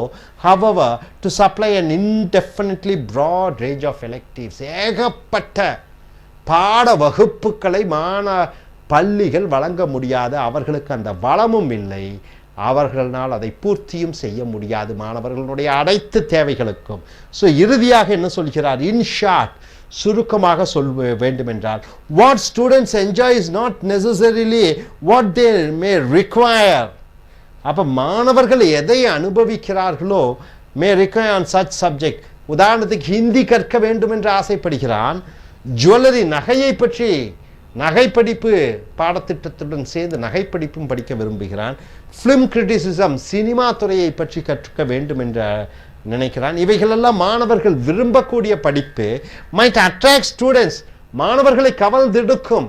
அவன் மேத்ஸ் கற்பதற்கு பதிலாக இசை கற்பதைத்தான் விரும்புவான், பிசிக்ஸ் கற்பதற்கு பதிலாக டான்ஸ் சினிமா சம்பந்தப்பட்டதை படிக்க விரும்புவார், பயாலஜி படிப்பதற்கு பதிலாக ஃபேஷன் டெக்னாலஜியை அவர் விரும்புவார். ஆக அவர்கள் விருப்பத்திற்கு தகுந்தபடி இந்த பள்ளிகள் அந்த பாடத்திட்டத்தை அமைக்க முடியாது. அவர்கள் அதிகமாக விரும்பக்கூடிய அந்த படிப்புகளை பள்ளிக்கூடம் நிச்சயமாக வழங்க முடியாது. But would be difficult to justify as elements of a high school curriculum. Therefore, high school should not allow students to study any course that students want to study. அப்ப மாணவர்கள் இந்த பாடத்தை தான் விரும்பி எடுக்க வேண்டும் என்று ஆசைப்பட்டால் அந்தந்த பாடங்களை வழங்க வேண்டிய அவசியம் பள்ளிக்கு இல்லை என்று இந்த எழுத்தாளர் சொல்கிறார். மேலும் நீங்கள் இப்படியும் சொல்லலாம், கண்டிப்பாக பள்ளியினுடைய கடமை மாணவர்களுடைய தேவை, மாணவிகளுடைய தேவையை பூர்த்தி செய்ய வேண்டும். அவர்கள் விரும்பப்படுகிற பாடத்தை தான் இந்த பள்ளிகள் வைக்க வேண்டும். விருப்பமில்லாத பாடத்தை அவர்களுக்கு மேல் திணிக்கக்கூடாது. ஸோ அப்படியும் நீங்கள் போகலாம். ஏனென்றால் இன்று என்ஜினியர்ஸ், டாக்டர்ஸ், லாயர்ஸ் இதுதான் 3 தான் துறைகள் இல்லை, தொழில்துறைகள் இல்லை. பல ஆயிரம் தொழில்கள் இருக்கிறது இன்னைக்கு. ஈவெண்ட் மேனேஜ்மெண்ட், நகை சம்பந்தப்பட்டது, நாட்டியம், சினிமா சம்பந்தப்பட்டது, பத்திரிகை சம்பந்தப்பட்டது, ஜேர்னலிசம், இவைகளெல்லாம் இந்த ஹைஸ்கூலில் எலெக்டிவ் சப்ஜெக்ட்ஸாக இல்லை. இதையெல்லாம் கொண்டு வரலாம், தாராளமாக கொண்டு வரும் பொழுது அப்படியும் நீங்கள் பேசலாம். மாணவர்களுடைய எதிர்காலம் பிரகாசமாக இருக்கும். இல்லாட்டி அந்த 2 ஆண்டு காலம் 11th 12th அவன் படிக்கிற அந்த பாடங்கள் கெமிஸ்ட்ரி, மேத்ஸும் ஃபிசிக்ஸும் அவன் நாட்டிய டான்ஸராக விரும்பினா இந்த 2 ஆண்டு காலம் அவனுக்கு அந்த கால நேரம் விரயமாகிறது. ஸோ நீங்கள் அப்படியும் சொல்லலாம், எப்படியும் சொல்லலாம். அது உங்களுடைய வாதத்தை எடுத்து வைக்கக்கூடிய முறையிலே நீங்கள் சொல்ல வேண்டும். அதற்கு அறிமுக உரை, இடையிலே முக்கியமான கருத்துக்களை தொகுத்து வழங்கி உதாரணங்களுடன் காரணங்களுடன் சொல்லி இறுதியாக முடிவுரைக்கு நீங்கள் வர வேண்டும். ஸோ இனி அடுத்து வரக்கூடிய வீடியோக்களில் அடுத்த விவாத தலைப்பை பார்ப்போம். Thank you. American I.E.L.T.S and TOEFL Training Center. What you come here is I.E.L.T.S and TOEFL Writing and Speaking Task Developing class. So here we have taken the essays from Lingua Forum Essays, and it's the Dream Tech publication, and we have come here to the video number 49. So as you know, I.E.L.T.S International English Level Testing System, it is British, and the examination and the scores you get, so according to the score, like they check your skills in reading, writing, listening and speaking, each 9 marks, and finally they average into 9, and whatever the score you get, it is your international score in English. Based on this score you get admission. If you take an academic examination, you get an admission in either of the English speaking countries, in universities, or if you get a score in general, you can go for a job employment anywhere in English speaking countries. So TOEFL is American based, same type of reading, writing and listening, speaking.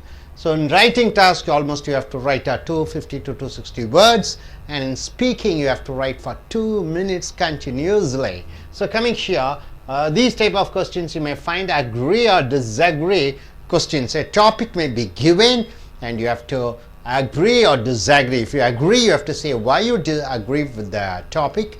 You have to state the examples, the reasons, introduction, conclusion with international examples. That will be better, because being a I.E.L.T.S international examination and TOEFL being an international examination. So here the topic is being a member of a group. Being a member of a group is preferable. Where do you use the word preferable? Either when you want to choose one or this or that. So you are using preferable, the word. Being a member of a group is preferable to being the group's leader. Do you agree or disagree with this statement? You have to use specific examples and reasons to support your view. Being a member of a group is preferable. What do you mean by that? Say you have a lot of parties, Congress, BJP. In America you have Democratic and Republic parties. So being a member of the party is good, or being a leader of a party is good? Obviously, what do you choose? So this is the topic which you have to choose. If you choose yes, being a leader is fine, then you have to say the reasons why you think that being leader is good. Suppose if you choose no, being a leader is not that appreciable, let me be a member, then you have to say the reasons why you choose to be a member rather than to be a leader, with examples and facts you have to say. So coming here, see the essay starts like this, the essay writer writes like this: does leadership of a group rather than mere membership in the group. So he asks a question: does the leadership of a group or mere membership in the group necessarily confer any advantage on the leader? So being a member and being a leader, being a leader, does it give any advantage? The answer, he says, now I believe is no, for several reasons. So he says being a leader doesn't provide you any advantage. It's better to be a member. So he is saying, he is going for the topic, saying that being a member is highly preferable than to be a leader. The advantage what a leader gains is not much compared to being a member. So he says with a reason. What's the reason? With the example. First, he says a leader's responsibilities. So what is the real leader? Leader definitely has a responsibilities. He has to lead the group. He has to lead the team. So he has to lead the members. So leaders' responsibilities will involve much work and attention, definitely, isn't it? So the leaders, as they have much responsibilities and they have to do much work. The duties of a leader may include anything and everything, A to Z, everything and anything. That's the duty of a leader. From chairing meetings, he has to attend the meetings of the group, to assuming responsibilities for his finances, very important. Any group cannot sustain without money. So he has to chair the meetings and should take care of the finances of the whatever the group he leads. So a lot of responsibilities are there. The leader must serve as a spokesman for the group, in a team, for a party, for an organization. A leader should speak on the basis or in charge of or on behalf of a group or a team. A leader sometimes must impose order on unruly members of the group. Sometimes the group, the members who are working under him, the members who he is leading, they may have some unruly behaviors they may do. So who's in charge? It is the leader who's in charge. And even eject individual members who refuse to abide by the group's rules. Somebody who's not ready to accept the group's rules. The leader's duty is to see that the particular member is ejected, removed. Such duties can be unpleasant. Sometimes it may be very unpleasant. You are a leader of a group of thousands of people or lakhs of people or hundreds of people. So some of the members may unruly behave. They don't follow the group's principles and values. Then what you have to do, you have to remove them. As you remove them, what will happen? It may bring unpleasant unpleasant and burdensome. It is a problematic. So he says in the first paragraph, he says, of course, the leader has a lot of responsibilities. He is the spokesman.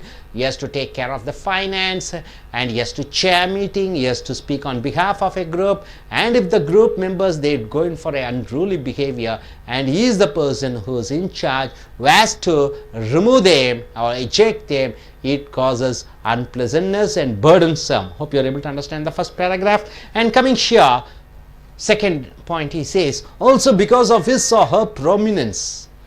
So suppose her prominence, if a lady heads a team, lady heads an organization, if a lady heads a party, or a man, whoever it is, whether it is a male or a female who heads the party. For example, Sonia Gandhi was heading Congress government, and now Obama is heading his party in America. So whether it is his or her prominence, whoever is prominent member, the leader becomes the focus of public attention. So the leader is all the focus are on the leader and not on the members. Sometimes highly critical attention, they will concentrate very much on the leader. The leader may be assigned blame for problems which he or she did nothing to create. So the leader may be blamed because of her or his team, the group people, who may indulge in illegal activities, and she or he will be blamed. The leader will be blamed. The leader may have to decide upon all these issues to one extent or another. So the leader has to think about all these things and then take responsibility for us or her decisions. So after that, he or she, the leader, should take decisions, and he or she should abide and take responsibilities for the decisions which they make. These are only a few of the burdens of leadership. Leadership problems, negativeness of leadership, these are some of the problems and must be considered before one decides to seek a leader's role. To take a leader's role, one has to decide. So leadership may bring with it a gratifying kind of respect. Of course, no doubt about it. Being a leader, people respect, the community respect, the society respect. Of course, being a leader, the society will respect. You get the attention, you get the respect from the public. But it also can bring a leader into disrepute. It can also bring a bad name for the leader when things go wrong. When things are going right, it's fine. The leader is appreciated. The credit goes to the leader. But something goes wrong, and who's blamed? It is always the leader who is blamed, and it brings a disrepute, a bad name for the leader. One may be praised and honored one day. One day they may praise.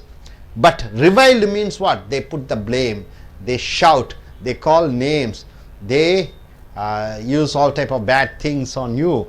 Reviled and outside the next. That is why it is much better to be an ordinary member than a leader.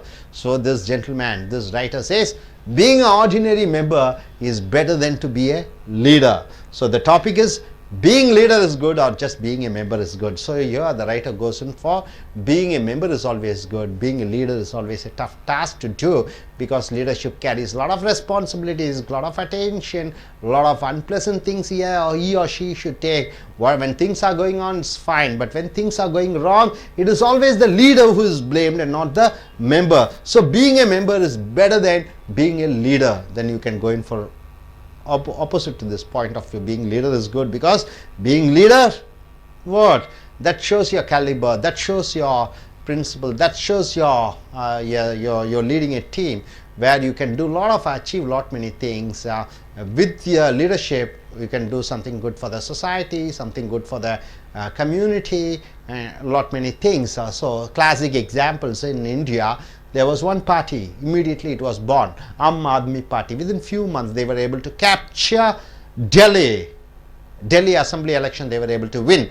They were able to compete with the national parties like BJP and Congress, and the leader was called, his name was Kejriwal. He was assigned the responsibility of being the leader of Aam Aadmi Party. Of course, he was shouted, he was slapped, he was blamed for all the decisions which he has made, for all the wrongdoings of the members.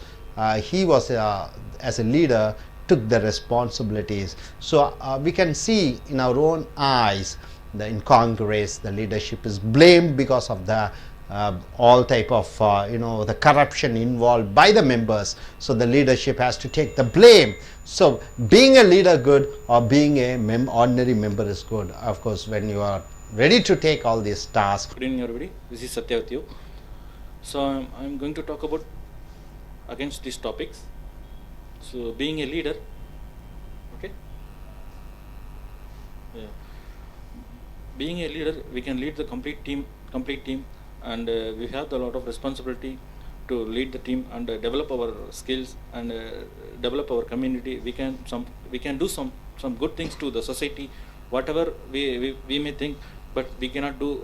We are not that position. If you are leader, you can think in the like good things in the right way. So that is why I always agreed to the better than member, we can lead the team. For example, like in New Delhi, like two peoples are Congress and BJP are more powerful. Even though when Aam Aadmi team has come and successfully they went in the state level. So his name is Mr. Kejriwal. So like many people, sir, even though we got the freedom of India because of Gandhi leading the Gandhi as a leader, Gandhi has led in perfectly, and we got the freedom. So that's why my point of view is the leading is very good things, and we will get many things, and we will get more benefit. So I agree with these topics. Thank you. Stop. Forward and just deliver a speech. I am Sandil. I support the supporter side only. This is safer side only. Supporters is going to safer side. Leaders have much responsibilities, so we can't go there.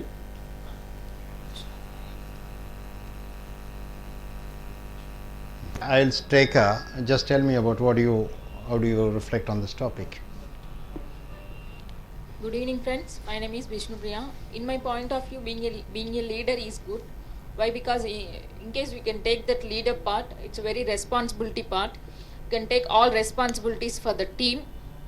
You can learn all the things, how to lead the team, how to lead the people, how to guide the team members. It's very important. In my BE education, in that final year, I'm taking one project. In that project, I'm the leader.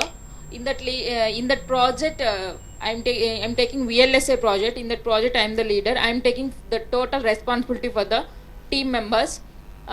It's one of the good quality, how to develop maintain the team, these and all. And a lot of, compared to team members, leader learn more.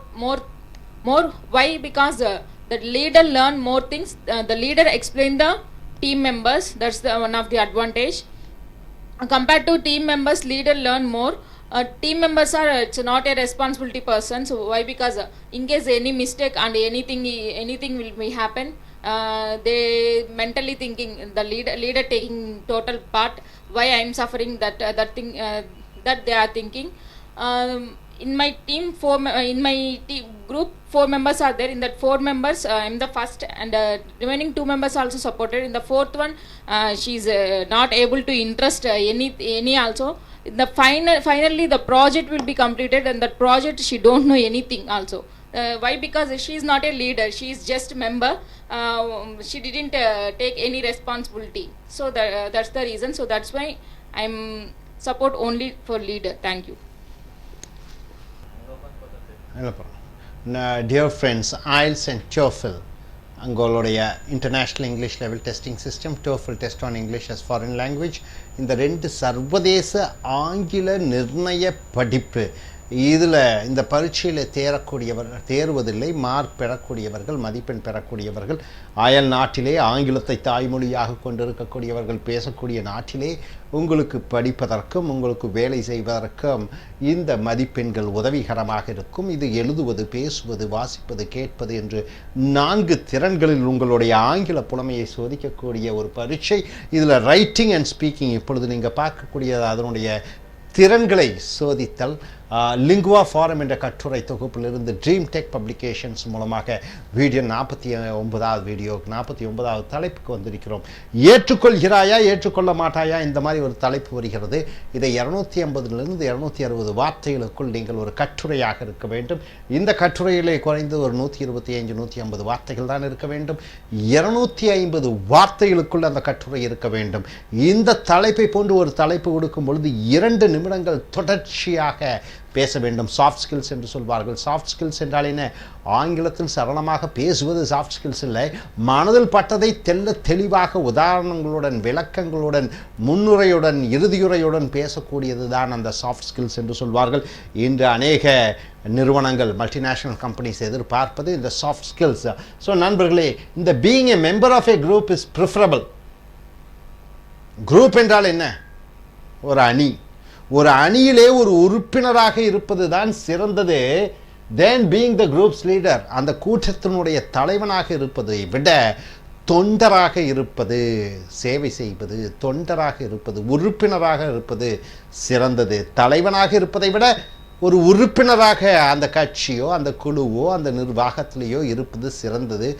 தலைவர் பதவியை ஏற்கக்கூடாது என்று இதில் கொடுத்துருக்கிறோம் தலைப்பு. அதற்கு நீங்கள் இல்லை, தலைவராக இருப்பது தான் சிறந்தது அல்லது உறுப்பினராகத்தான் இருப்பது சிறந்தது என்று 2ல் ஏதோ ஒன்று தலைப்பிலே நீங்கள் உங்களுடைய கட்டுரையை எழுதலாம் அல்லது பேசலாம். Do you agree or disagree?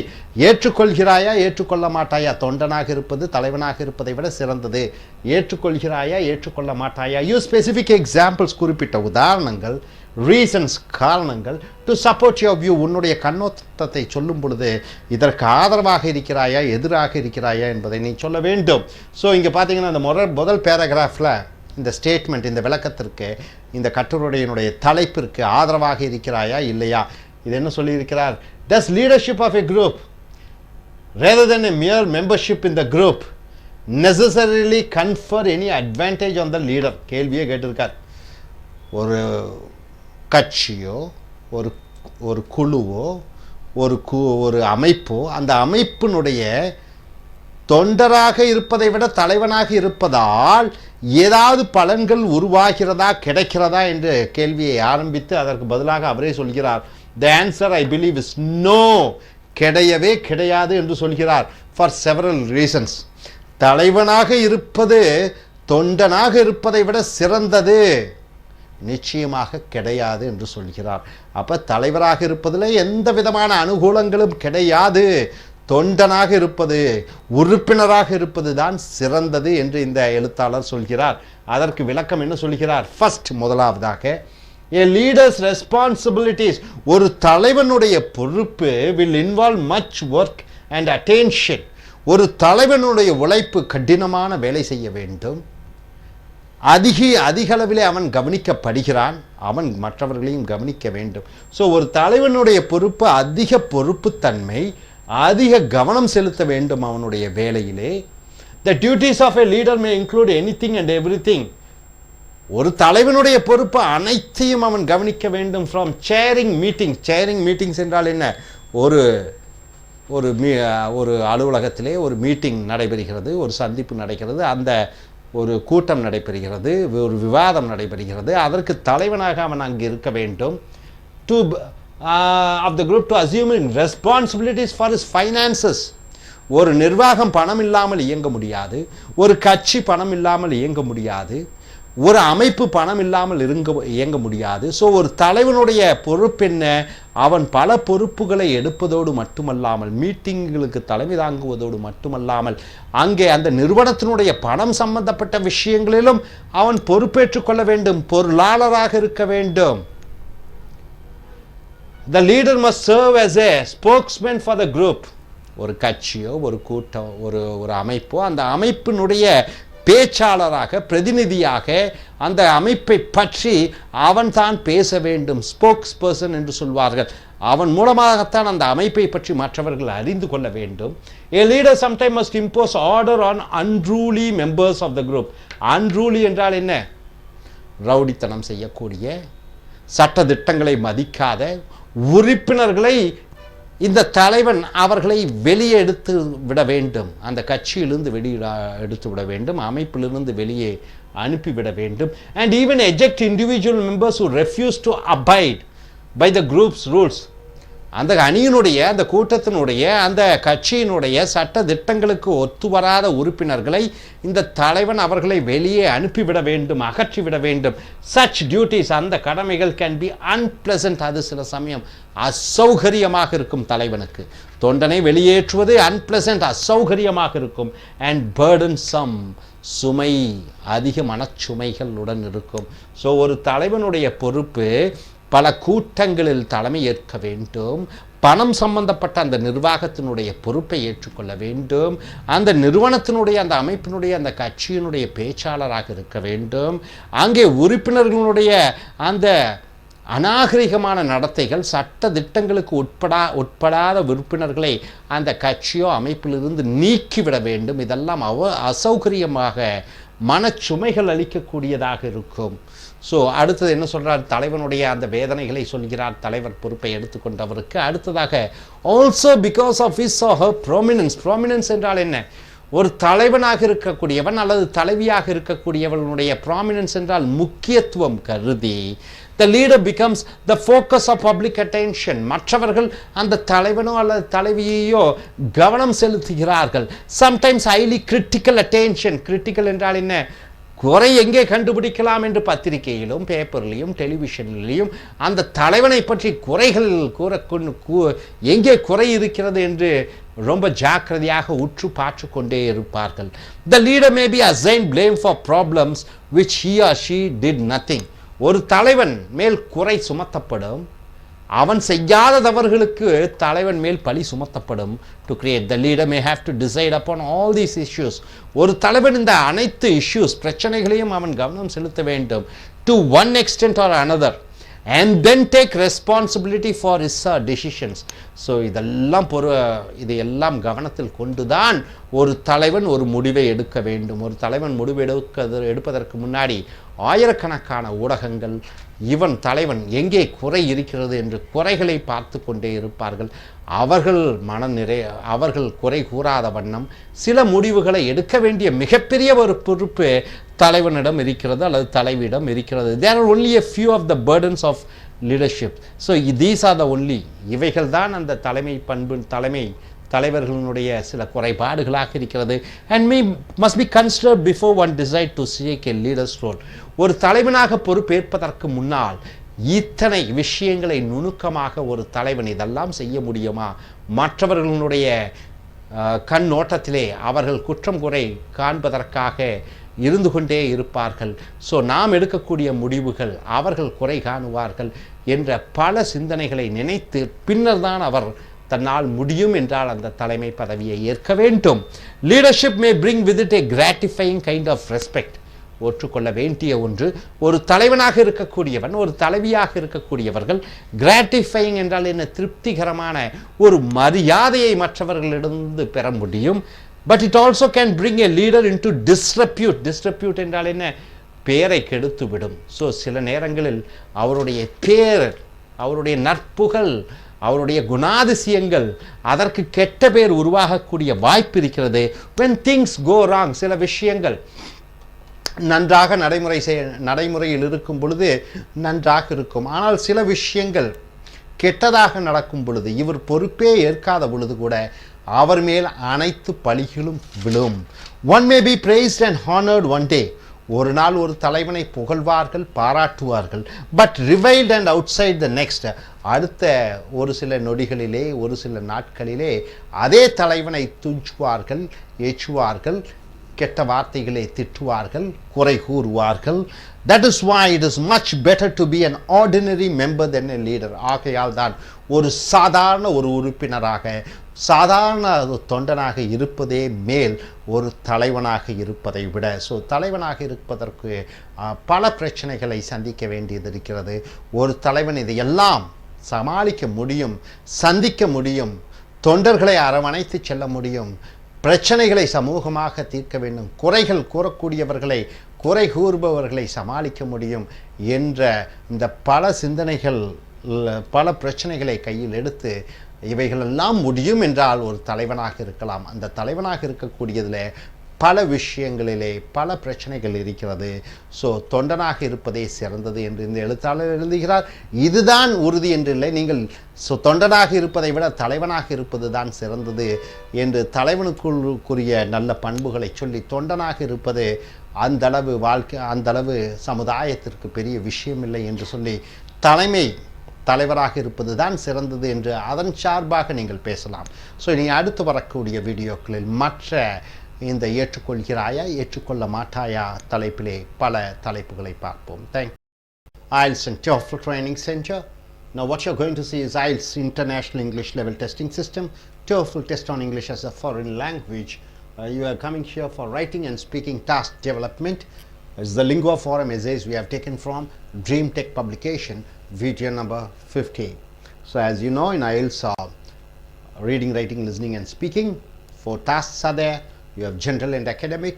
So academic, you go for further studies to English speaking countries, and general, you want to go for a job in English speaking countries, you have to get a score. So out of 9, so each skill testing, they have given 9 marks. Out of 9 marks, what is the score? You score. It is the assigned mark for your skills. So here, agree or disagree questions. You may get a question type like this, agree or disagree type question. So you must write nearly 250 to 260 words.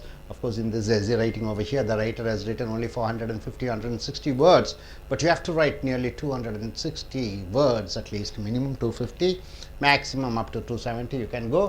When you get a topic like this for your speaking task, you have to speak for 2 minutes continuously. So your grammar is checked, your voice, the tonality is stressed, just checked, your intonation is stressed, checked, and what is that, how orderly you present your argument.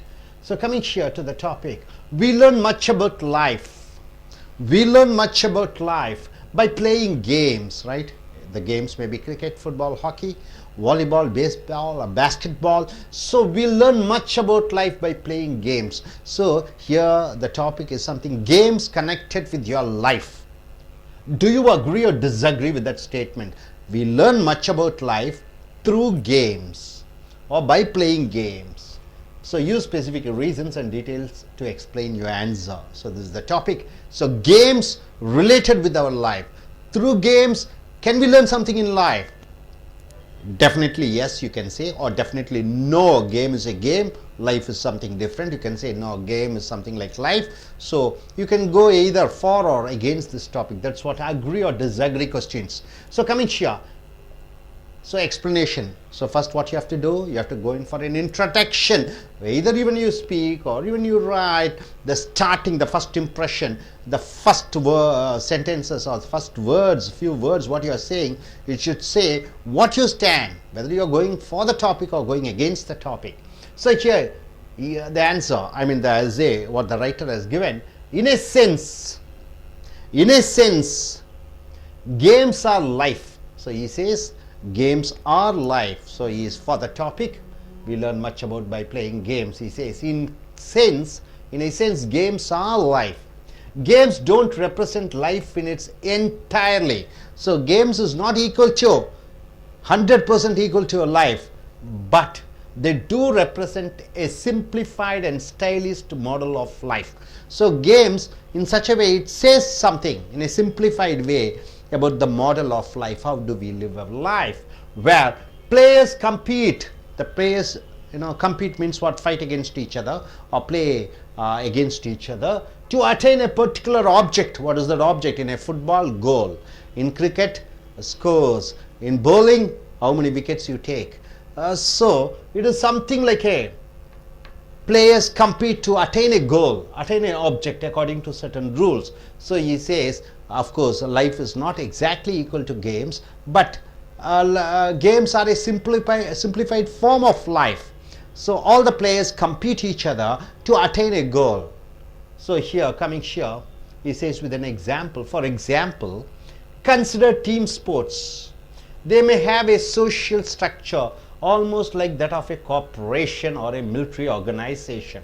He says to take an example of a sports. It is something like a military organization, like a company, like a office. Like, for example, with a boss. In a company, a boss is there. In an organization, boss is there. In a school, a principal is there. In a home, father is there. Like that. A boss or captain giving orders to other team members. So the head of the family gives orders to the team member, to the family members. So the head of an organization, he gives order to his employees. A military man, an officer, gives orders to his the assistants. So like that, in games, on sports, the team leader orders his members to do this and that. There may be a police official. There may be a police official whose job is to make sure rules are not violated. So head of an organization is like a team head or the captain of the team. So the people who are working under him are like other players, captain like Dhoni and his team players, like that. A policeman will be there. Two teams are competing each other under the heads of two captains. Like that. In society we have policemen. Policemen's duty is to what? To see the rules and regulations are followed by the people. Like that, an umpire will be there checking whether this sportsman is playing well or doing any foul. So whose job is to make sure rules are not violated? Whose job? The policeman's job. In games, it is the umpire's duty to see that none of their players violate the rules, and any violations are penalized. So if a bowler bowls no balls, he will be given disqualified. He will be asked to give one more ball. He has to bowl one other ball, or one other run is given as an extra. So in football, if a player makes fouls, he will be given cards. Like that, in real life, policeman puts fine on us whenever we trespass the rules. In short, games are practiced for the much broader game of life. So he says games is something like it's a much broader than the game of life. Thus playing games can be education in life's rule book and practices. So playing games, it is like an education in life's rule book. So the writer goes in for saying that games and life almost same, and not entirely same, but something, a simplified model of life is a game. There the umpire is there, competing players are there under the captain, the team players play, just like how an organization headed by, say for example, Reliance or Infosys, head of the Infosys Narayana Murthy and Wipro Premji. So two players are there. There are certain rules and regulation where they have to follow certain rules, and who monitors the rules and regulations? It is the policeman. So like that, in games it is the umpire who is monitoring who's trespassing, who's breaking the laws, and if they break the rules, he will be fined. In real life, here in playing games, it is the umpire who fines the players. So in the first paragraph, second paragraph, he says like that. In the second paragraph, this is one reason, this is the main reason children spend so much of their time playing games. That's the reason why the children, they play games, they love games, though not yet ready for the complete responsibilities of adults. Adults have responsibilities, but children, they play in a small way with two members and two teams and fighting each other.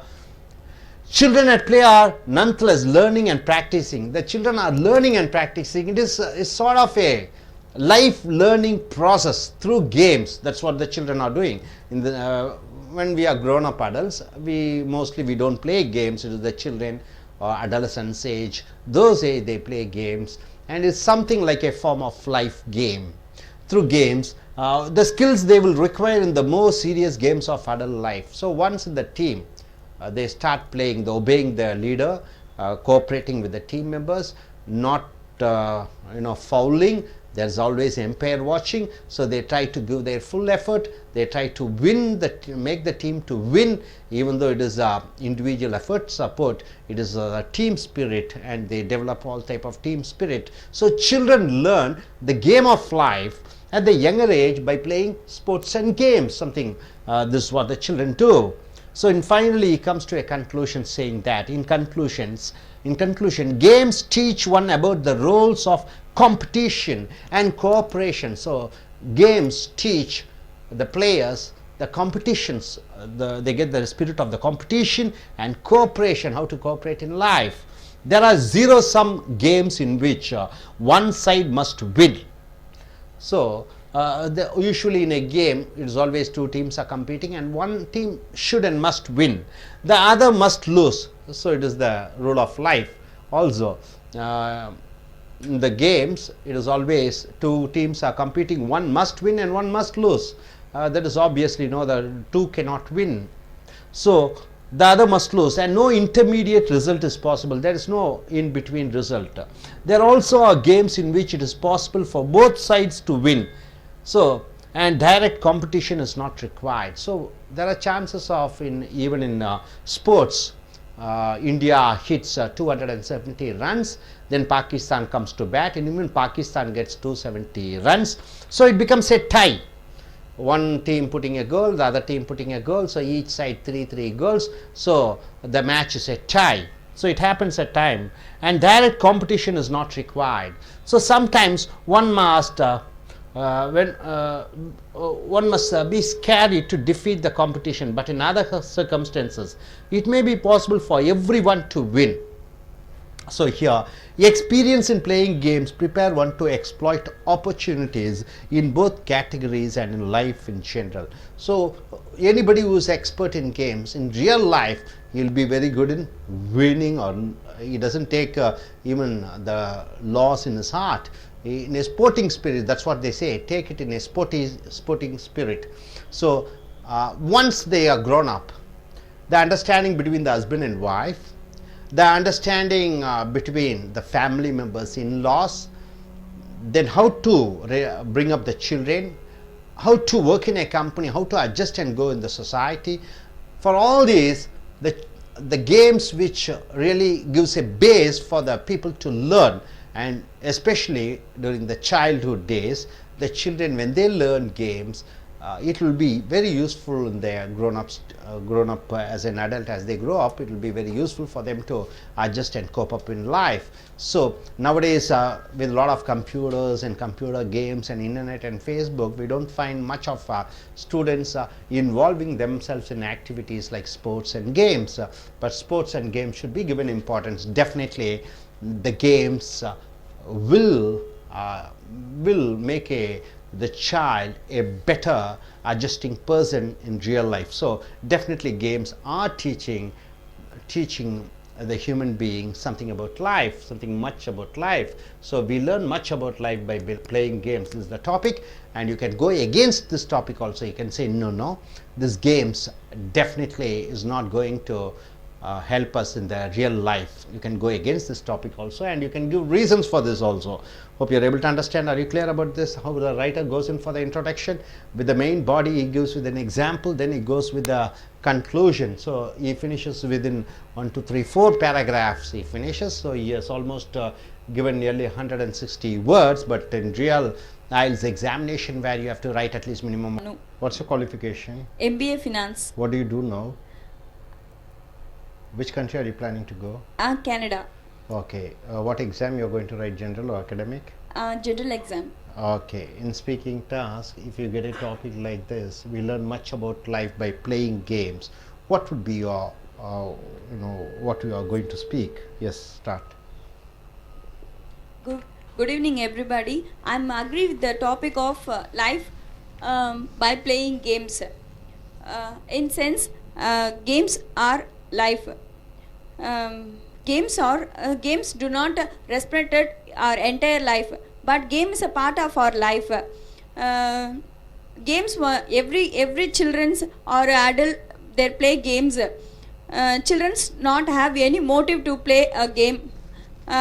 Children are not think much about games, but adult are think about more about to achieve a goal to play games.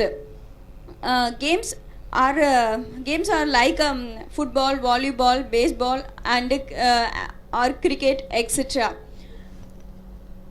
etc. Games and the players are under the control of the captain.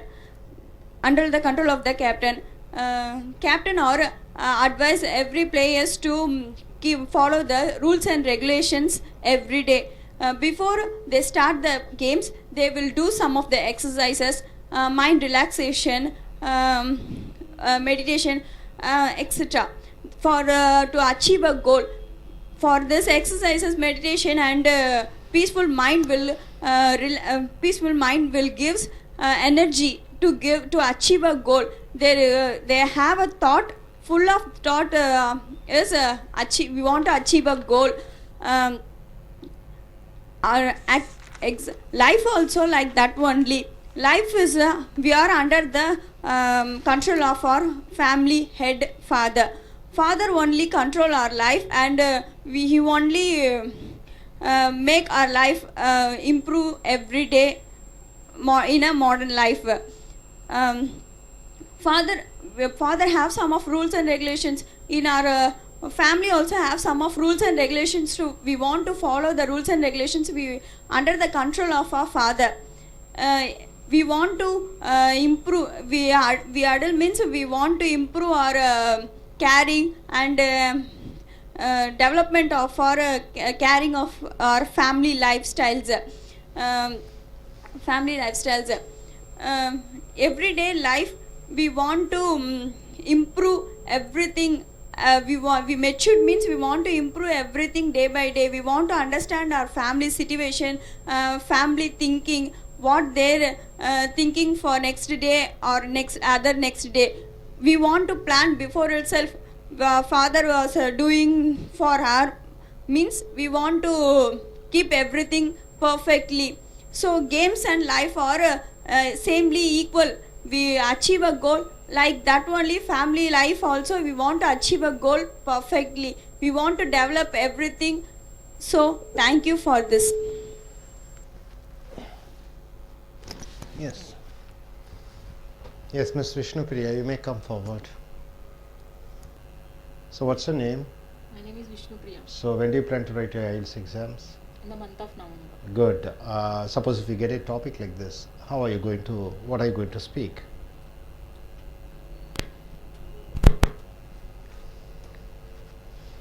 Good evening. My name is Vishnupriya. I am agree this topic. Games is one of the part of the life to human being. Why? Because you can take any sports players and cricket players. So total life is in the games only. You can take any children. That childhood onwards they play only games, and that games they interact with a lot of children. They learn more techniques, how to interact with each other, how to speak, how to learn more things. Only the childhood. Then after certain age. That games one team leader is there. In the team leader giving some guidance to the team members. The team members will give the respect to the team leader, how to win the game, that and all. The team leader will be told to the team members. In case losing game also, he told you can take a positive way. You don't jealous to another team. these techniques and all, the team leader tell to the team members, that and all we can use for future, in case you can in that future you can get any job. In that job you can give the respect to that manager gives some advices, and that advertise we can give that more respect to the manager. We can obey that manager rules, and we can respect the manager. That also only learn to the games. Next, in that games we can perform very well. In that games you can lot of benefits. In that games quotas, scholarships also will be given. A lot of universities, lot of colleges. In that games quotas, the free seats also will be given. So games is one of the part of the life. That's why I am agree this topic. Thank you. Good. So, what's your name? My name is Kadir Mehdi. So, which country are you planning to go? Singapore. You're taking IELTS examination. So, what do you say about this topic? Good evening, everybody. Today I discussed the topic of playing the games, and that I agree with the topics. In a sense, the games are most important in our life. The games do not represent the entry of our life. The games is the minimum level of part of our life. The games is most useful our life. Then the games like cricket, football, volleyball, hockey, so many games are like playing. Then and in every games can under the part of the rule the player and captain. The captain told and say that different way and the different rules. Then how to bowling, and how to batting, and how to chase the runs, and how to chase the goals. Then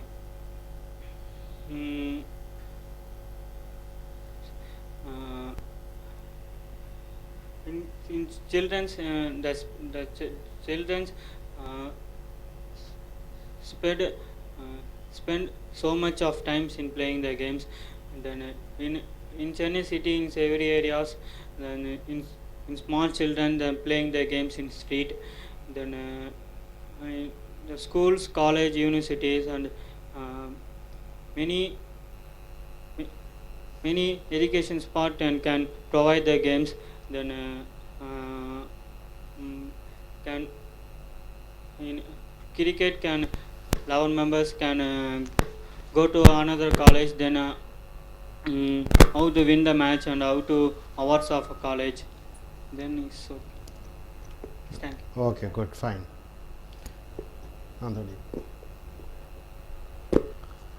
நண்பர்களே, உங்களுடைய I.E.L.T.S international English level testing system, TOEFL test on English as foreign language, writing எழுதும் திறன், speaking பேச்சு திறன், இந்த Lingua Forum கட்டுரை தொகுப்பதிலிருந்து எடுக்கப்பட்டிருக்கிற ட்ரீம் டெக் பப்ளிகேஷன் மூலமாக வீடியோ நம்பர் 50க்கு வந்திருக்கிறோம்.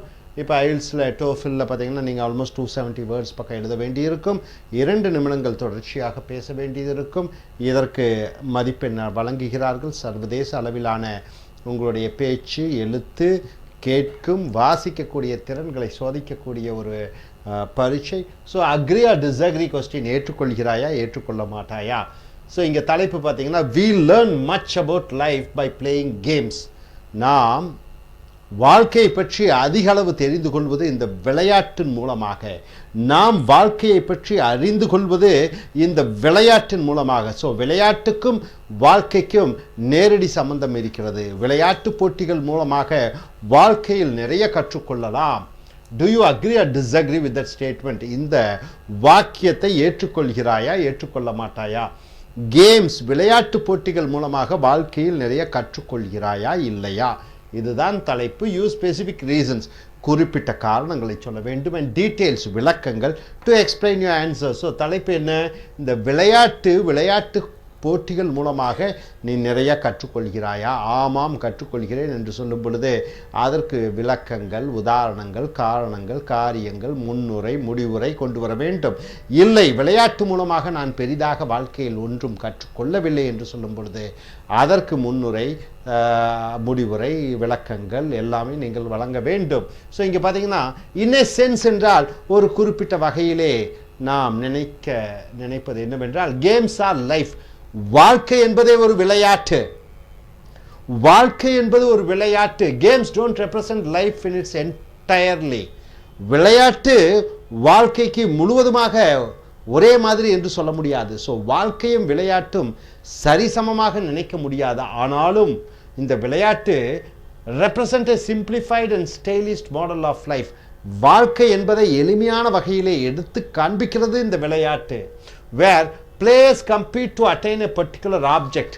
ஒரு விளையாட்டு போட்டியிலே விளையாட்டு வீரர்கள் விளையாடுகிறார்கள் ஒரு குறிப்பிட்ட ஒரு லட்சியத்திற்காக, குறிப்பிட்ட ஒரு கோலுக்காக, அக்கார்டிங் டு சர்டன் ரூல்ஸ், சில சட்டதிட்டங்களை பின்பற்றி விளையாடுகிறார்கள். 2 அணிகள் விளையாடுகிறது. ஒன்று வெற்றி அடைவதற்காக ஒரு சில சட்டதிட்டங்கள். அந்த விளையாட்டிலே ஒரு சில கபடியில் தான் மூச்சு விடக்கூடாது, பாஸ்கெட் பால்னால் அந்த பந்து அந்த கோட்டுக்கு வெளியே போகக்கூடாது, கிரிக்கெட் என்றால் பந்தை வீசும் பொழுது 6 பந்து தான் வீசுவோம், அதில் விக்கெட்டில் அடிபட வேண்டும். அதே போன்று அந்த ஒரு கோடு போட்டிருப்பார்கள், அந்த கோட்டை தாண்டக்கூடாது. ஃபுட்பாலில் காலால் பந்து அடிக்கணும், கையால் தொடக்கூடாது. விளையாட்டு வீரர்களை தள்ளக்கூடாது, மோதக்கூடாது. ஸோ சில சட்டதிட்டங்களுக்கு உட்பட்டு ஒரு லட்சியத்தை நோக்கி செல்வது தான் விளையாட்டு. அதே போன்று தான் வாழ்க்கையும். ஒரு சட்டதிட்டங்கள், அரசாங்கத்தினுடைய சட்டதிட்டங்களுக்கு உட்பட்டு நாம் நம் குறிக்கோளை அடைவதற்காக வாழ்வது. ஸோ விளையாட்டும் வாழ்க்கையும் ஆல்மோஸ்ட் அநேகமாக ஒன்று போல இருக்கிறது. ஃபார் எக்ஸாம்பிள், உதாரணமாக கன்சிடர் டீம் ஸ்போர்ட்ஸ். கூட்டாக விளையாடுகிறார்கள் ஒரு விளையாட்டை. They may have a social structure almost like that of a corporation or a military organization. இப்போ ஃபுட்பாலே எடுத்துக்கோங்க, 10 பேர் விளையாடுகிறார்கள். அதுக்கு அணித் தலைவர் இருப்பார், துணைத் தலைவர் இருப்பார். அந்த துணைத் தலைவரும் தலைவர் சொல்வதை துணைத் தலைவர் கேட்பார், தலைவர் சொல்வதை மற்ற விளையாட்டு வீரர்கள் கேட்பார்கள். ஸோ எப்படி ஒரு நிறுவனத்திலே மேலாளர், துணை மேலாளர், கிளை மேலாளர் என்று இருப்பது போல, ஊழியர்கள் இருப்பது போல, விளையாட்டிலும் அதே போன்ற அமைப்பிலே இருக்கிறது. இராணுவத்திலும் சரி, போலீஸிலும் சரி, எல்லா அமைப்புகளை போன்றுமே இந்த விளையாட்டுத் துறையிலும் அந்த அமைப்பு இருக்கிறது. with boss or captain giving orders to other team members. அந்த பாஸ் நிறுவனத்தினுடைய தலைவர் அல்லது அந்த அணியினுடைய தலைவர் மற்ற விளையாட்டு வீரர்களுக்கு கட்டளையிடுகிறார். There may be a police official whose job is to make sure rules are not violated. நேர் வாழ்க்கையிலே போலீஸ் இருக்கிறார்கள். ஹெல்மெட் அணியாமல் பைக் ஓட்டுவது, லைசன்ஸ் இல்லாமல் பைக் ஓட்டும் பொழுது போலீஸ் பிடிக்கிறார்கள்.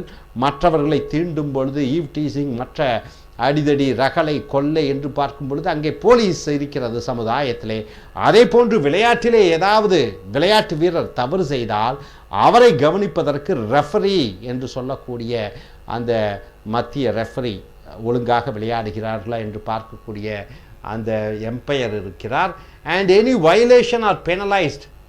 வாழ்க்கையிலே, நேரடியான வாழ்க்கையிலே நீ ஏதாவது தவறு செய்திருந்தால் கோர்ட் உனக்கு தண்டனை வழங்குகிறது. அதை போன்று நீ விளையாட்டு போட்டிகளில் ஏதோ தவறு செய்தால் உனக்கு அந்த தண்டனை கொடுக்கப்படுகிறது அந்த எம்பையர் மூலமாக.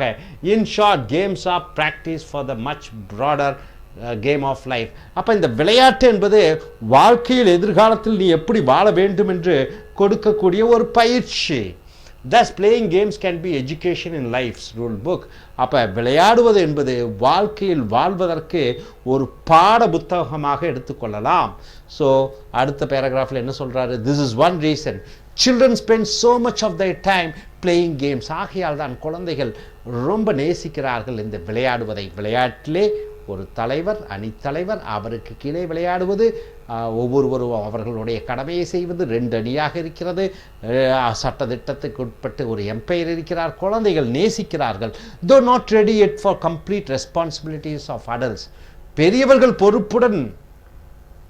பெரியவர்களானவுடன் திருமண வாழ்க்கை, நேரடியான வாழ்க்கை, கம்பெனி நிறுவனத்திலே வேலை செய்ய வேண்டும், சமுதாயத்தில் வாழ வேண்டும். அந்த பெரியவர்கள் பொறுப்புகள் மாதிரி இல்லாமல் இருந்தாலும் கூட குழந்தைகள் விளையாட்டிலே தங்களுடைய முத்திரையை பதிக்கிறார்கள், அதில் கற்றுக்கொள்கிறார்கள். Children at play are nonetheless learning and practicing. விளையாட்டுகளிலே, போட்டிகளிலே, ஃபுட்பாலோ கிரிக்கெட்டோ அங்கே குழந்தைகள் கற்றுக்கொண்டிருக்கிறார்கள் through games. The skills they will require in the more serious games of adult life. So பெரியவர்களானவுடன், வயதடைந்தவர்கள் ஆனவுடன் நேரடியான வாழ்க்கையிலே வாழ்வதற்கு ஒரு நல்ல பாடமாக இந்த விளையாட்டு இருக்கிறது. ஸோ இன்றைய காலகட்டத்தில் விளையாடும் மாணவர்களை பார்க்க முடியவில்லை. அநேகமாக அவர்கள் கம்ப்யூட்டர் கேம்ஸ் என்றும், கம்ப்யூட்டரில் ஃபேஸ்புக் மூலமாகவும், இன்டர்நெட், சினிமா, டிவி இதை பார்ப்பதிலேயே நேரத்தை செலவிடுகிறார்கள். உண்மையான விளையாட்டை விளையாடுவதில்லை. இந்த விளையாட்டு போட்டிகளில் விளையாடுவதன் மூலமாக மாணவர்கள் தங்களை தாங்களே பக்குவப்படுத்திக் கொள்கிறார்கள் நேரடியான வாழ்க்கையிலே எப்படி வாழ வேண்டும் என்று. ஸோ இன் கன்க்ளூஷன், முடிவுரையாக, games teach one about the rules of competition and cooperation in life. அப்போ விளையாட்டு போட்டிகள் எப்படி நாம் மற்றவர்களை அனுசரித்து செல்ல வேண்டும், அதே நேரத்தில் எப்படி போட்டியிலே கலந்து கொள்வது என்கிற பாடத்தை மற்றவர்களுக்கு கொடுக்கிறது அல்லது கலந்து கொள்பவர்களுக்கு கொடுக்கிறது. ஒரு உதாரணத்துக்கு கிரிக்கெட் என்றால் 2 அணிகள் எப்படி நம் அணியை வெற்றி அடைய வைப்போம் என்று அந்த கூட்டு மனப்பான்மை இருக்கிறது. ஒரு தலைவர் என்றால் அவர் சொல்லக்கூடிய அந்த கட்டளைக்கு கீழ்ப்படியக்கூடிய அந்த தன்மையையும் பெறுகிறார்கள். ஸோ அதை போன்று நேரடியான வாழ்க்கையிலே நாளைக்கு மேலாளரிடம் கற்கும் பொழுது, அல்லது அவர் ஒரு பெண்ணாக இருந்தால் பெரியவர்களிடம் எப்படி மரியாதையுடன் நடந்து கொள்வது. There are zero-sum games in which one side must win. எப்பொழுதுமே பொதுவாகவே 2 அணிகள் மோதும் பொழுது ஒரு அணி ஜெயிக்கிறது, அதை மஸ்ட் லூஸ், மற்ற அணி தோற்க வேண்டும். And no intermediate result is possible. ஒன்று ஒரு அணி ஜெயிக்க வேண்டும் அல்லது தோற்க வேண்டும். There are also games in which it is possible for both sides to win. சில விளையாட்டுகளிலே 2 அணியும் ஜெயிக்கக்கூடிய வாய்ப்பு இருக்கிறது. And direct competition is not required. நேரடியான அந்த போட்டி தேவையில்லை. So sometimes one must surely to defeat the competition, but in other circumstances it may be possible for everyone to win. So சில நேரங்களில் எதிரணியை தோற்க வேண்டும், சில நேரங்களில் எல்லோரும் ஜெயிப்பார்கள். Experience in playing games prepares one to exploit opportunities in both categories and in life in general. So இந்த விளையாட்டு மூலமாக, பயிற்சி எடுத்துக்கொள்வதன் மூலமாக வாழ்க்கையிலே எப்படி நேரடியாக போட்டியிட்டு ஜெயித்து நல்லபடியாக வாழ வேண்டும் என்கிற ஒரு நல்ல கல்வியை இந்த விளையாட்டுக்கள் நமக்கு கற்பித்து கொடுக்கிறது. ஸோ விளையாட்டுக்கள் வாழ்க்கையினுடைய ஒரு அங்கம்தான். விளையாட்டுக்கள் வாழ்க்கைக்கு ஒரு படிப்பினையாக, அதை படித்து அனுபவம் மூலமாக நேரடி வாழ்க்கைக்கு செல்லும் பொழுது அந்த வாழ்க்கையிலே நாம் வாழக்கூடிய வாழ்க்கை எளிமையாகவும் இனிமையாகவும் இருக்கும். Thank you very much.